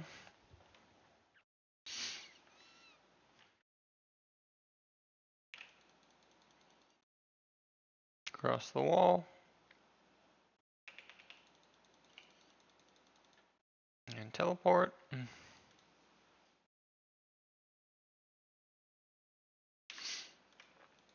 And let's go through the water rift.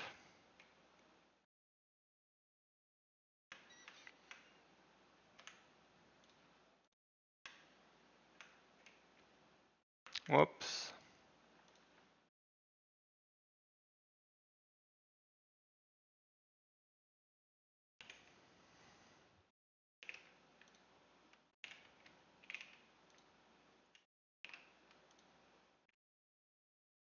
Let's go.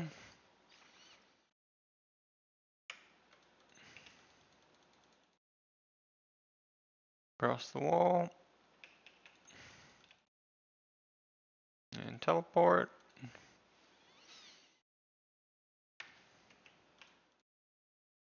Water.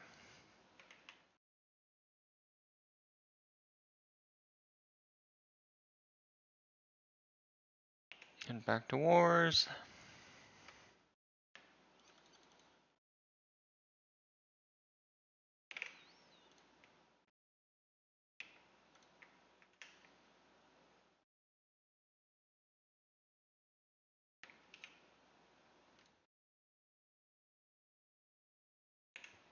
Let's go.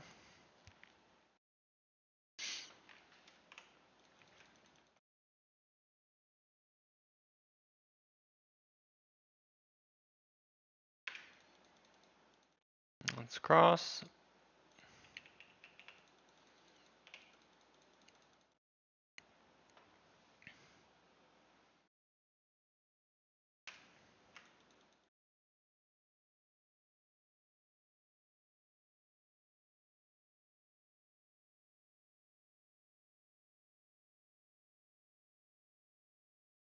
Okay, let's head out.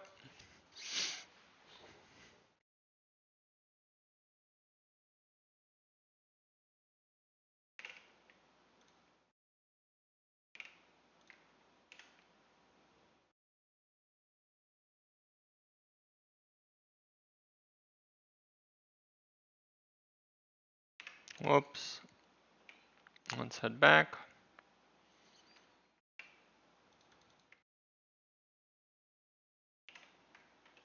Now let's go.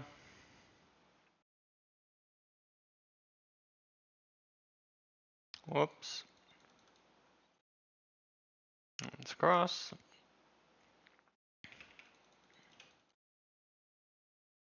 And teleport. Go through the water rift.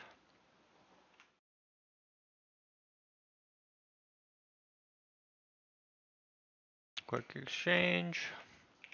Head back to wars.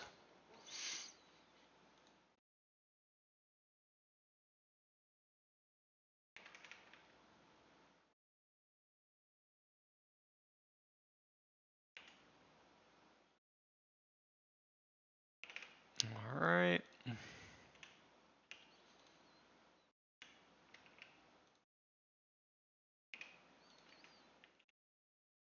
Let's go.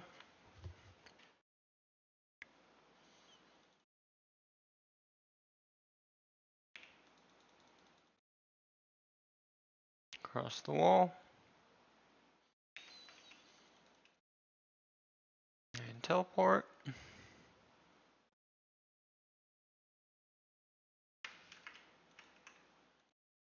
Go through the rift.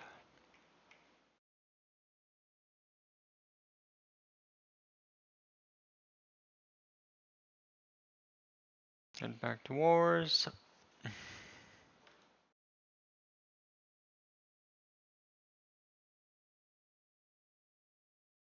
Okay. 4 more trips.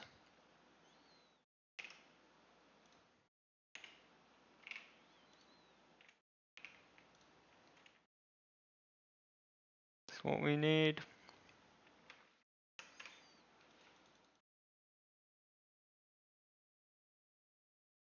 Let's cross. And teleport. Go through the rift. Here's one.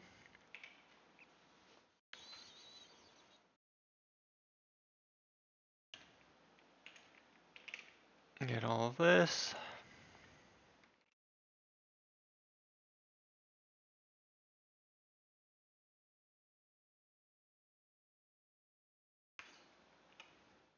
And cross.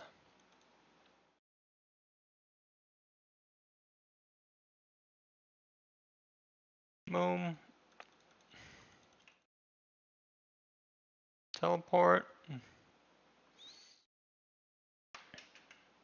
Go water rift.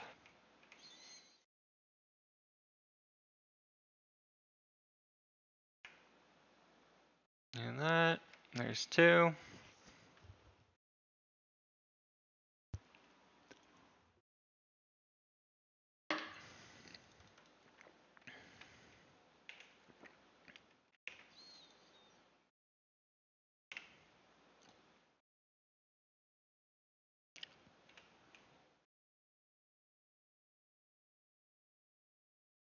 Let's cross.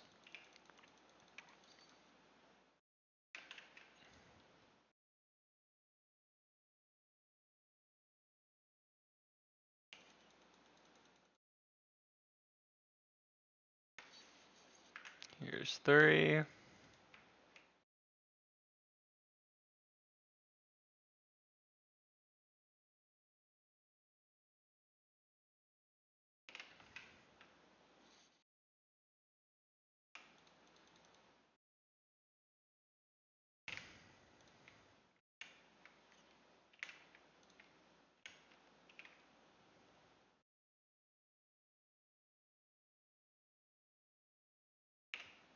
And 4.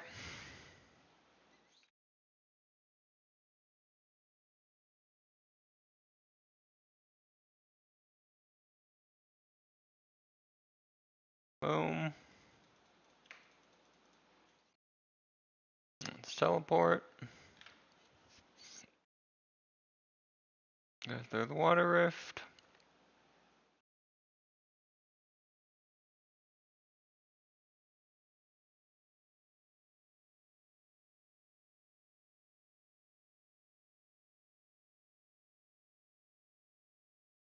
Good.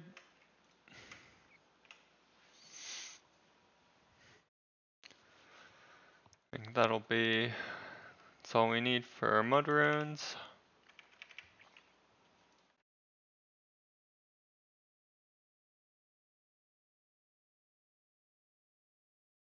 Alright, we're gonna do a little modification here.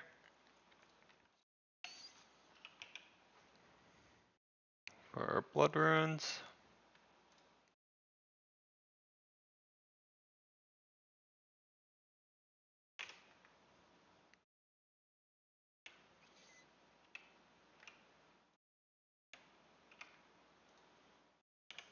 Alright, I'm gonna take my sweatshirt off.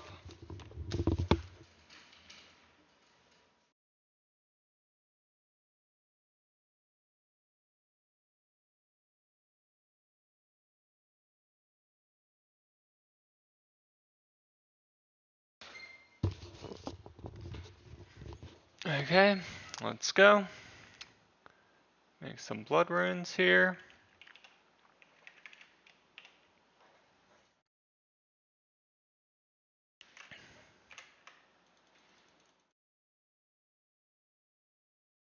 Let's cross. And teleport.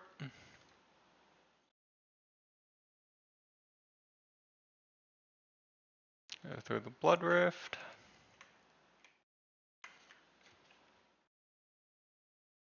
Craft.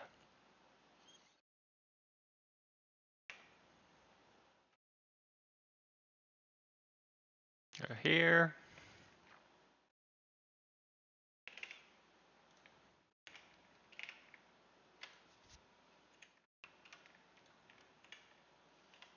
Go.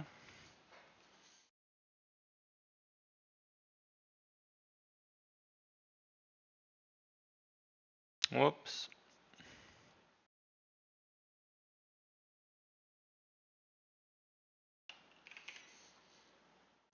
It's degraded.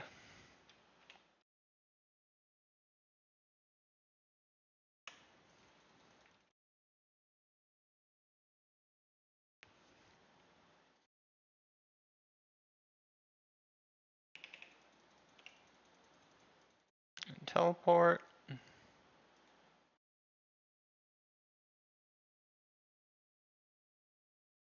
And blood rift. Or gotta repair.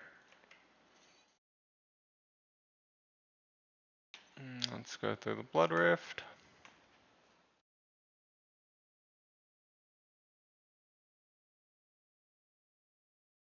And craft.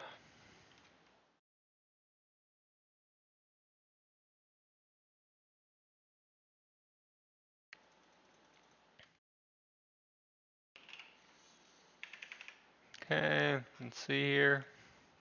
And check on magical thread real quick.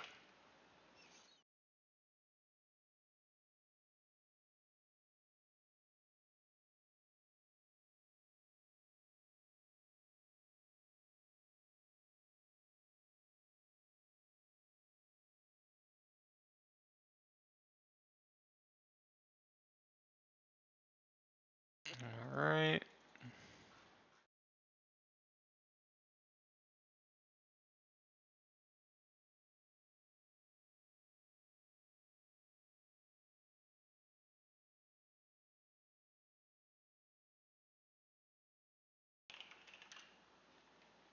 Let's see here.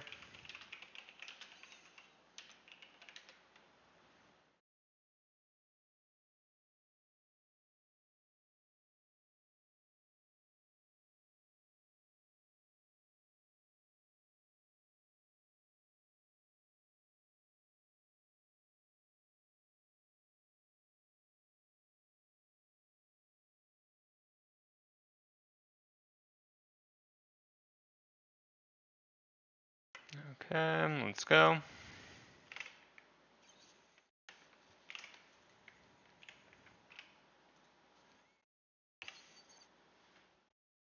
Keep making runes.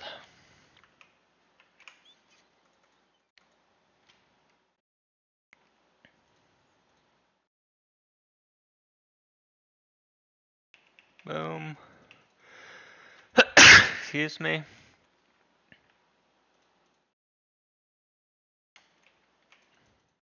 Go through here.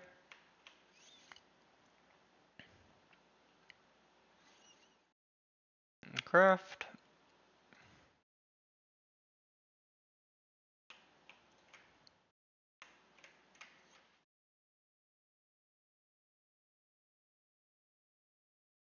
And back to wars.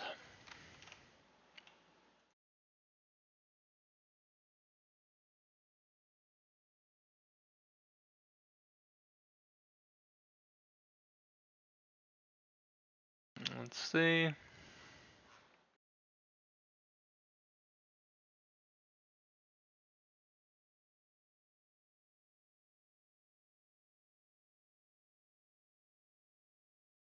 This is good. Making runes here.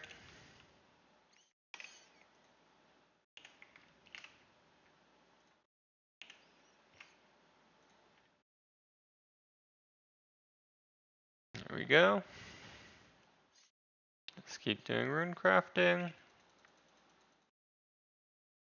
Let's cross.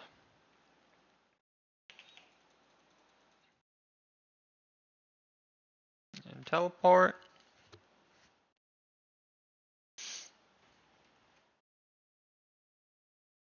Go through the blood rift. Craft.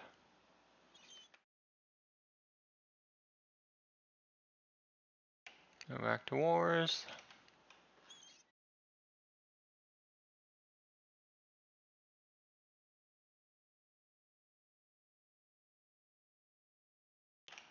Alright, let's see here.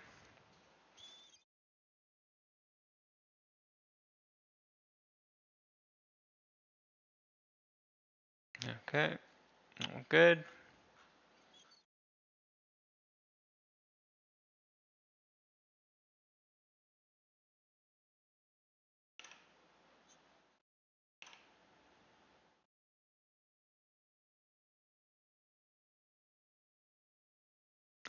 Actually, we need to get our legs here.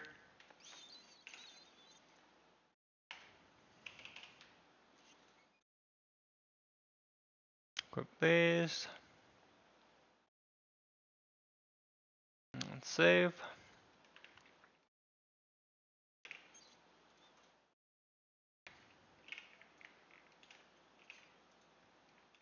And let's go. Forgot about our legs. Should make it go faster.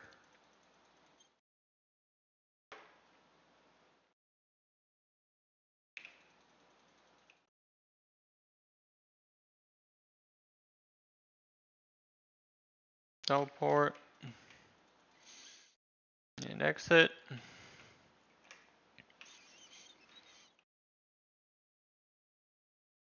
Craft. Nice.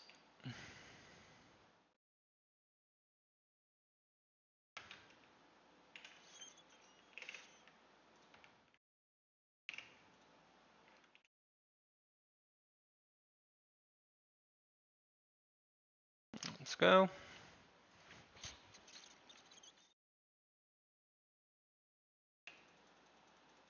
And cross.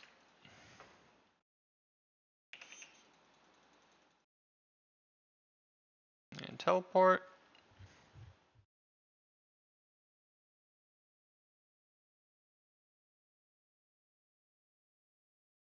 Let's go through the blood rift.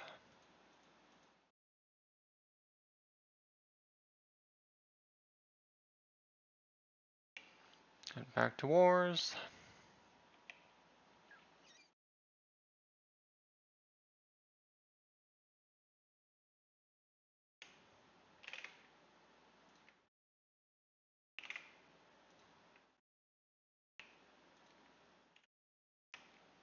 Let's go.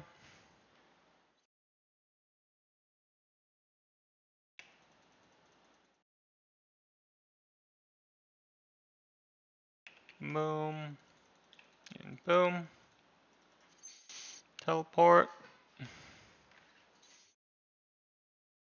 Go through the blood rift.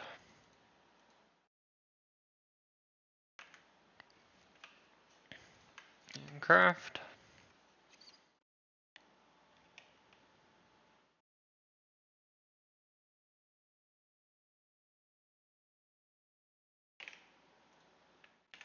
Good.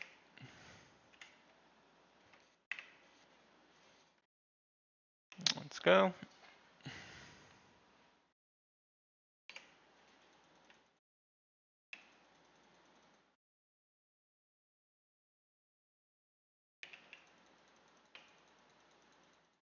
And teleport.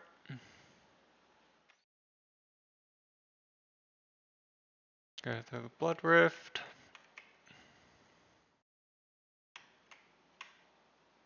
And craft.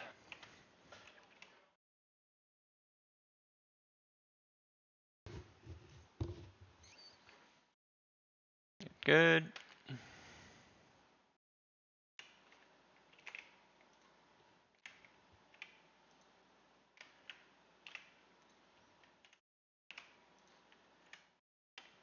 Let's go.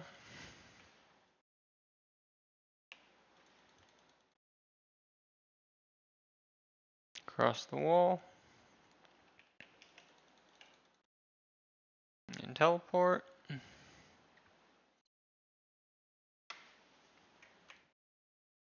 And exit through the blood rift. And craft.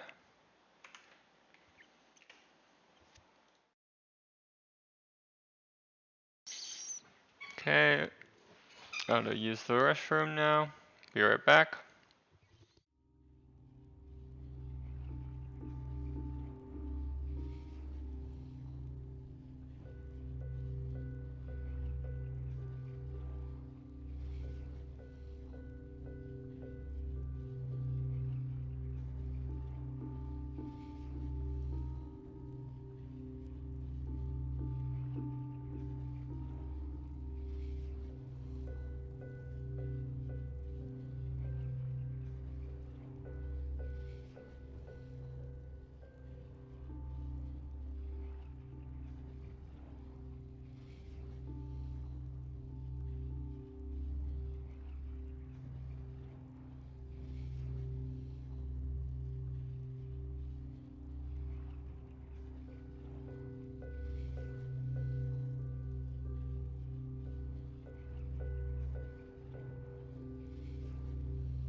Actually go on a farm run before we keep rune crafting here.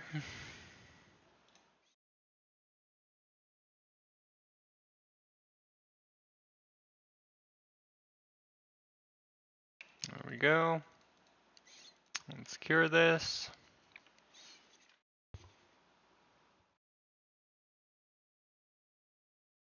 Clean it.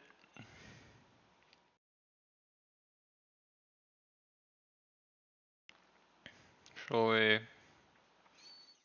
let's keep rune crafting. Use up our Abyssal Titan before we start farming.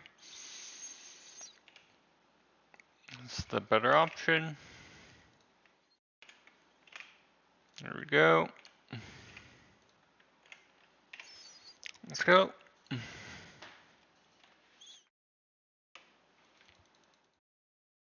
And across.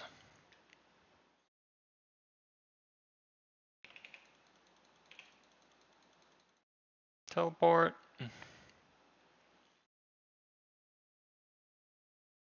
Go through the blood rift.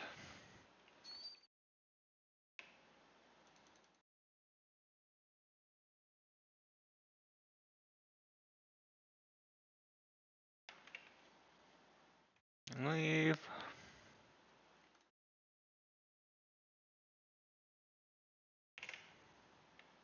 Whoops.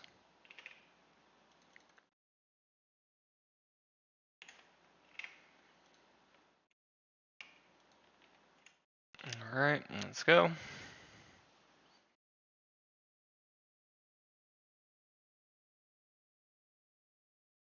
Let's cross here.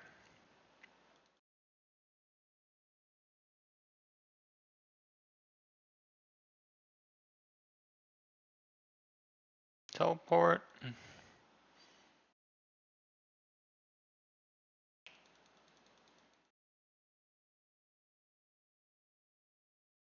Go through the blood rift. Craft.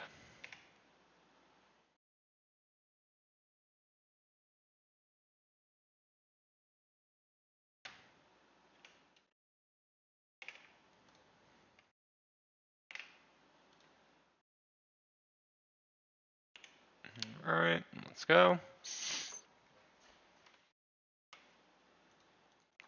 Let's cross.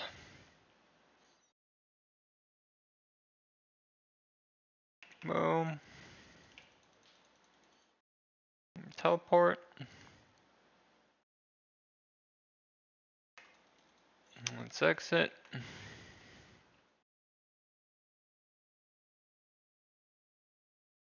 Craft.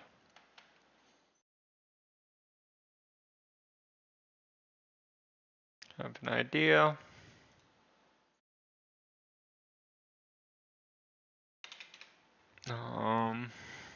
Vessel.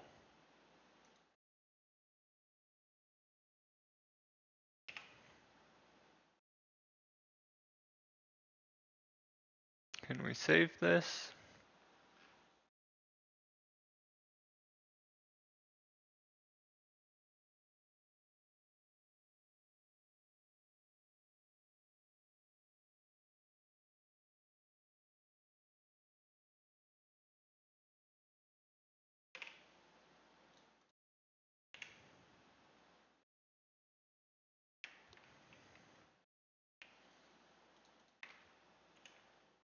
Okay.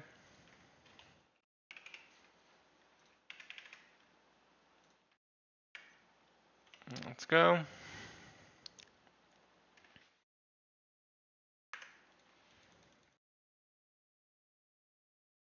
Let's cross.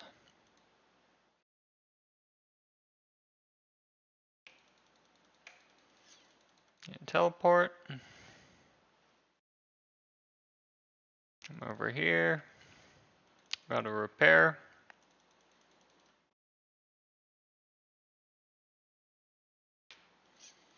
Go through the rift.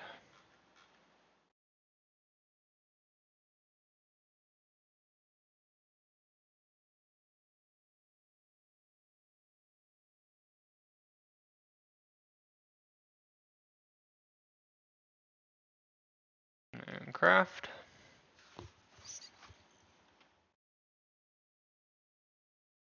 Then back to wars.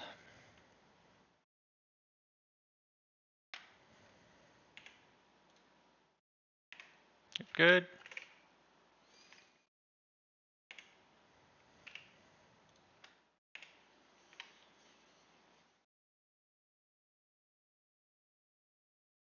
And let's cross.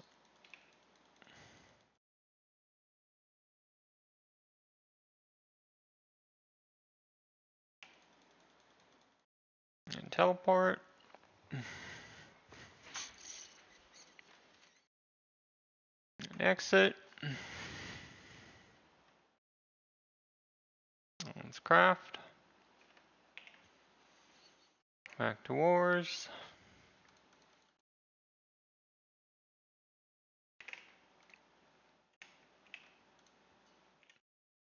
Let's go.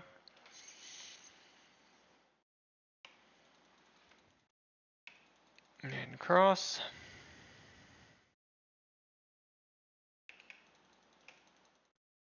And teleport.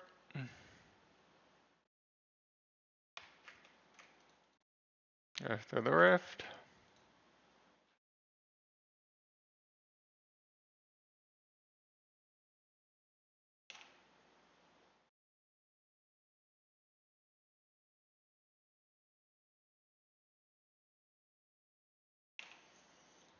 Craft.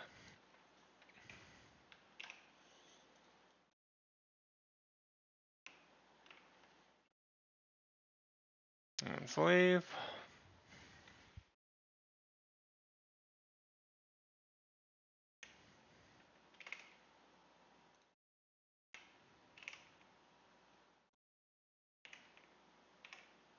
Let's go.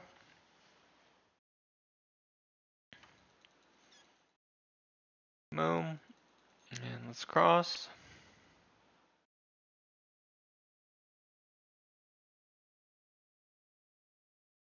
And teleport.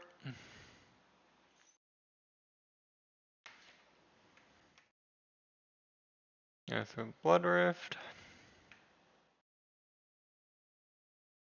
Let's craft.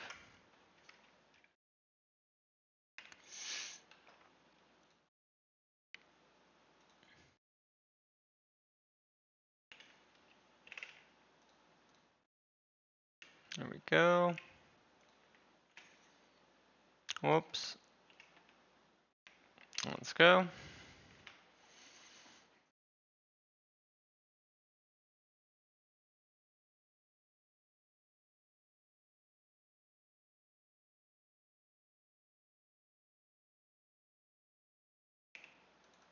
And now cross.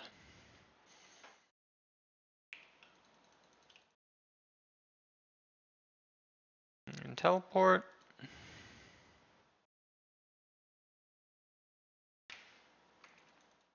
Go through the blood rift. Good. Whoops.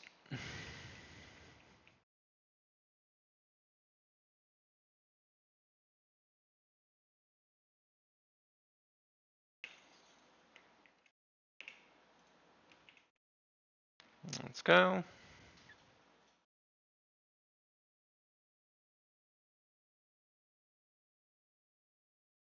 Let's cross.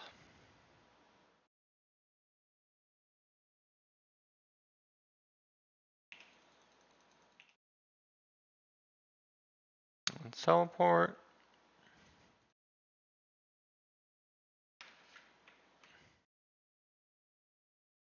Go through the rift.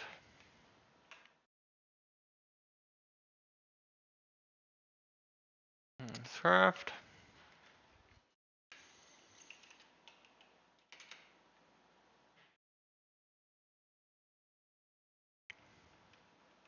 I'll probably do Croesus.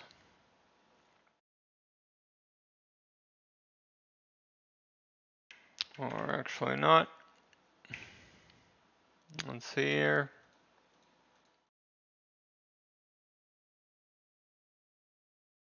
Probably want to wait.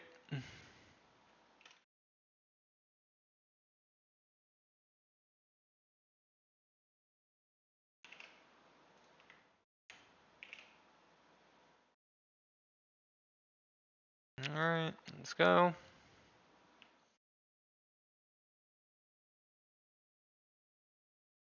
And cross.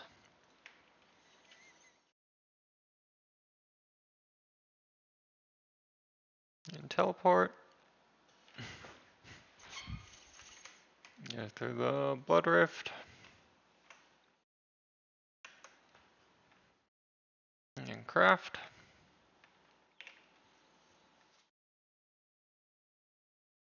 Let's go.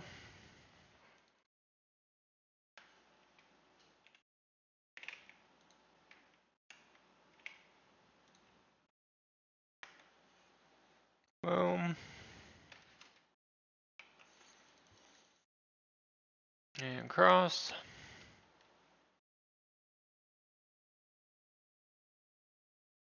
And cross here.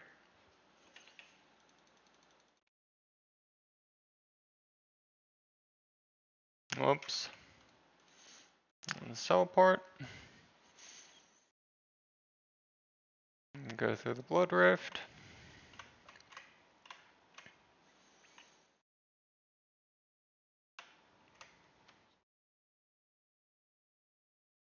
Good.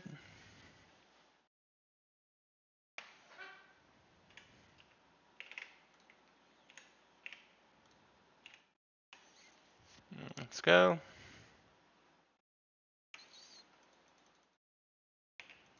And cross.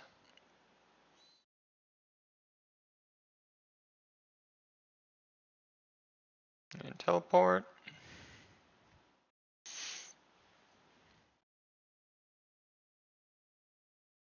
And exit.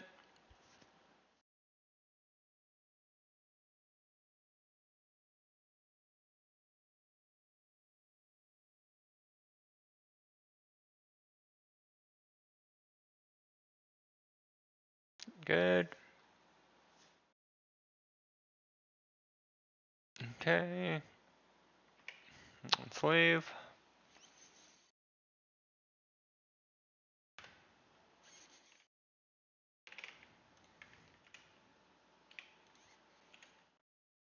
Let's go.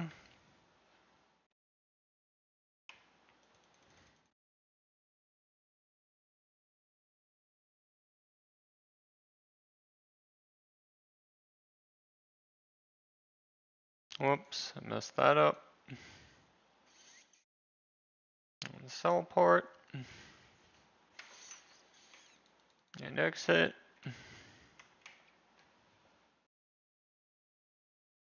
Craft.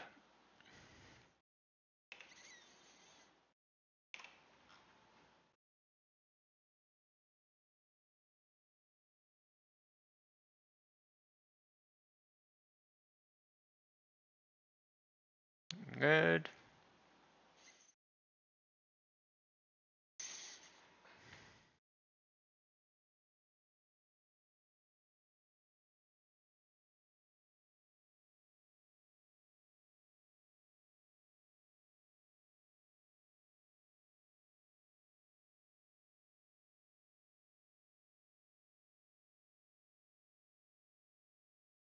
See here.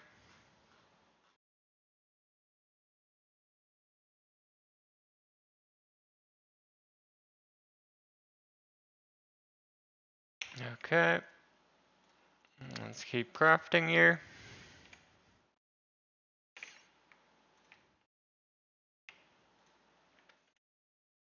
Let's go.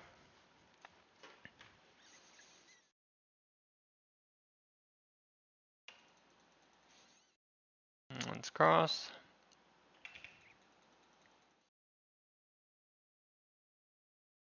And teleport. Come over here. And then exit.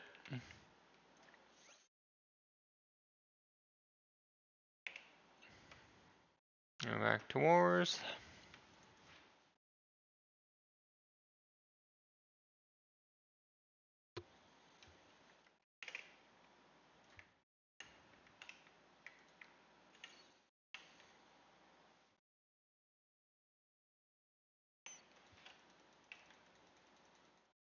Let's cross.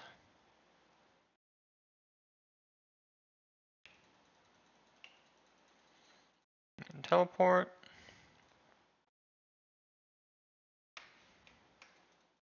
Go through the rift.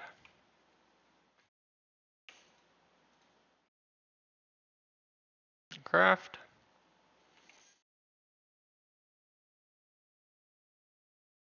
Alright, I think we can go on our farm run now.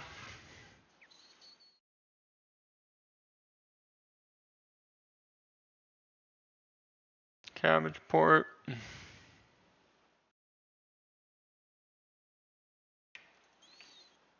Whoops.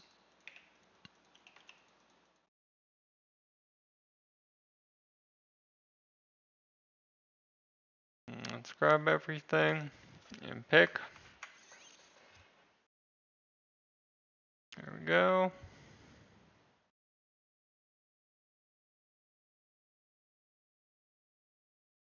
Pick.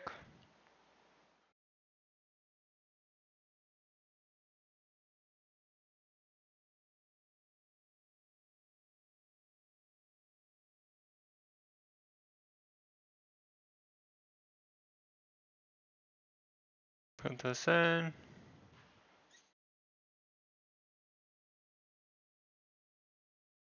Cadentine in. And let's harvest.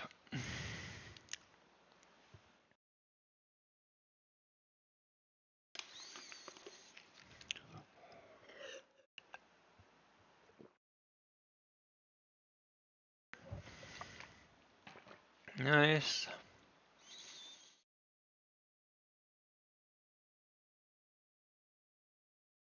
Good.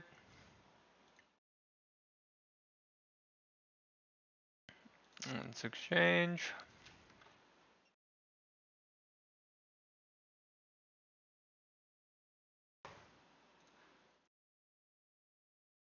And put watermelon in.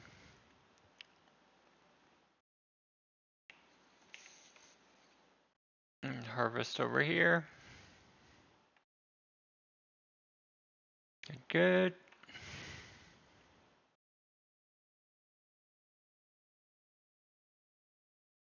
Put this in. Watermelon in. Exchange. Head to the Ectofuntus.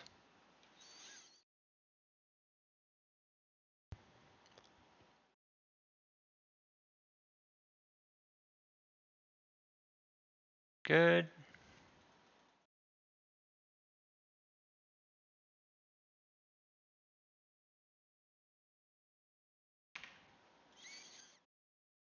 Grab this and cure. Water.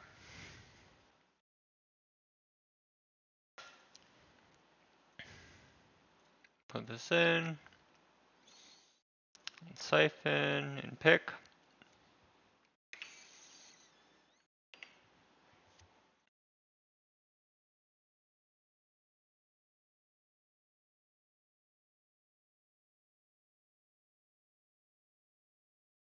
Exchange. Put this in. Coorm in. And let's harvest.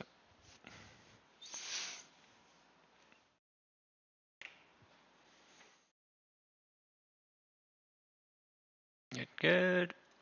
Put this in. Watermelon in. Head to Gather Bee.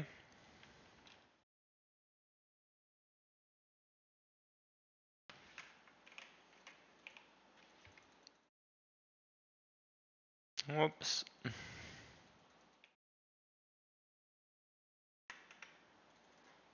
Grab these. And trade.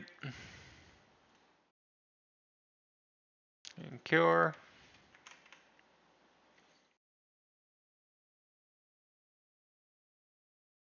Let's pick here.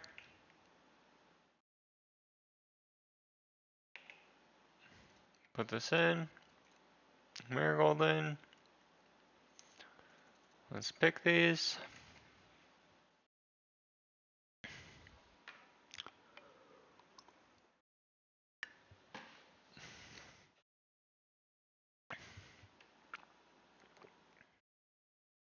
Do this. Okay. Put this in. Let's harvest.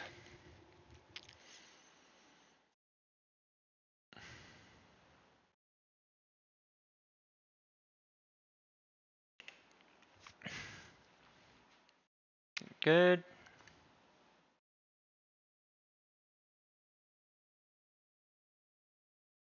Put this in. Watermelon in. Okay.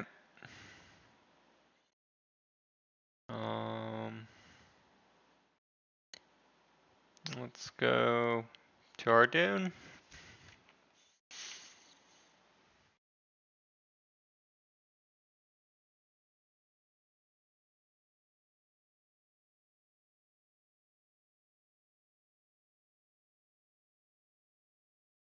Let's store everything. Come over here.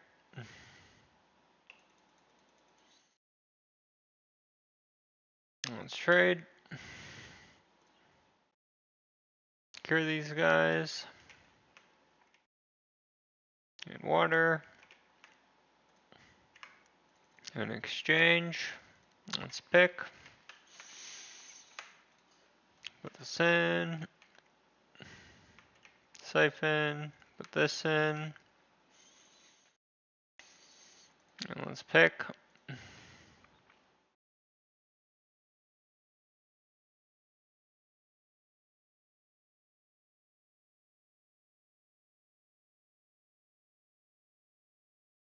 Good. Put this in. Torstall in. And let's harvest.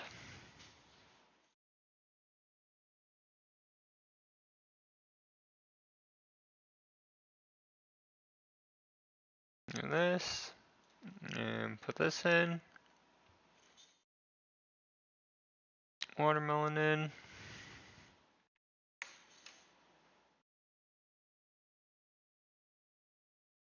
Whoops. Grab these buckets. I'm gonna go muck out some manure.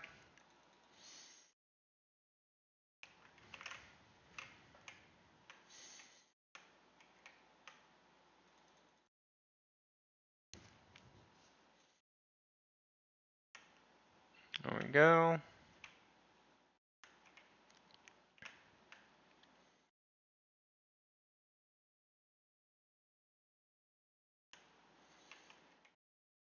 Climb over.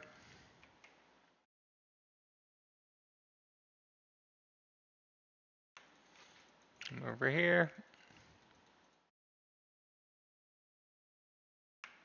Climb over. Muck this out.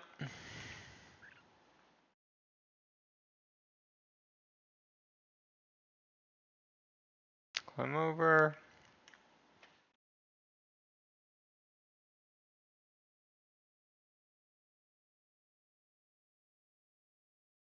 Climb over here. Muck out.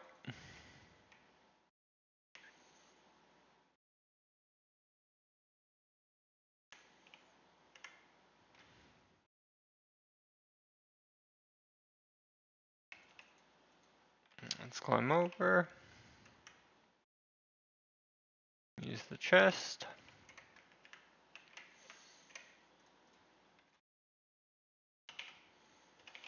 Grab some seeds. And spore. With legends. Let's go.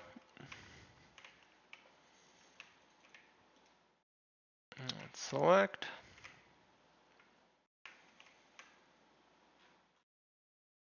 And go to Canifis.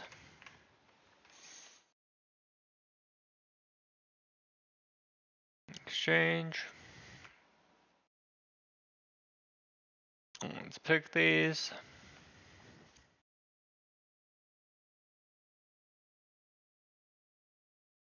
Put this in.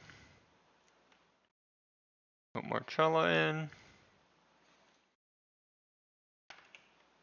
Go to tier 1.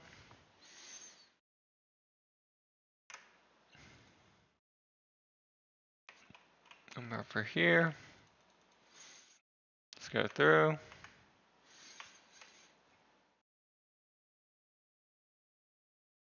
Enter. Good. Let's exchange.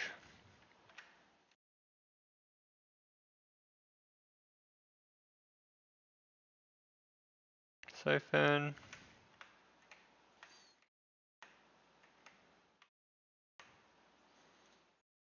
This in. Marcella in.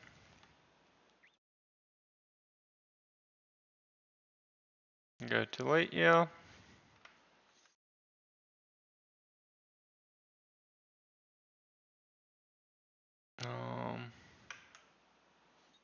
Where's Sylphine? Right here. Let's pick again.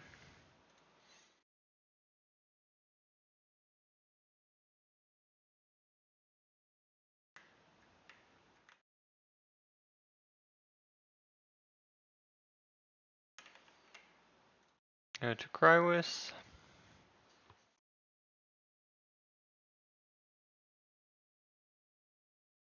And exchange.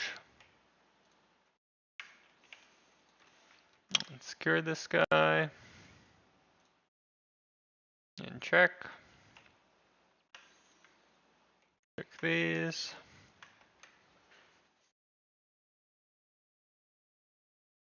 And clear.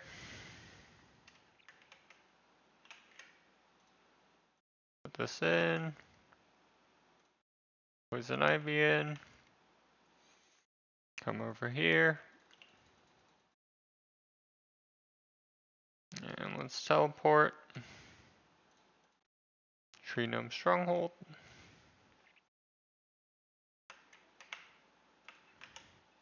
Let's check. And pick.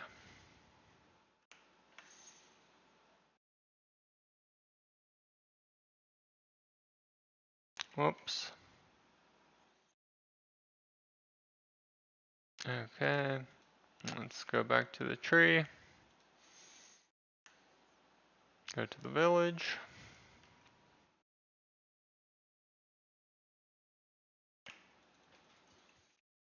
Boom. And boom. Let's follow.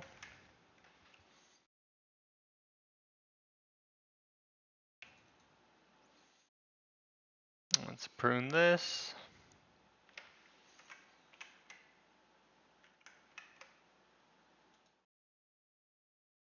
And drop them.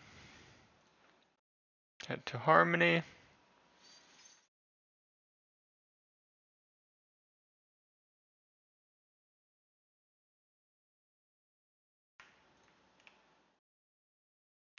And let's harvest.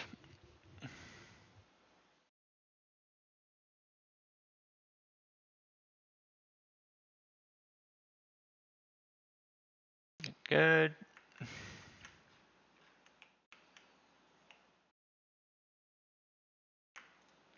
Let's exchange.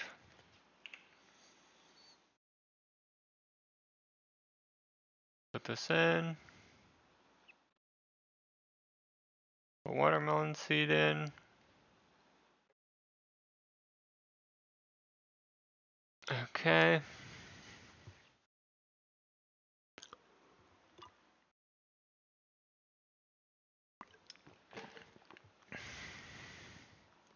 And now, where do we want to go here from here? I want to go to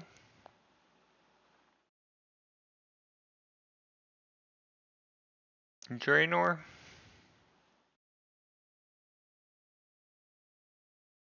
Good.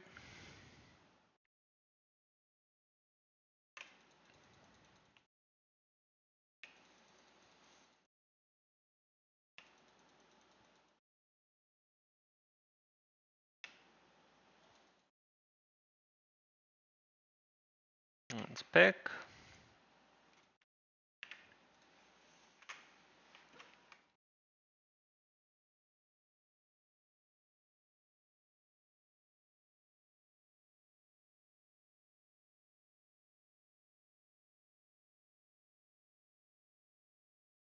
I'll get the evil turnip as well.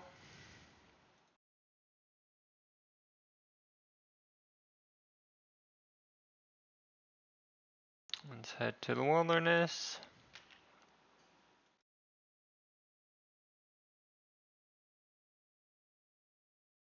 Okay, get this.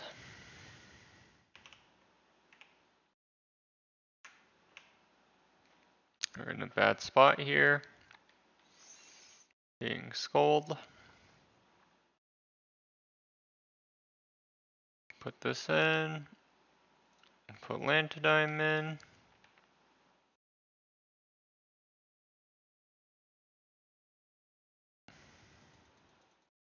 Let's protect.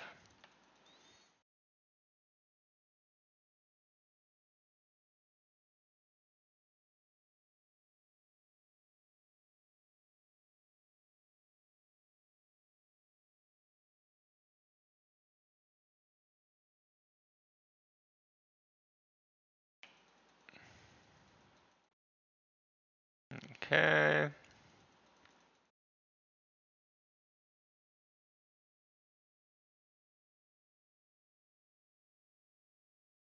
Go to Alcarid.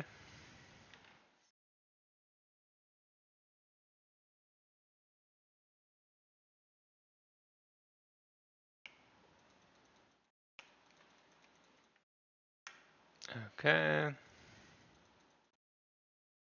Come over here.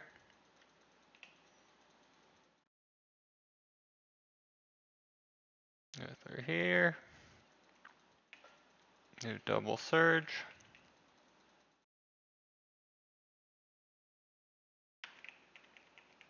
Grab these.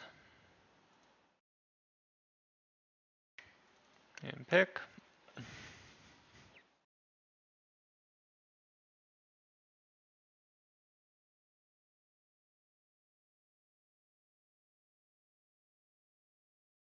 Put this in.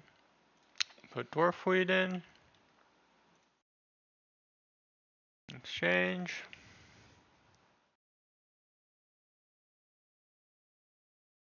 And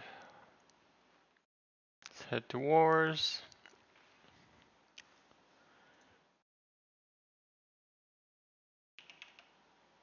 We're running out of urns.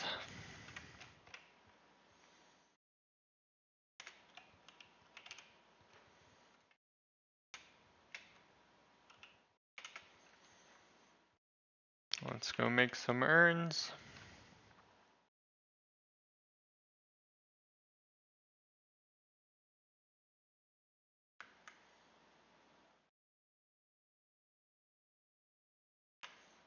Good.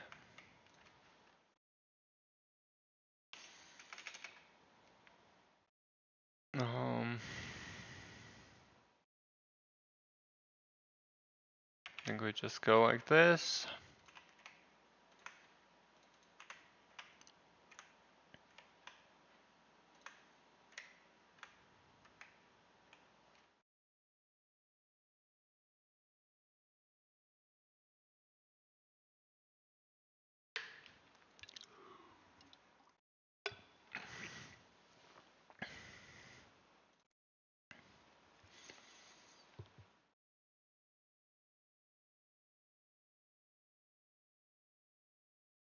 It's all good.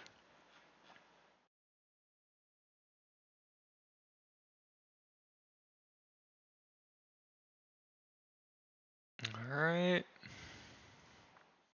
One siphon. Nope. Ithel is active.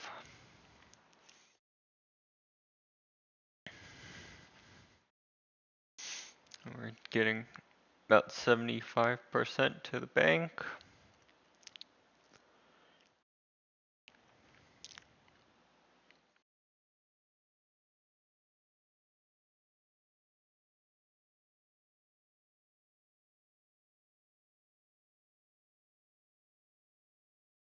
And mine.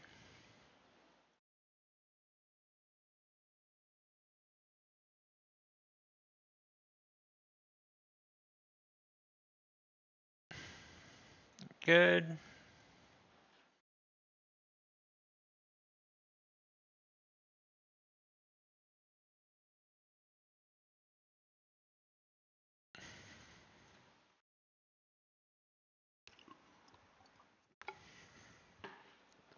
Alright.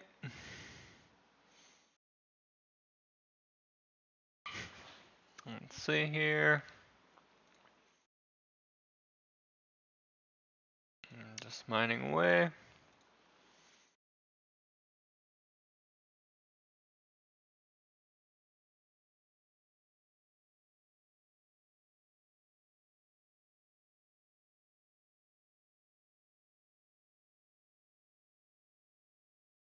Good.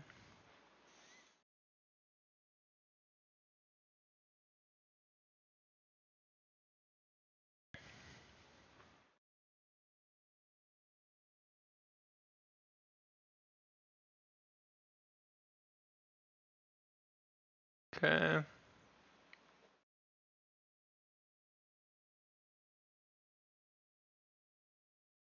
Keep mining.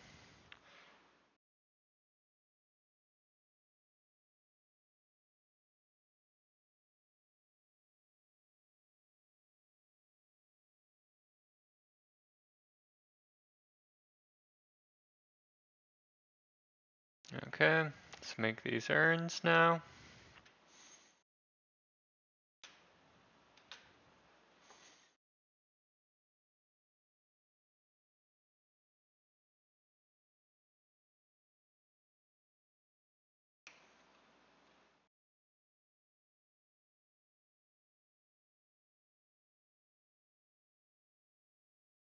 Okay.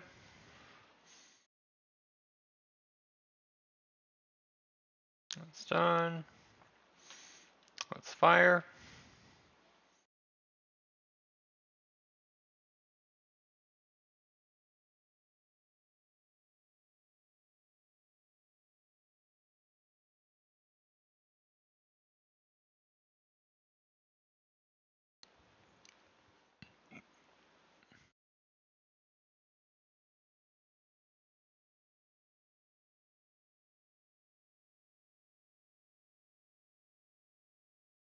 Nice.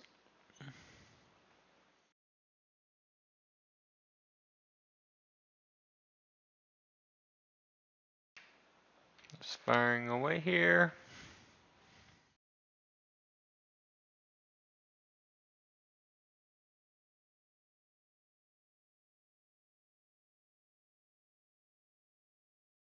Oh, we gotta fire one more here.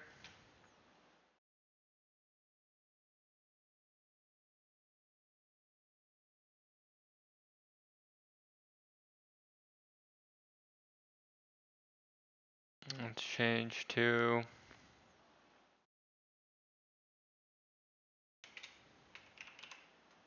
this for now. Put this here.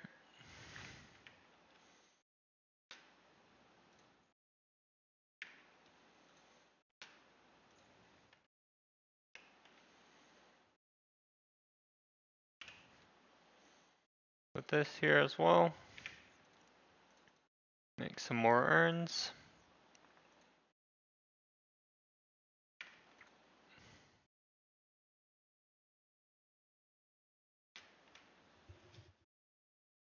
Good. We'll do some watching here.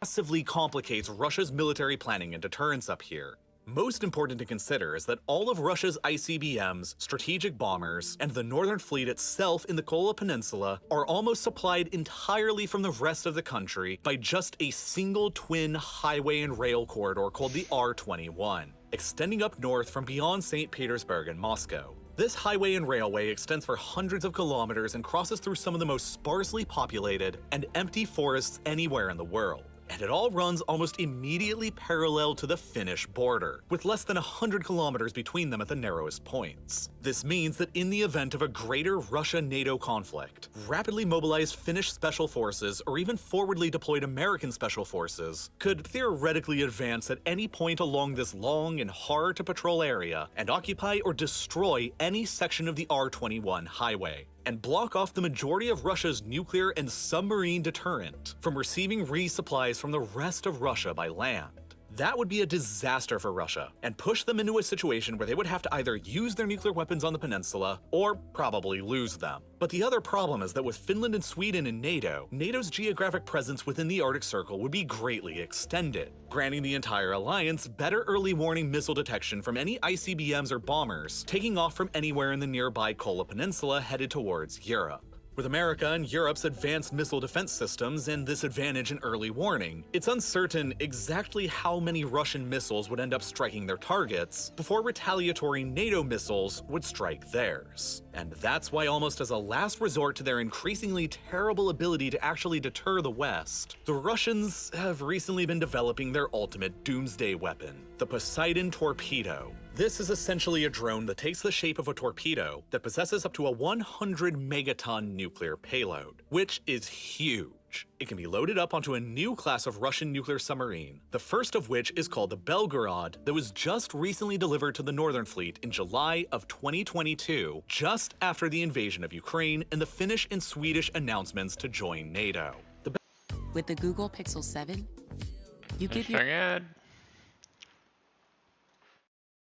headquartered in the port of Severodvinsk on the White Sea, much further away from the Finnish border and the rest of the Northern Fleet facilities within the Kola Peninsula. This means that in the event of a war with NATO, the Belgorod and future nuclear submarines just like it, armed with the Poseidon torpedoes, should be capable of discreetly leaving port through the White Sea and the Arctic Ocean and towards either the GIUK Gap in the west or the Bering Strait in the east. Once there, the Belgorod could fire the Poseidon, which can allegedly travel for up to 10,000 kilometers underwater before detonating its enormous nuclear payload immediately offshore of coastal targets like New York or Los Angeles, generating an incoming mega tsunami that would be impossible to stop or defend against once it happens. Once Finland enters NATO, and if they end up allowing American troops and bases to be set up there, Alright, let's get ready for EBT now.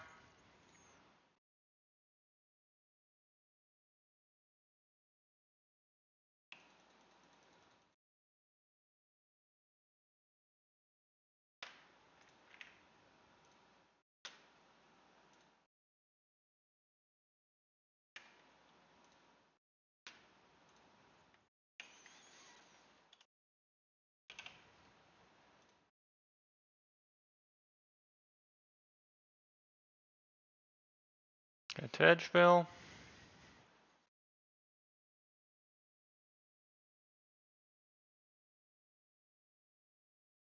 Alright, we'll be a bit late.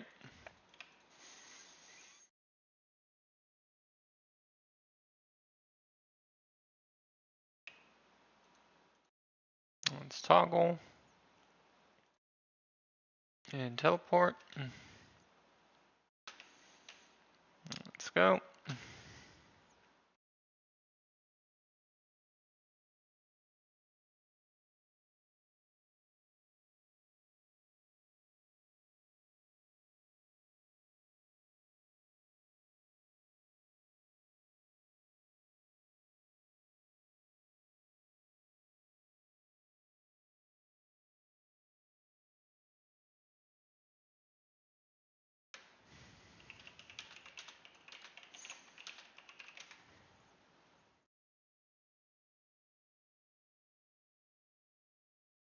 Good.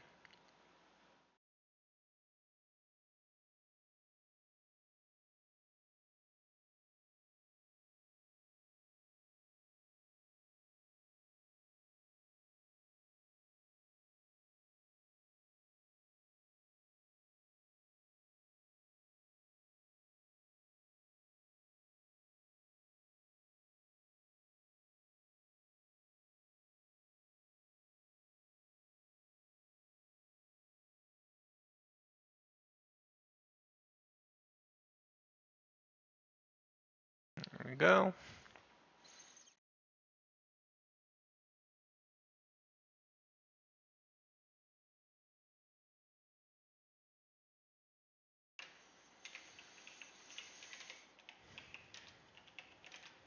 Dragging these nuts.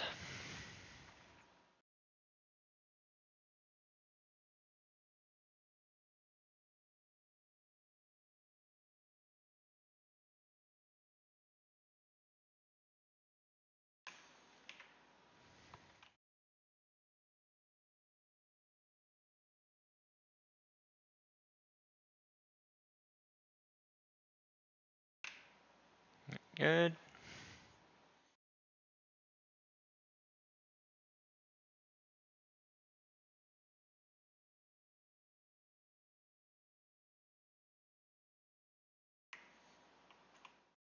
Alrighty. Not bad. Let's nurture.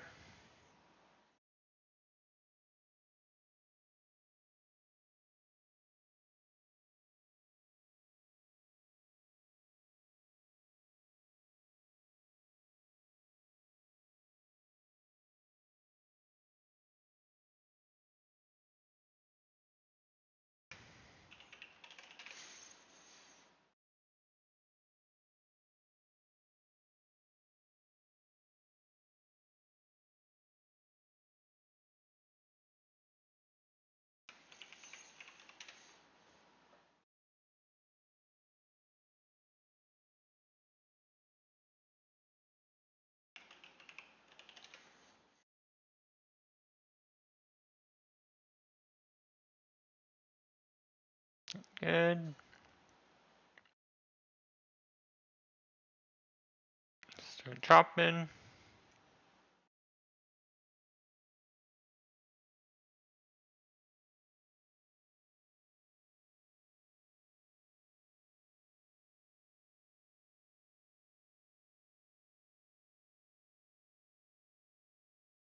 Good.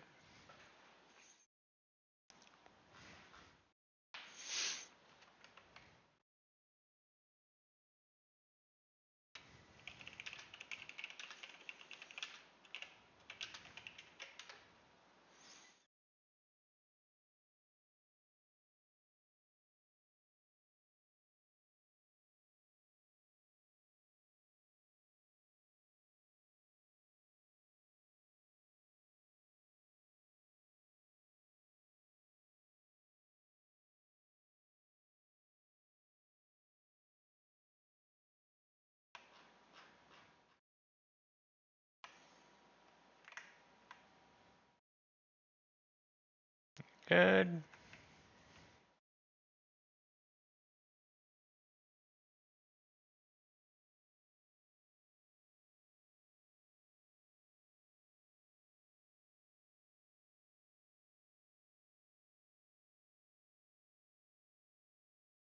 Bad.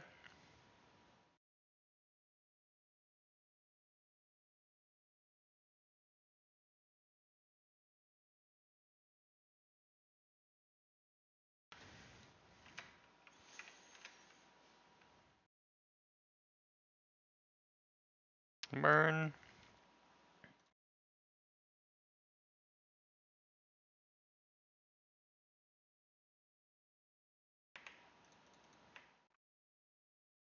Good.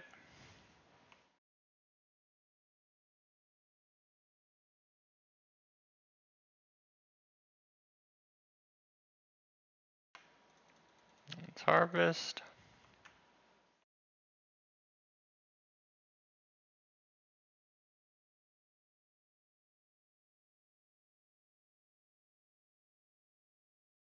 Keep harvesting.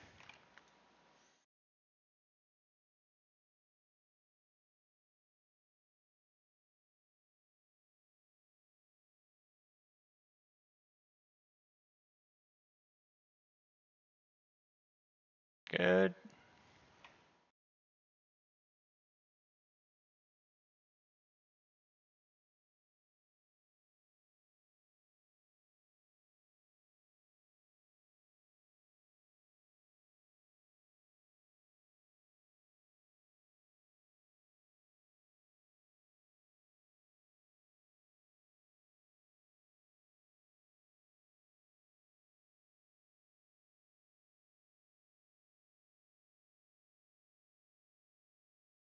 Grab all of these.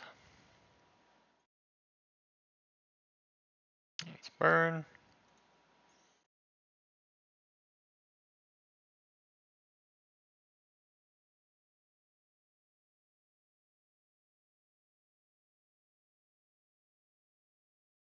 Let's harvest. Good.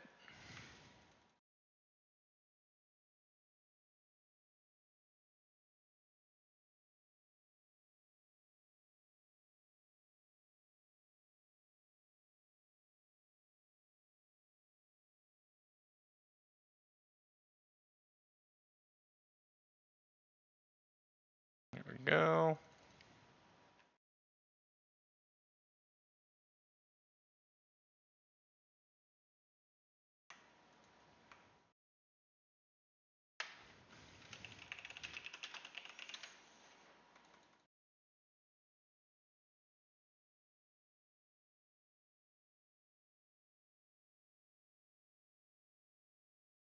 Let's turn in.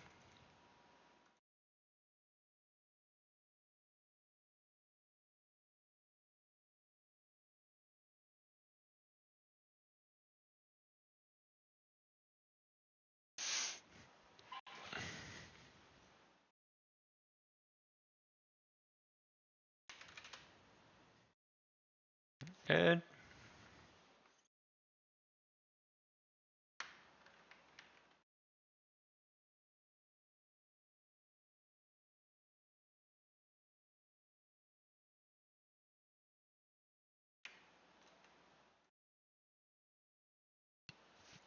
Let's go.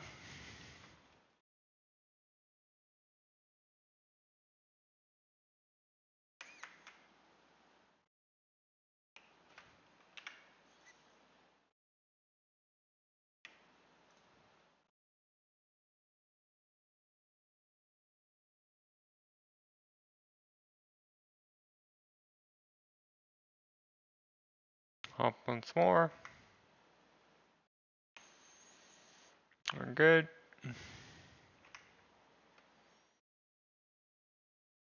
Let's open. Okay, just a salvage.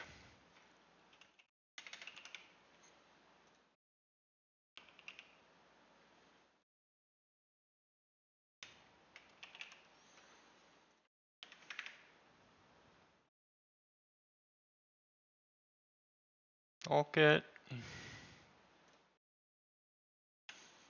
I'm gonna use the restroom real quick, and then we'll start rune crafting again.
Alright, let's start doing some rune crafting here.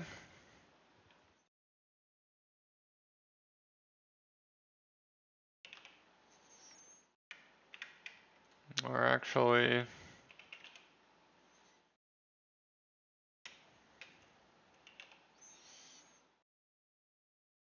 might want to make more urns here.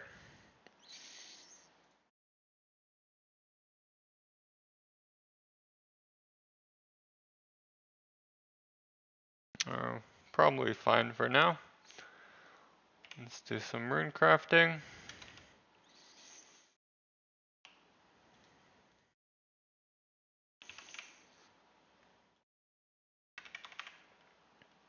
Let's summon this.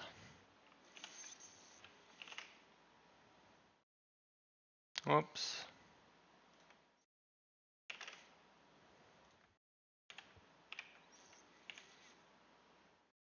Nope, didn't want to do that.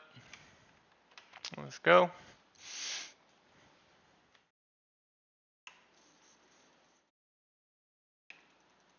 And cross.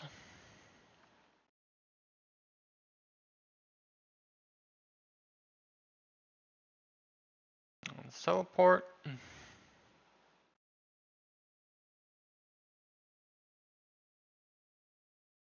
Go through the rift.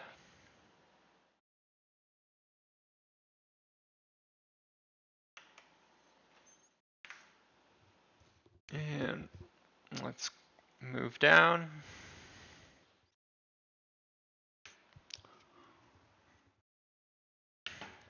Reduce our chance of getting PK'd.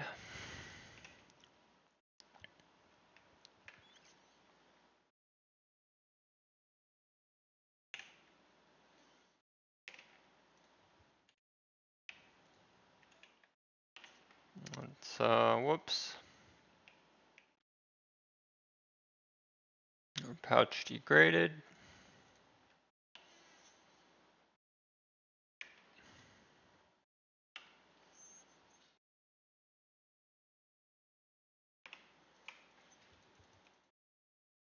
Let's go.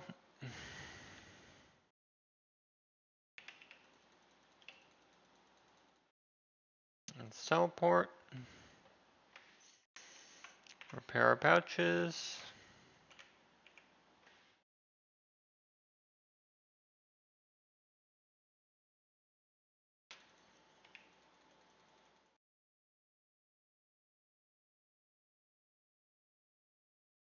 Go through the rift. Craft. Sleeve.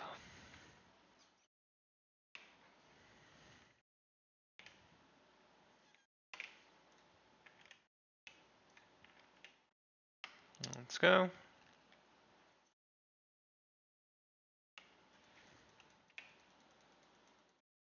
Let's cross.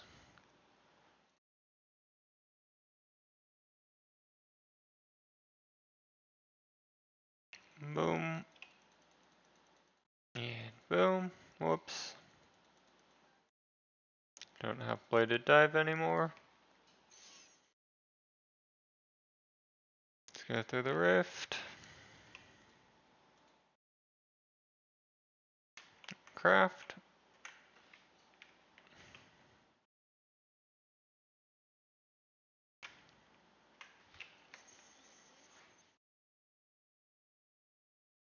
There we go.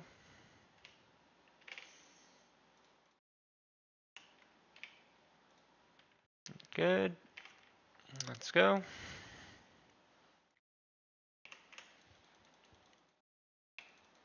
And let's cross here.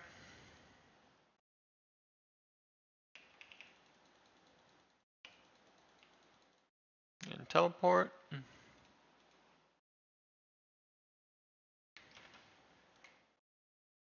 Go through the rift.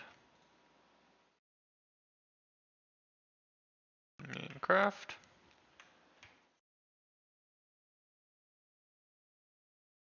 Let's head out.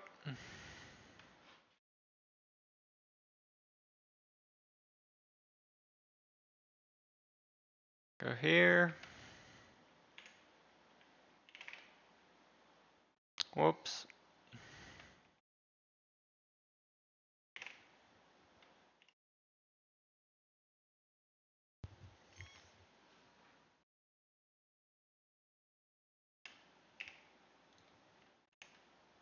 Alright, let's go.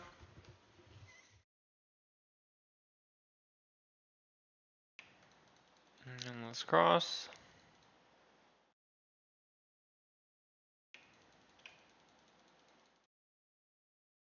And let's teleport.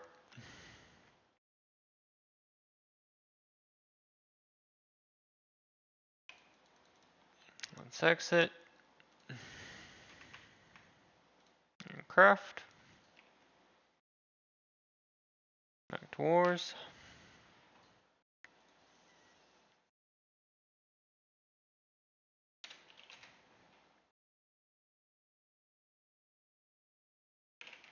Let's fill up.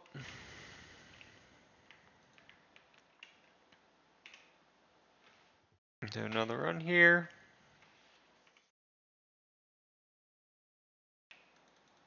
Let's cross.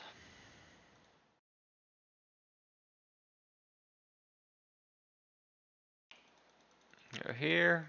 Teleport. Let's go through the rift.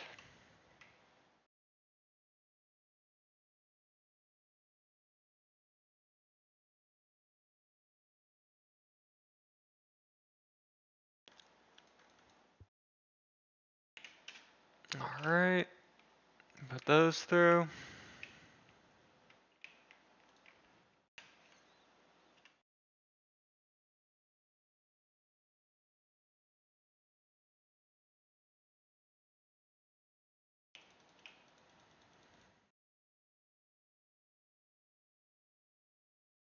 Good.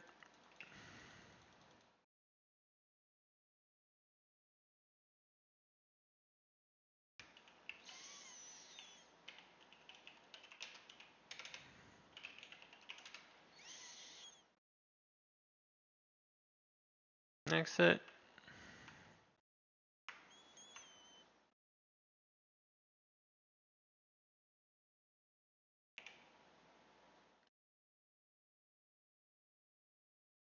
Go through here. Fill up. Let's go.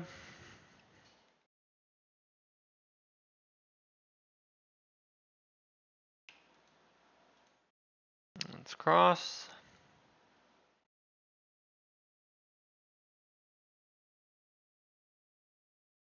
Teleport.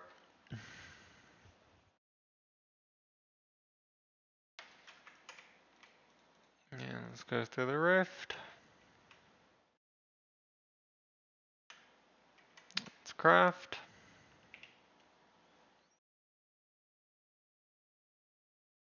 Here we go.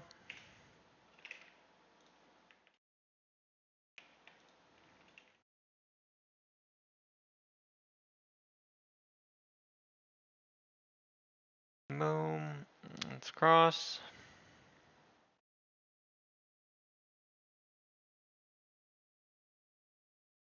And teleport.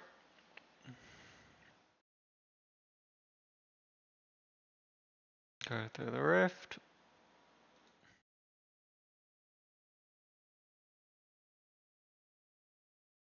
Craft.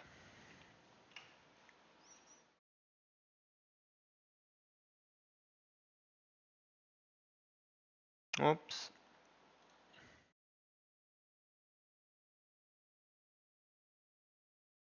Craft again.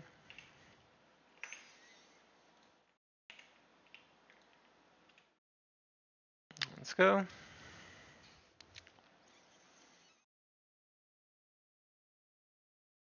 And cross.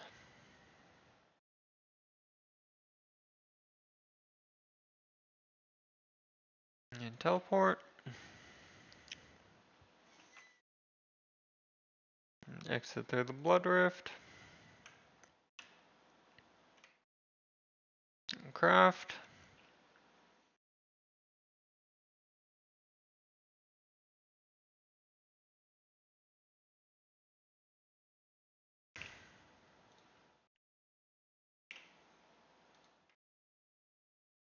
Let's go.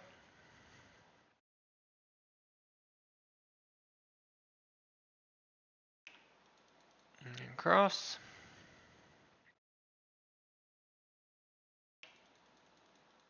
And teleport.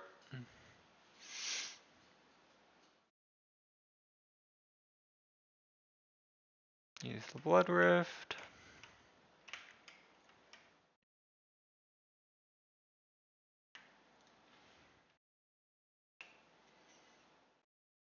Let's go.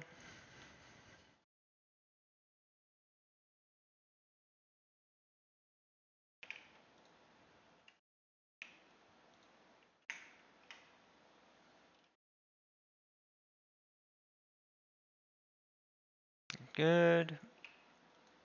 And let's cross.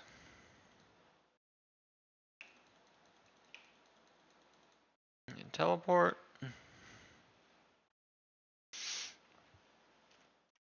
Go through the rift.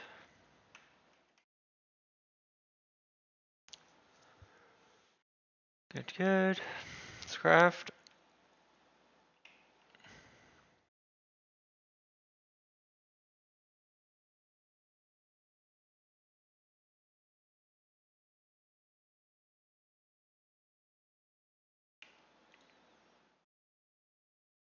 And grab some more essence. And let's go.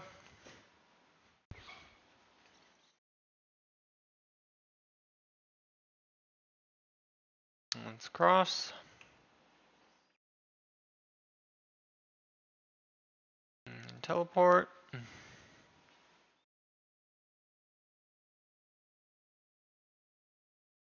Come over here. Exit. Whoops. Forgot to repair our pouch.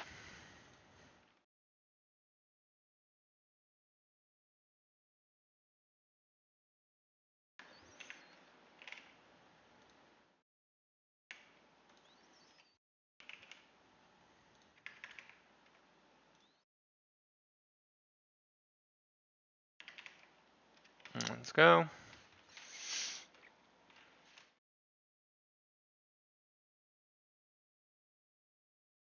Let's cross.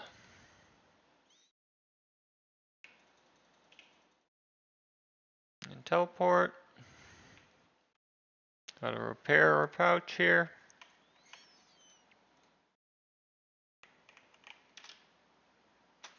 Okay, we're good.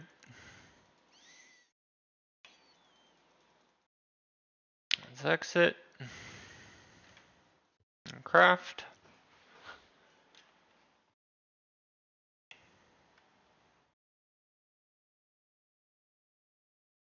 Let's activate this aura.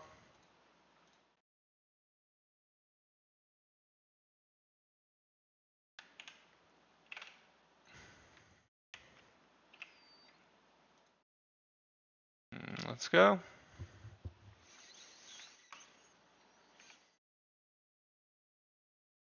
Come over here. Let's cross. Boom. And boom. Let's teleport.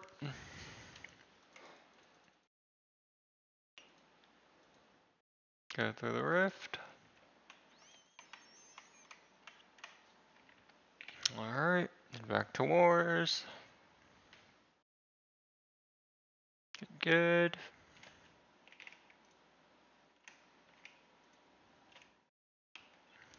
To Edgeville.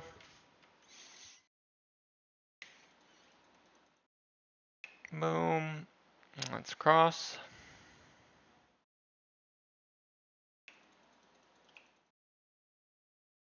Whoops. Not the bladed dive we wanted there.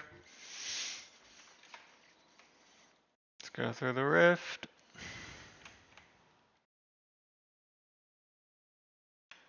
Good. Let's leave.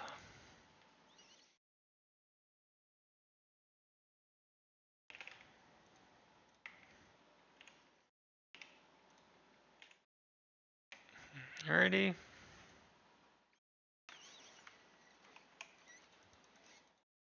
Boom. And cross.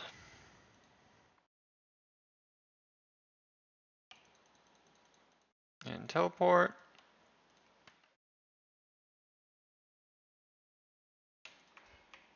Go through the rift.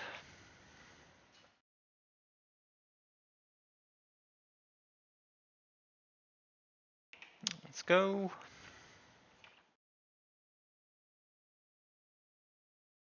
Come back here.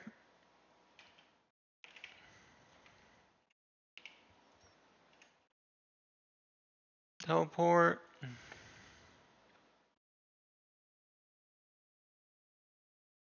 Boom. Whoops. Let's cross here.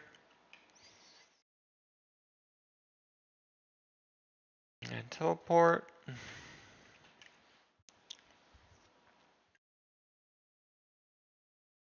Go through the rift.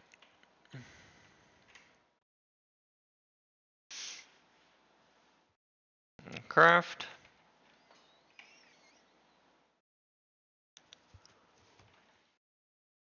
Good, good.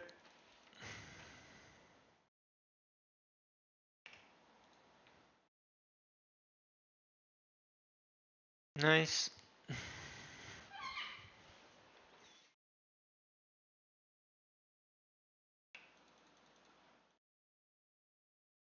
Go through here. Let's go.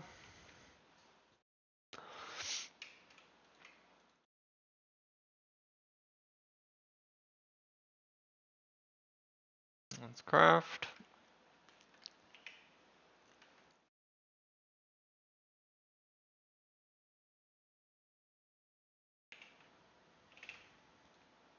And exchange.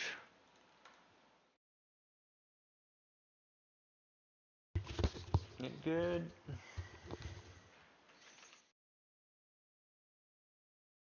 Boom. And cross.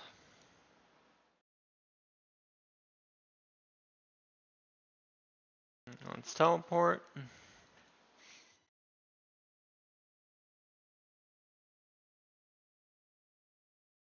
Get good.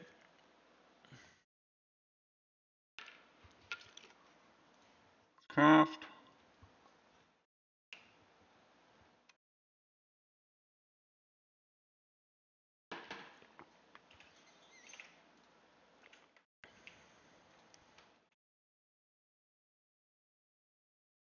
Let's go.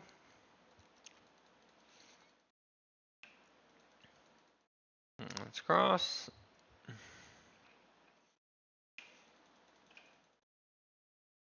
And teleport. Get good. Exit.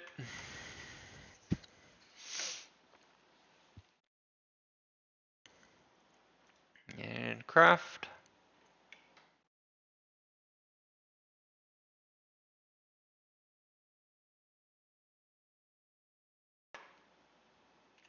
Here we go. Get good.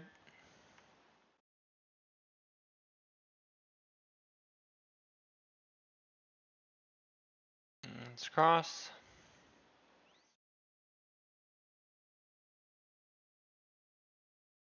And teleport.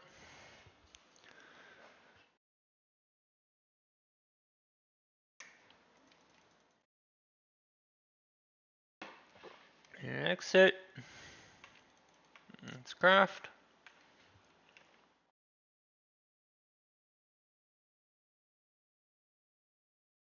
Good.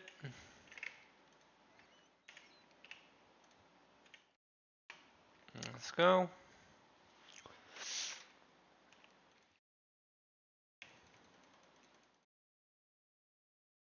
Let's cross. And teleport.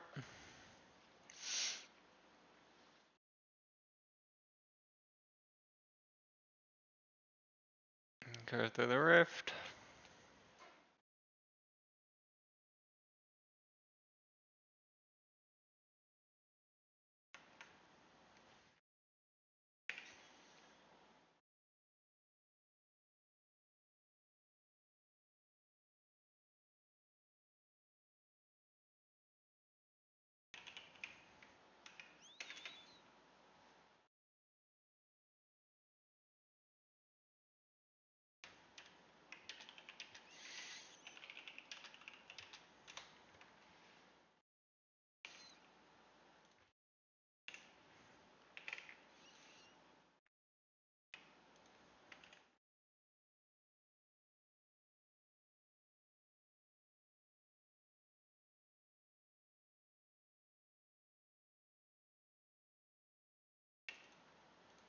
Let's cross.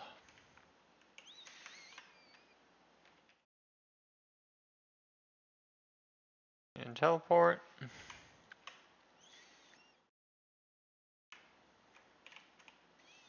Go through the rift.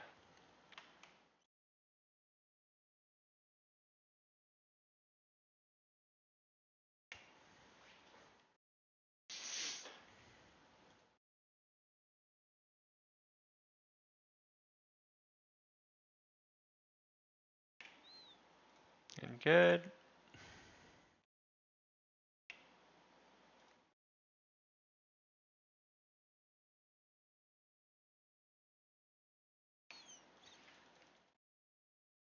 Boom.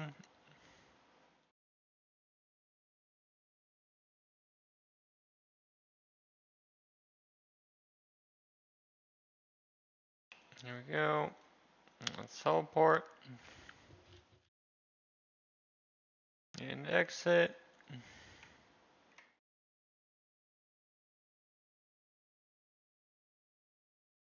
Good. Go to wars.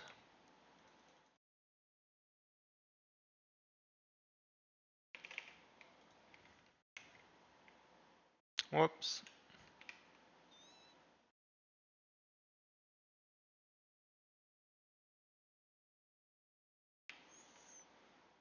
Let's go.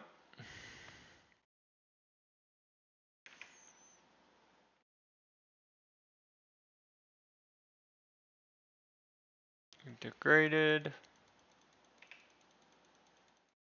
Let's cross here.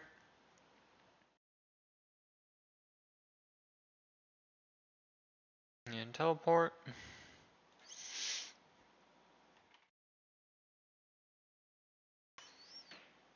Whoops. Gotta repair.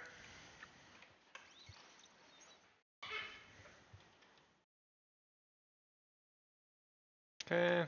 Let's go through the rift.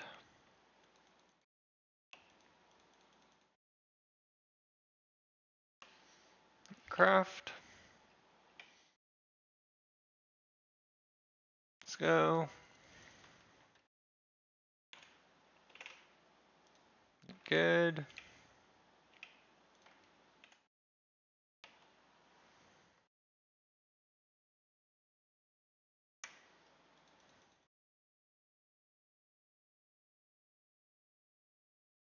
Let's cross here.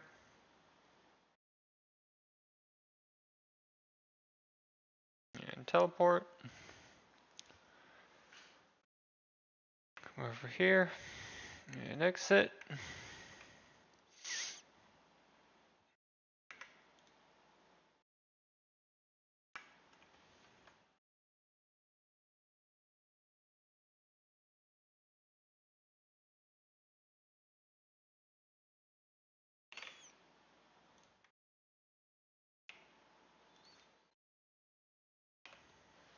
Good. Okay. Let's cross.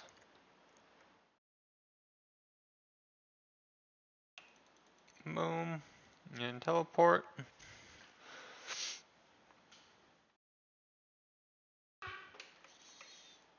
Let's exit.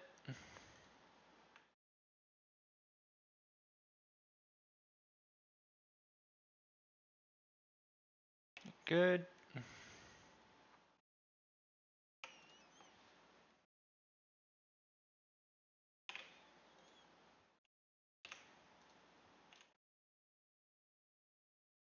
Alright.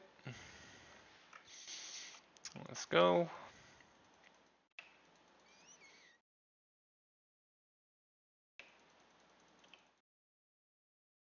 Teleport.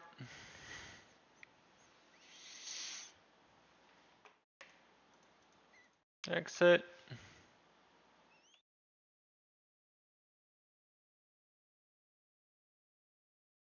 Let's craft. Back to wars. Keep going here.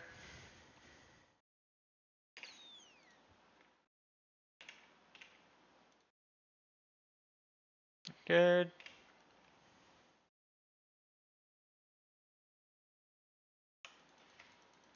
Alright. Boom. Let's cross. Boom here. And teleport. Come over here. And craft. Go through here.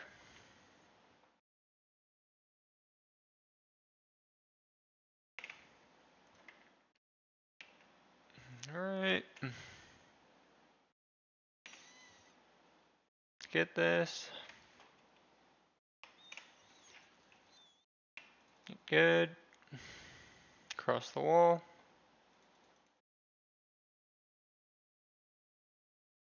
And teleport.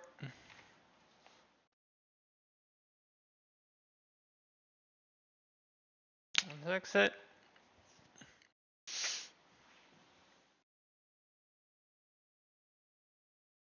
And craft.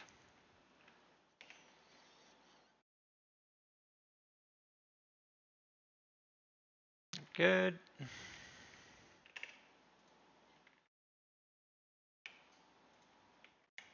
Let's go.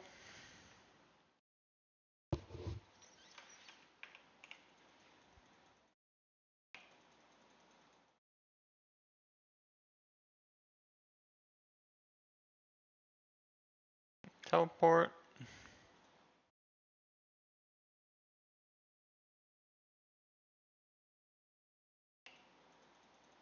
Let's exit. And craft.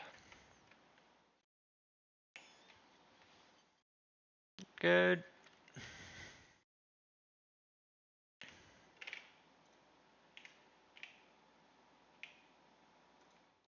Alright. Let's go.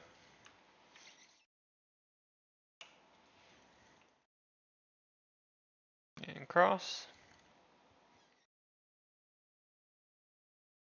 Boom.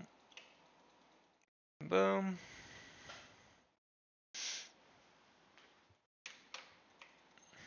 Let's exit. Craft.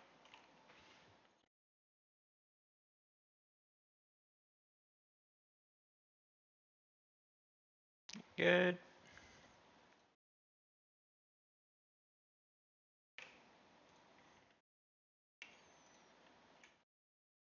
Alright, let's go.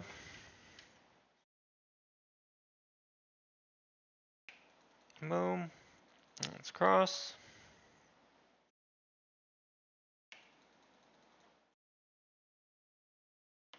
Let's teleport. Go through the rift.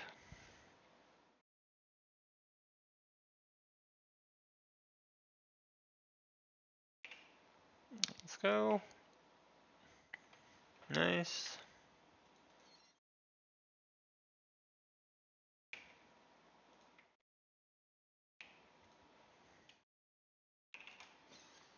See how many pets.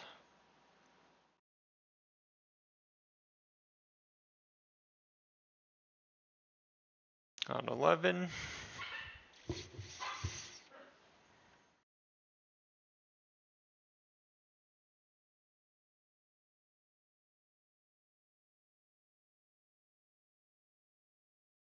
Alright. Everything's filled.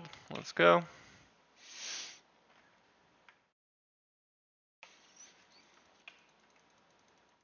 Let's cross. Boom. And teleport.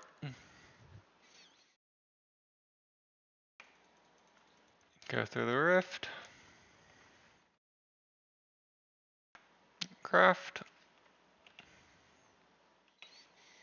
We're out.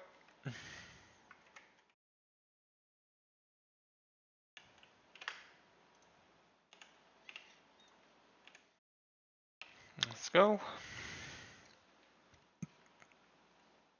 Good. Whoops. Let's cross here.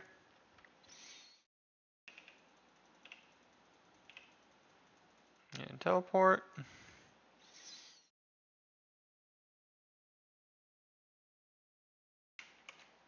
Good. Go through the rift.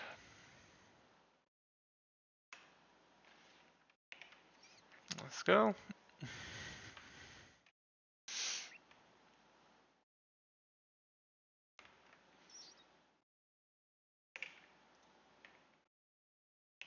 Good.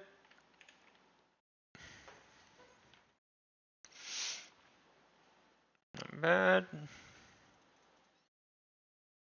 Let's cross.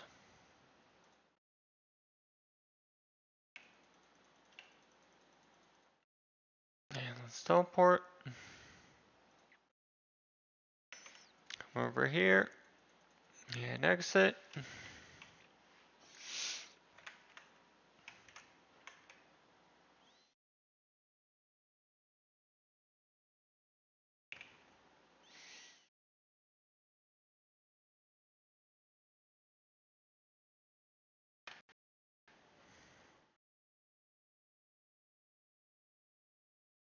Okay. Might be frozen here.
Looks good.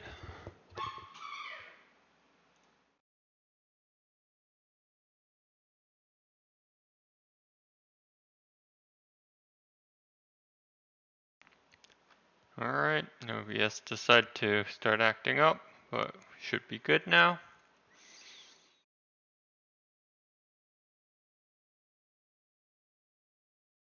Gonna go do some stuff real quick.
Let's continue rune crafting here.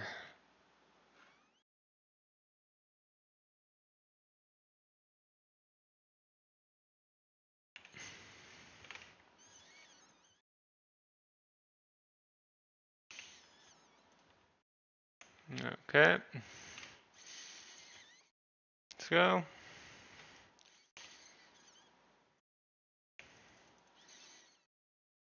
Cross.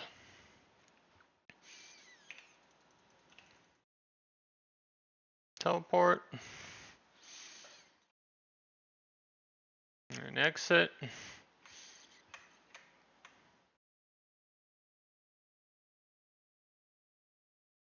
Let's craft.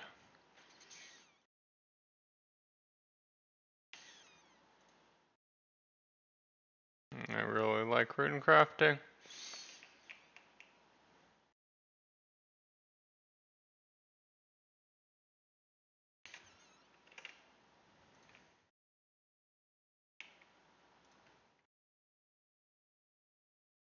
Grab this.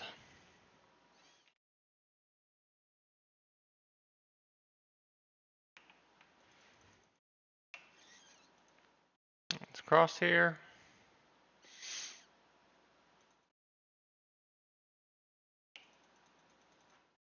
And teleport. Some interesting stats.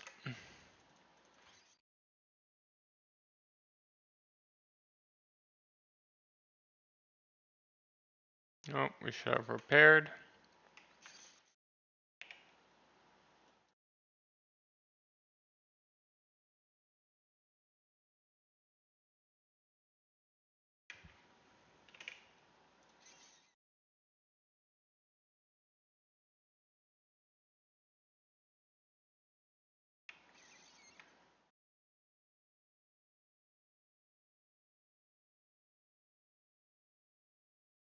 Whoops. Okay, let's go.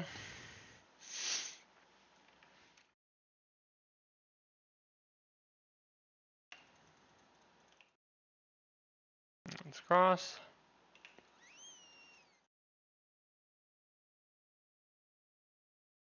Whoops. Let's repair.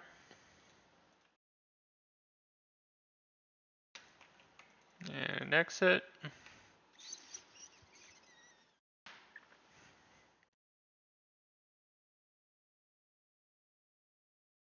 Going here.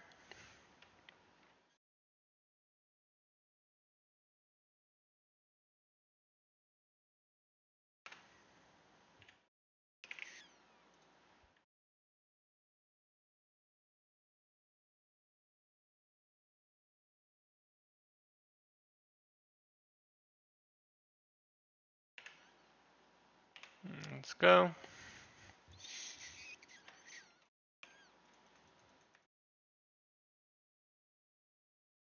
Okay, and then we'll do war bands.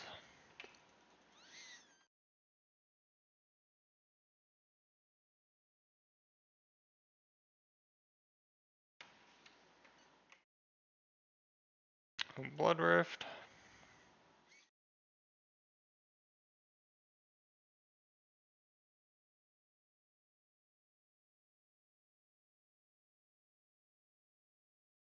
Interesting.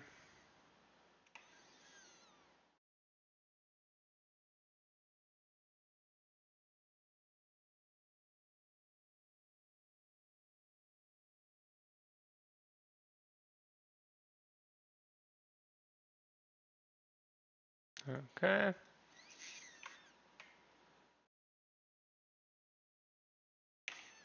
Let's do war bands.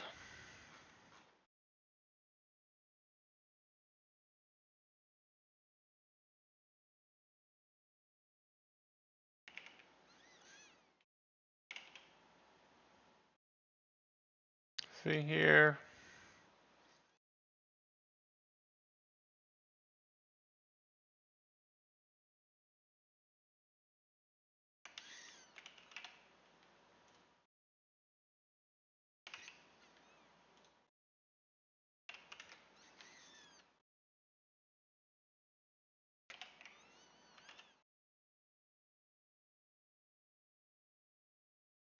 Let's wait here for the warband's notification.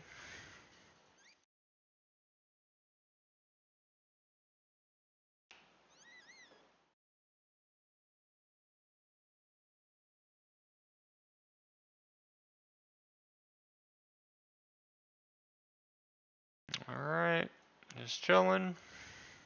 Let's head to Edgeville.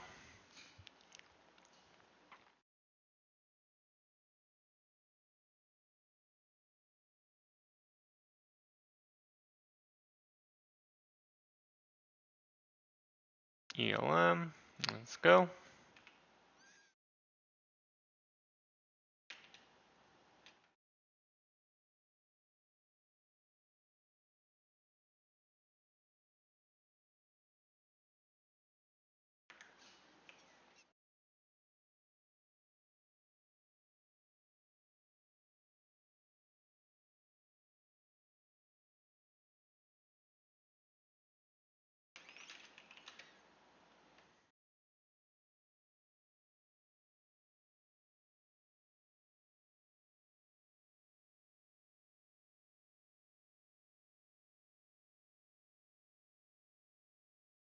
Good. We're just chilling here.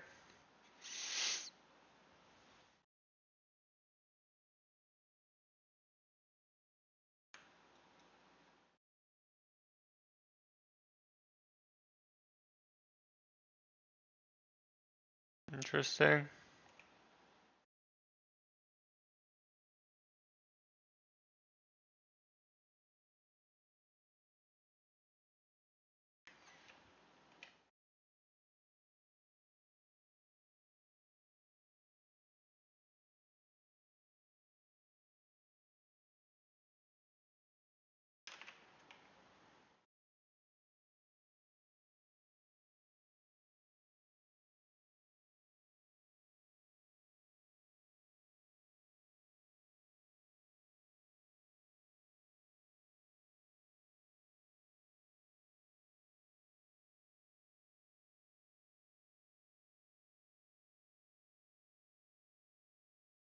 Let's summon.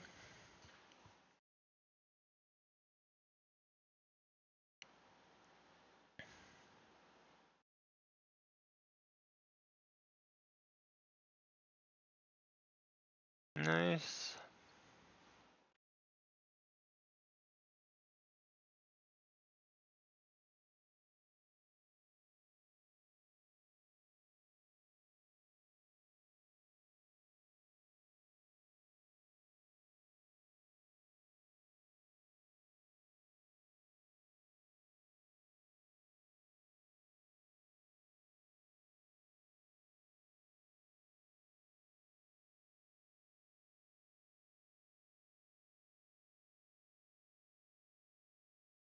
Take down the cultist.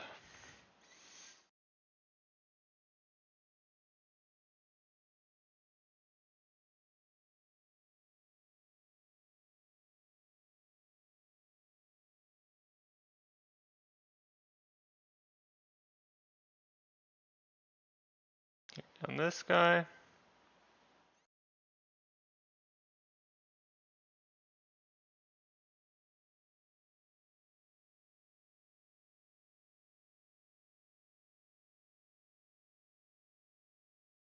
Good.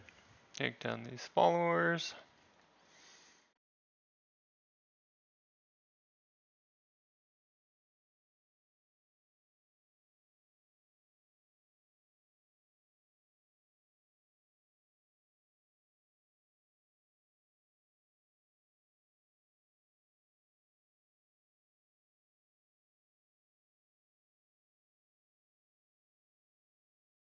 Oh, shoot.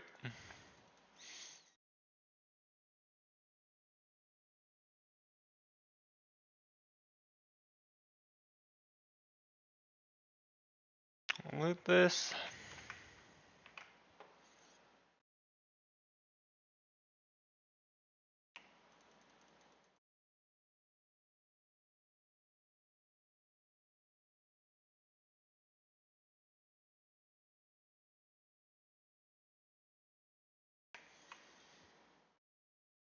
Okay.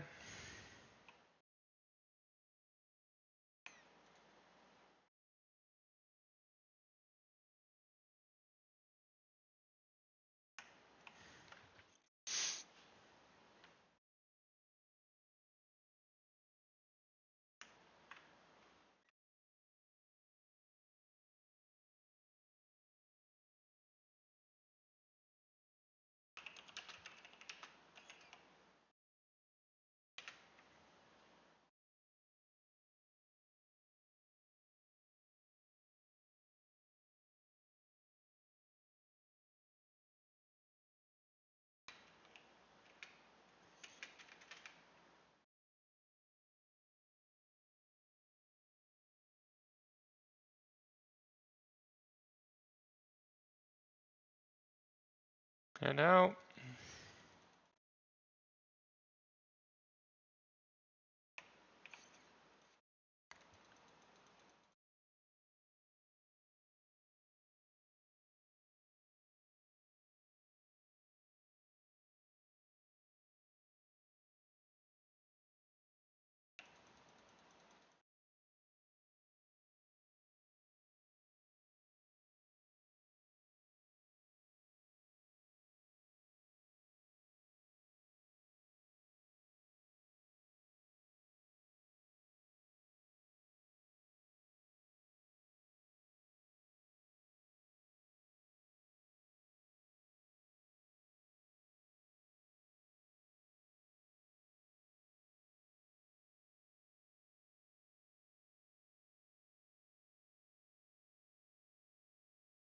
Good.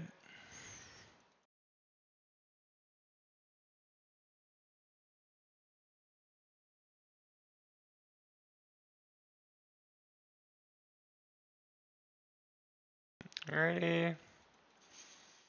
Make it over here.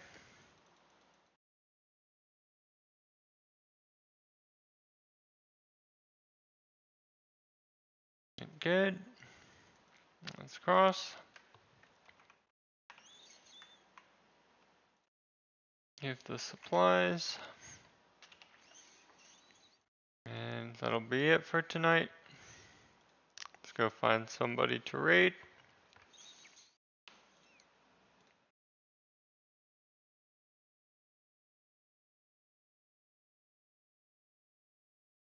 Let's see here.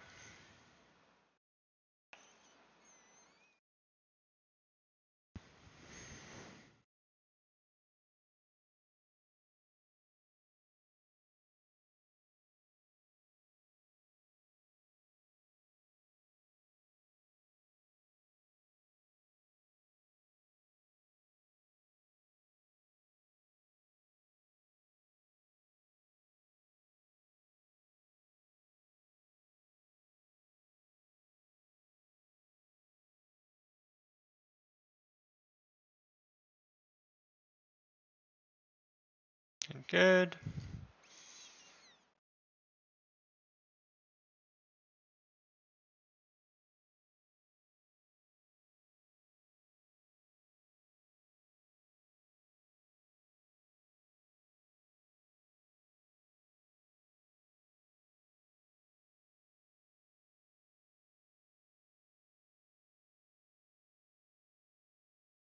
Okay. Let's find somebody to raid here.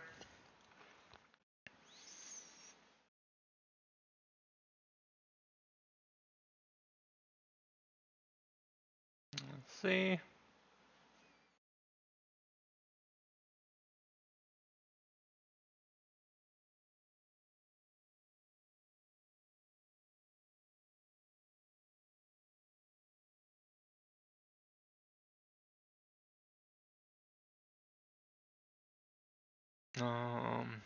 Let's see. Not really anyone great to raid, so I'm just gonna end here.